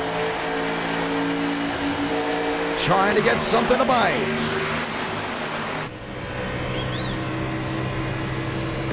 One second, now the difference. As machines towards the back end start fighting, that's Demos under Eckert. Fresh tires versus worn tires, number the 39. Truther. Trying to make that outside lane work. Gavin Austin is there. When do you make the move for Frank DeAngelis? Frank to the inside, another peak.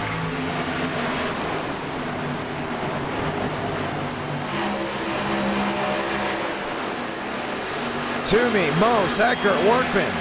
Back with Gong, 34 out of 70.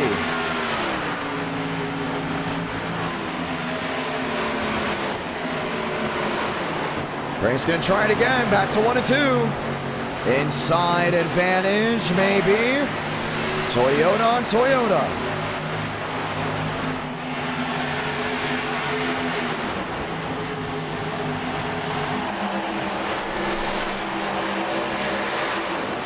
Frank on the bottom. Trying to clear Austin. Frank DeAngelis into second.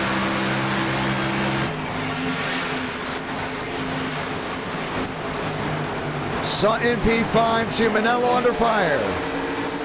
And Toomey's going to have Demos here in just a moment. Oh, someone caught the wall, and Manello gets tagged by Truther. Holds on to it, saves. I think Sutton just slammed that right side. No, that was Aiden Walker. Walker just nailed the wall.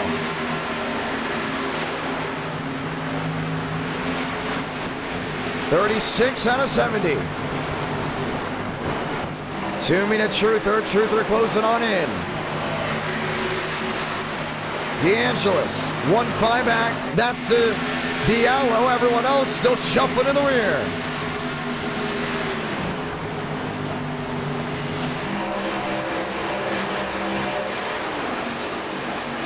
Eckert outside. They're the 81 of Workman.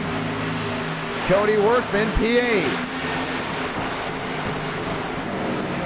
So goes Diallo, DeAngelis, Austin, and Walker. That's your new top 4.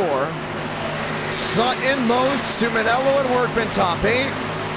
All lined in.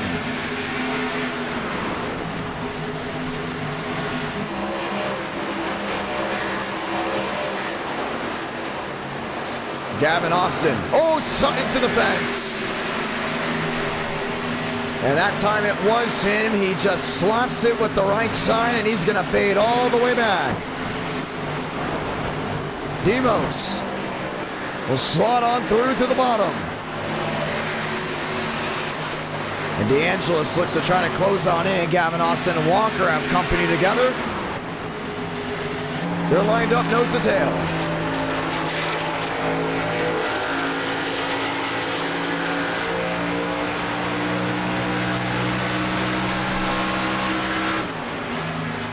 Sutton now back in that 6th position. He probably needs to try running that paint. That's going to be the big difference maker. How about this right here, Ethan Eckert. Going around to Manello and making it work. Frank in 2nd, Gavin Austin in 3rd. Walker back in that 4th position. 30 laps to go next time by for Omar Diallo.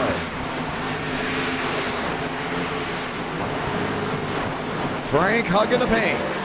Now they actually found out on iRacing that if you use the paint more at that left side, you're going to have more grip down there compared to any other race or racing surface. So you're going to see a lot of these guys really play tag with that left side. Watch it again. Frank rolls the center, gets the left sides on.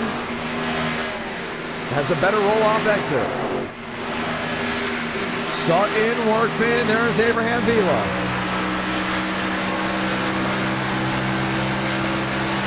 Diallo works on extending that lead. Everyone else lined up from the nose to the rear. Gavin Austin, Aiden Walker, Mosteller, Sutton, how about Cody Workman? Workman back in that 7th position.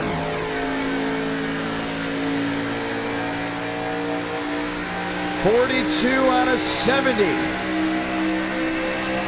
As they roll their way back to the line. To the center of 1 and 2. Left sides on the paint. sliding off corner exit.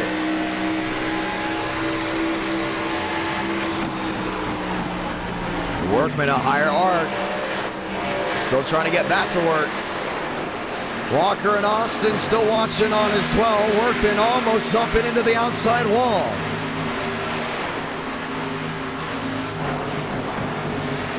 Gavin Austin there in third. Frank DeAngelis there in second. Aiden Walker. Mose. Sutton dirt tracking off corner exit. Now Workman. Oh, there's a spin. Ethan Eckert to Manello. Caution will wave.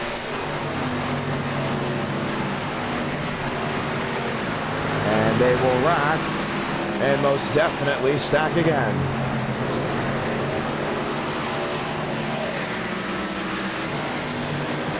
Ethan Eckert, Eugene Tuminello, cautions out.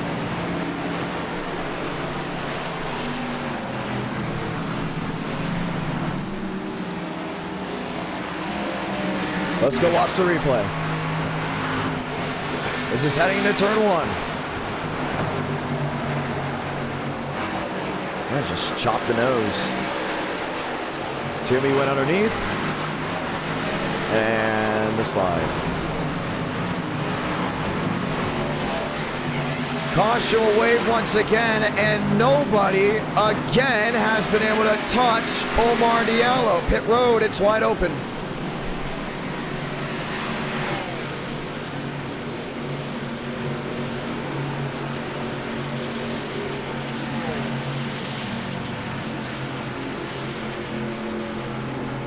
Omar's been near perfect the entire race. No one, and I mean no one, has been able to find a way around him. Pit road is open, and ladies and gentlemen, iRacing will be soon going under for one reason and one reason only. To add that update, Frank comes out second, Austin comes out third, Mose comes out fourth, and Ethan Eckert, who is back on the racing surface, will go back around and find his way to pit road. Trying to hold on to the lead lap in some way. Let's try it all again.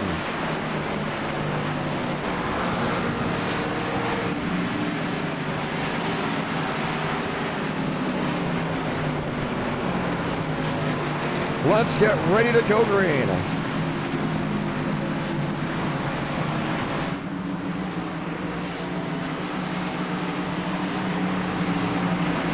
Eckert Diallo. All lined up. Eckert comes to pit road, and we'll get the one to go this time. Let's try this again. The lineup 2x2. Gavin Austin will be looking for another opportunity. And we will get ready to see who will find victory lane. What could be the final 25 laps of the night. Workman. Barr, Shamela, Goff, Vila, Allman, Beckman, Dickens, Walker, and Sutton all line on up. Here's something I was actually thinking about, ladies and gentlemen. Do you think NR Night needs to start earlier? Instead of a 8 o'clock start, we start at 7:30 on the East Coast. Opinions on that? Might be changing things up with people having to go to bed earlier. Because it is usually in fall, everyone goes to bed earlier in fall, and then everyone becomes night owls again in the spring or in the winter. So I was thinking, do you think we need to start at 7:30? Let's get ready to ride. Goff and Vila. Beckman and Dickens. Sutton and Sanders. Lined up for the 2x2.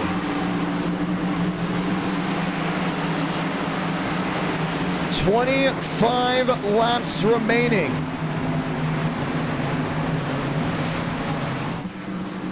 Pace car down below. Grab a gear one more time. 25 to go from Charlotte.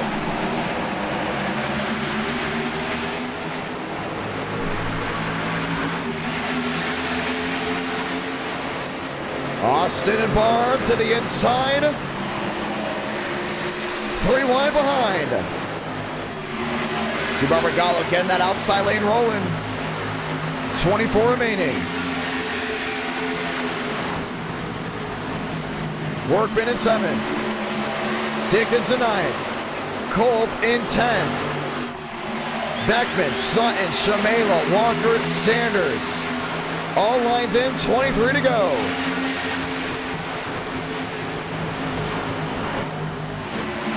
Austin right in the paint. Demos right in front. Something's gonna have to give for Frank D'Angelo's to find victory lane. Barbagallo out of tow.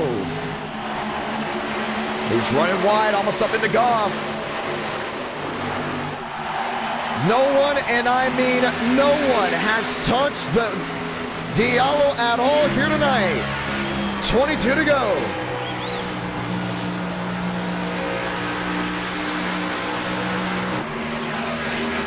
Off turn 2. Oh, spin in the back. Cody Workman. Into Barbagallo, collecting more machines, and the caution's out again.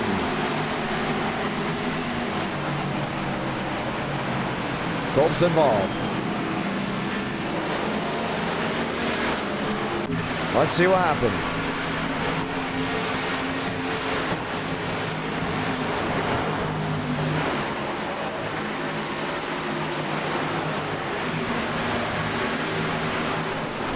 Oh man, start right before that 57. Let's watch Workman. Now just drifted up in the barb. And just like that, Barbagallo had nowhere to go. Caution is out once again. We might try the new start time for NR Night either, I wouldn't say this Saturday, but we might start it maybe sometime next week. Maybe Sunday, maybe the Sunday hour we started at 6. If we have to go Sunday, I know football will be back, but I still want to make sure we get 2 streams in. Oh, Frank's gonna stay out. How about that? Wow. They all did the opposite of Omar Diallo, and it's gonna pay off big time. All these drivers will now be in front of the 54, and we're gonna have a finish of greatness on our hands.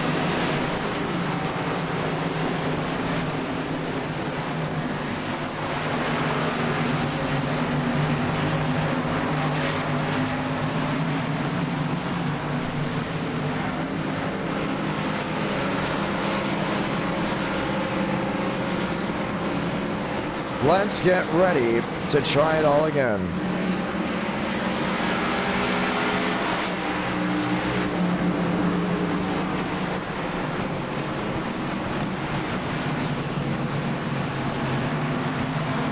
This time by the one to go.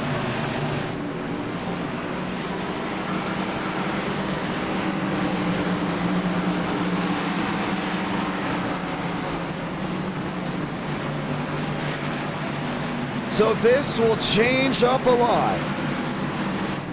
And the question is, will this be our last caution? Pit road still open. Guys coming down and in. And we'll see the one to go this time by. Get off your feet, ladies and gentlemen, or get off your seats. Get up on your feet as we get ready to go green. The one to go. Make or break for Frank the Tank. Let's see if it works.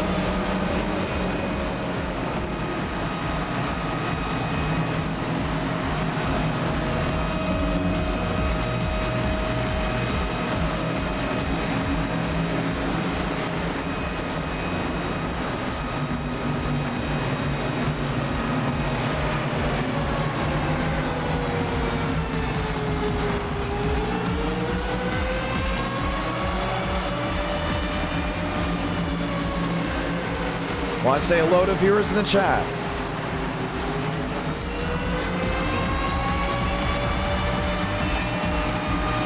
As we get ready to roll the dice just one more time.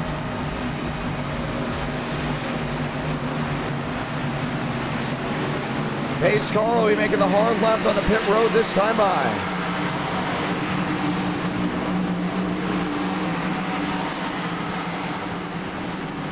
Frank downstairs. Mose on the outside. Can Gavin Austin sneak his way into a win? Let's find out just one more time.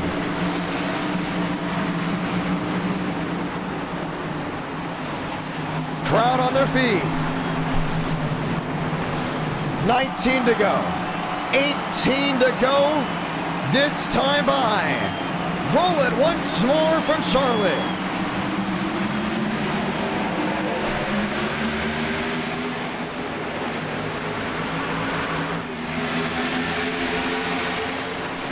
Demos on the outside. Wheel to wheel with Austin. DeAngelis out in front, out in tow. DeAngelis holds on to the lead. Got to keep an eye on Diallo back there in 11th. Already 3 wide, hugging the paint.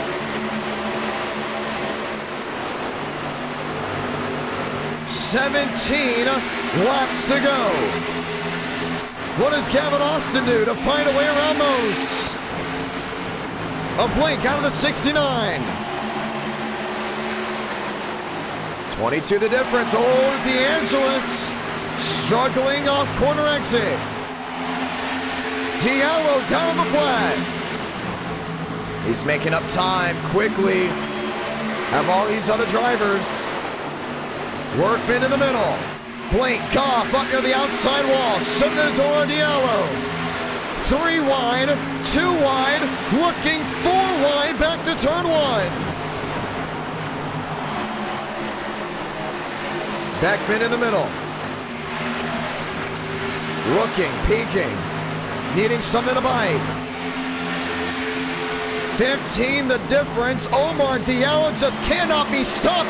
Maybe he can. He's loose in 3 and 4. Slid those tires. They're not as new as they were before. Here comes Mose looking for the lead.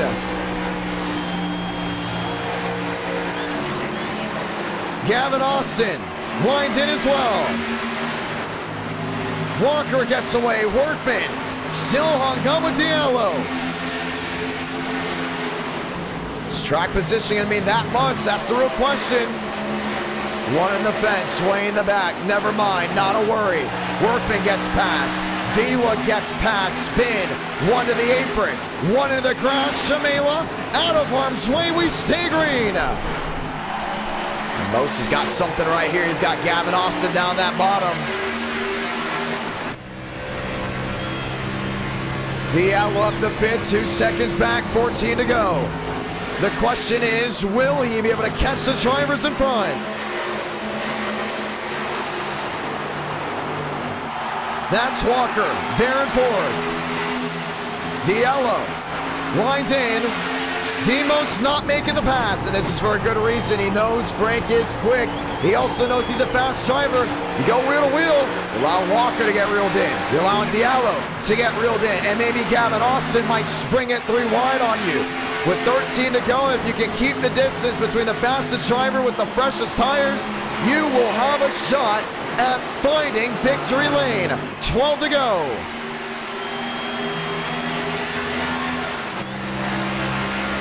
Mose in line, there in the 78. No peek to the bottom. No peek on the outside lane. Diallo 1-3 back and closing. It's like almost like the top 3 is just drafting with each other. They know they don't want to go ahead and force a mistake. Aiden Walker's in tow. Now it's 4 drivers in line. 6 on the board, 11 to go.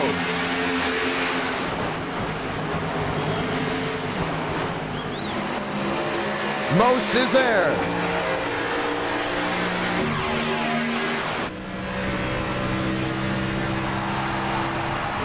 What's gonna work?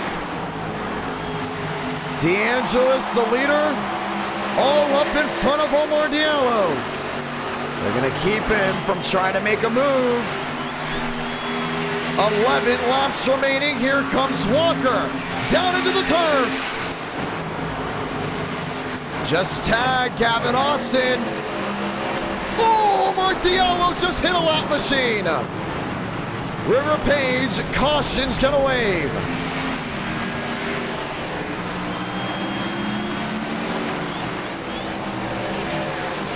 And you can throw that out the door. What was he doing up there? What were both of them doing up there? This was before. Oh, man. River Page may be gone for a little while. Park it. Throw it away. Throw the key away. Just get off the track. What was the... Oh, he was going for Marcus Vanderlee. And that will cost River Page a shot at racing in the next stream. And maybe the one after that. L5 from here. And definitely L5 for the next stream. They can't do that. Childish stuff, not happening.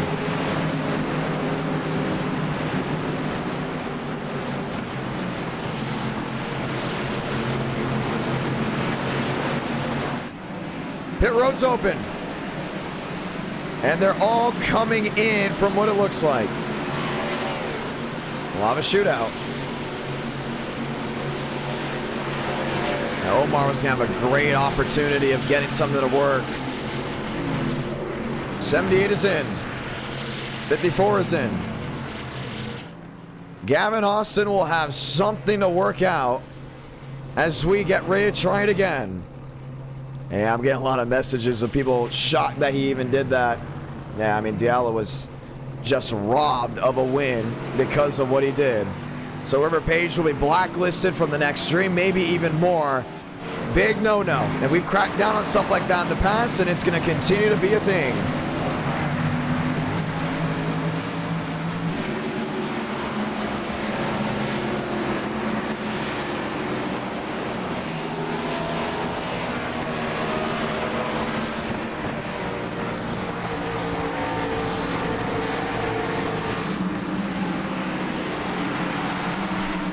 Let's get ready to go back green.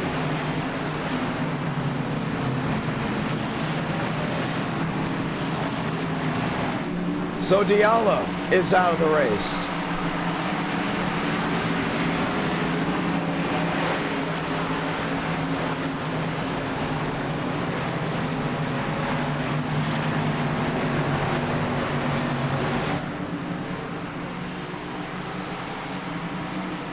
One to go, ladies and gentlemen. 6 laps to decide a winner. So Walker, Mose, Real, DeAngelis, all lined in for a final shootout.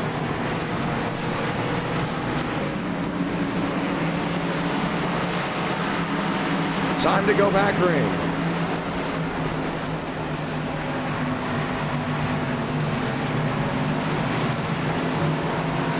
Chevy on Chevy. Chevy on Toyota.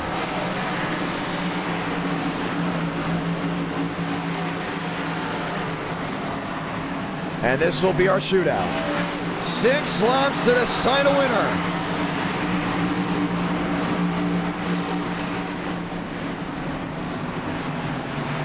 A lot of these lap guys have been all torn up. Kind of just limping around, trying to get back to the finish line.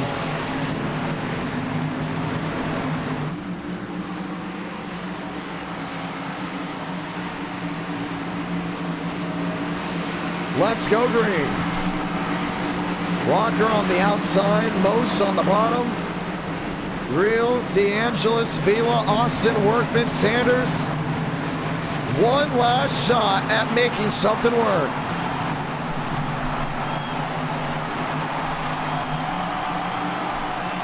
Pace car down and away. Kenny Real in third, DeAngelis back to fourth. 6 to go from Charlotte, USA.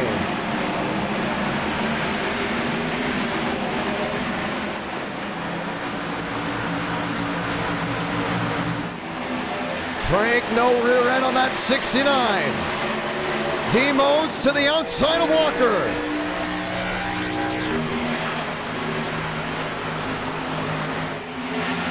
Frank's looking back to the bottom. The look. Oh, he turned him. Frank into Walker. Walker's gonna save it. Blinked in style. 5 to go. Cody Workman in the turf. He's gonna get turned. The big one in turn 1. The caution's gonna wave again. What was Cody Workman even thinking? Why did he think that was a good idea? I have no clue. I can't even, like, begin to question what that was.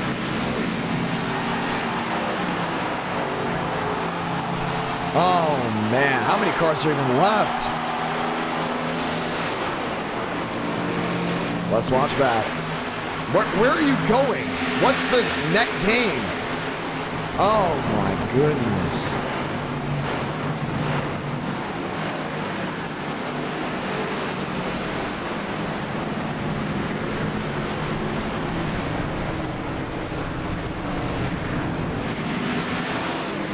Like, this is just as bad as trying to block the entire field at Talladega. It was not going to work. They're unbelievable.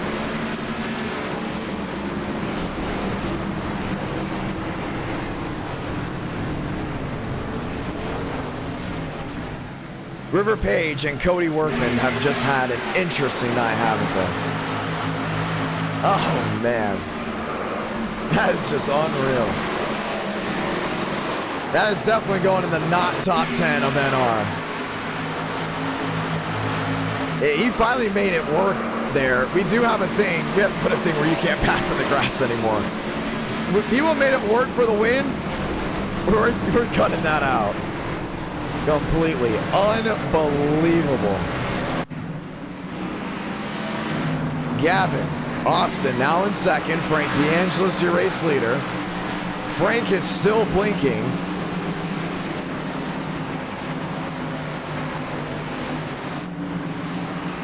And we'll get ready to go again.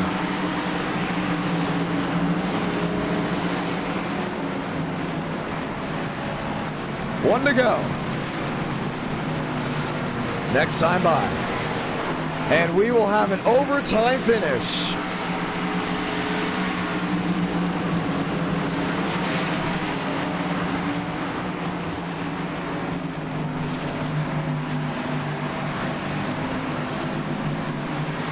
As we get ready to go green.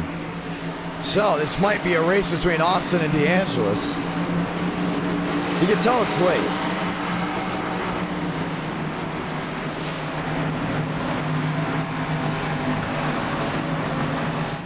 And we will get ready to go again. One to go. Tyler Tinsley, welcome.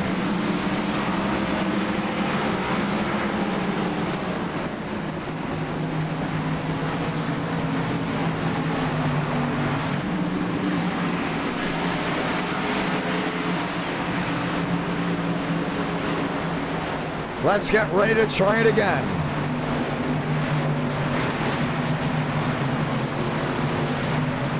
Gavin Austin on the outside lane. Frank DeAngelis on the bottom lane. Race 4.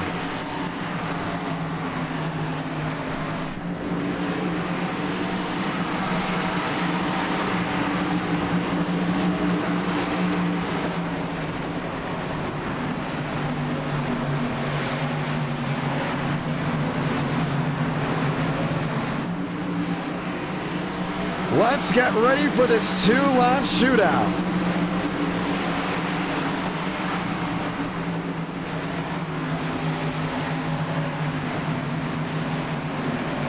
As we get ready to go green. This will be the decider.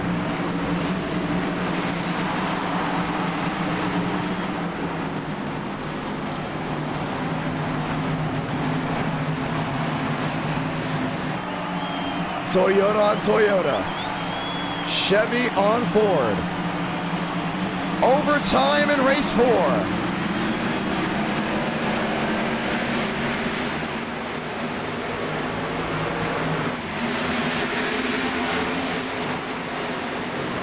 Austin on the outside, trying to make it work. Spin, wreck in the back, never mind. 2-horse race. Austin topside. DeAngelis on the bottom.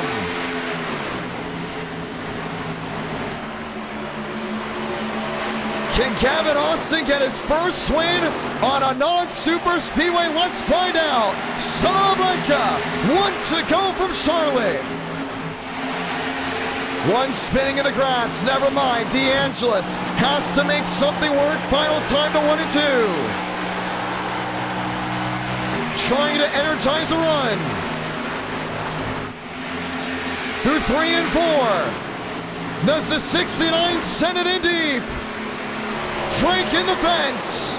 Somehow, some way, Gavin Austin's gonna win at Charlotte. Victorious in North Carolina.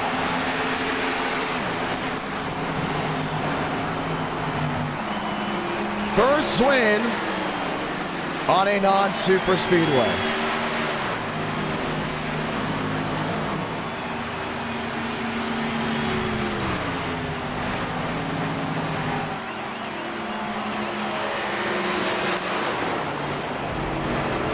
They're saying he jumped the start.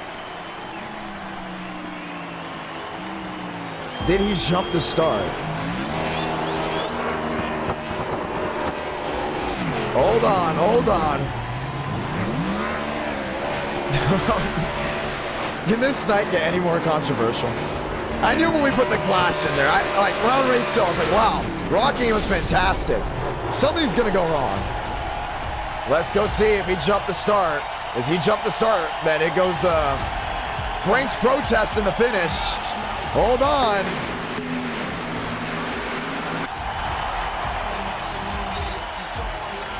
Frank is the control car. Keep an eye on it.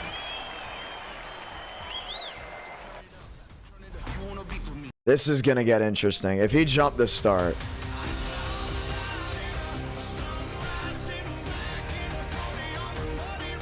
Frank restarts. Oh my goodness, he jumped the start, didn't he?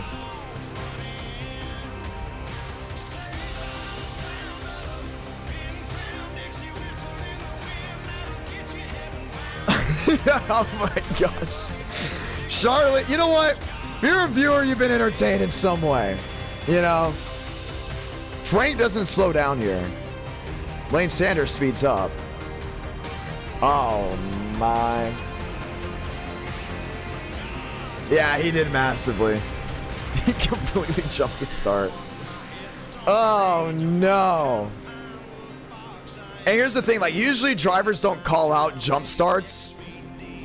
Like you gotta protest it. If it's for the finish, you can protest the restart. Like you can protest it. It was protested. And now we gotta make it official. Jump and a half.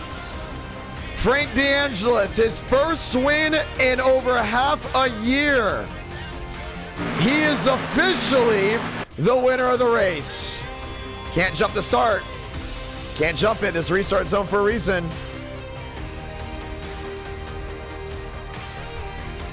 You know what? It's been a fun night. I will say that. If you weren't happy about how I reacted to the Cody Workman and River Page stuff, if it probably happened earlier, I would have been more professional, but I've been up for 16 hours and the clock has struck midnight Central Time.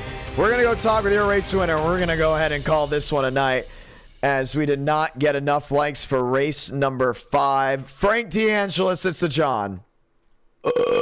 You won. Excuse me. Dragged me at a bad time, bro. Really? Well, you went to victory lane. Walk me through the race. Race was really fun. I don't know. People, for the most part, the people running up front kind of deserve to be up front because with this car, it's actually this combo, it's actually a lot harder than next gen at a short track, at a plate track, and trucks at some Uber track that like you can't do anything at. It was a great race at Rockingham. Don't hate. Oh, it was. I got right reared on like lap 18, and the guy threatened to protest me. So we'll see what happens with that. We'll see what happens. Why is Tuesday night consistently the more controversial night? I don't know. Like, I don't get it. Eric W. gifting 5 memberships. I believe you just gave one to Aiden Walker, Demos, Virgo. So nice to go ahead and see William Schmidt also as a member. Thank you so much, Eric. Thank you for everyone supporting the River Page. Well, River Page will not be back for the rest of the week. Cody Workman, I don't know what he was thinking. River shouldn't be back for probably the rest of the month. I hate to throw Bro under the bus, but we were telling him for like 3 laps to just park it, and he just refused. Oh, well, I most likely also agree with that statement. Well, you got short track shootout coming. You got a lot of great things coming this Saturday. Kern County, the new Xfinity damage model. And we might be starting Enter and I a little bit earlier because with school back and people going to work, we want to make sure that we get as many races as possible with a bunch of people watching. We had a huge amount of viewers watching earlier today, ladies and gentlemen. Over 500. Beautiful thing. And I just realized, I was like, after Rockingham, I saw what happened. I was like, it's a Tuesday night. People had to go to sleep. But guess what? Saturday night, no one has to go to sleep because it's a Saturday night. And it's going to be a lot of fun. I'm so excited to see how that goes. Frank, do you want to say anything to anyone before we log off? Yeah, let me talk to you, John. Shout out all my boys. Shout out Michael. Michael, big time supporter. Michael Ford in the chat. I don't know. Me and him were talking about it. I honestly didn't even want to do this race because Dega didn't even make the show. Rockingham, I made it not even 20 laps. The Clash was the Clash. So I was honestly about to just say, Michael, we're cutting to the 1 race short. We're gonna go watch Ahsoka. But without me, really? Race. Yeah, that was part of my reasoning. So the second the stream ends, we better go make your popcorn quick because I'm starting it quick. All right. Well. You went to victory lane. Congratulations. That will go ahead and end the night. Amazing job, Frank. You did not jump the start. Bro, I was... Second win at Charlotte, and they're both controversial. I just want to point that out. What's so controversial about him being a car length ahead of It wasn't that. It's the fact that River Page wasn't, there all the way. Cody Workman thought he could go mow the lawn. And then, oh my God, it was just, we went from such a great race to it just being derailed. But yeah, at the end of the day, it was a great night, ladies and gentlemen. So glad to have you all with us. I can't wait to see you this Saturday night, 8 Eastern, 7 Central. Gonna be a lot of fun. Congratulations all. Have a great night, ladies and gentlemen. And I'll see you all very, very soon.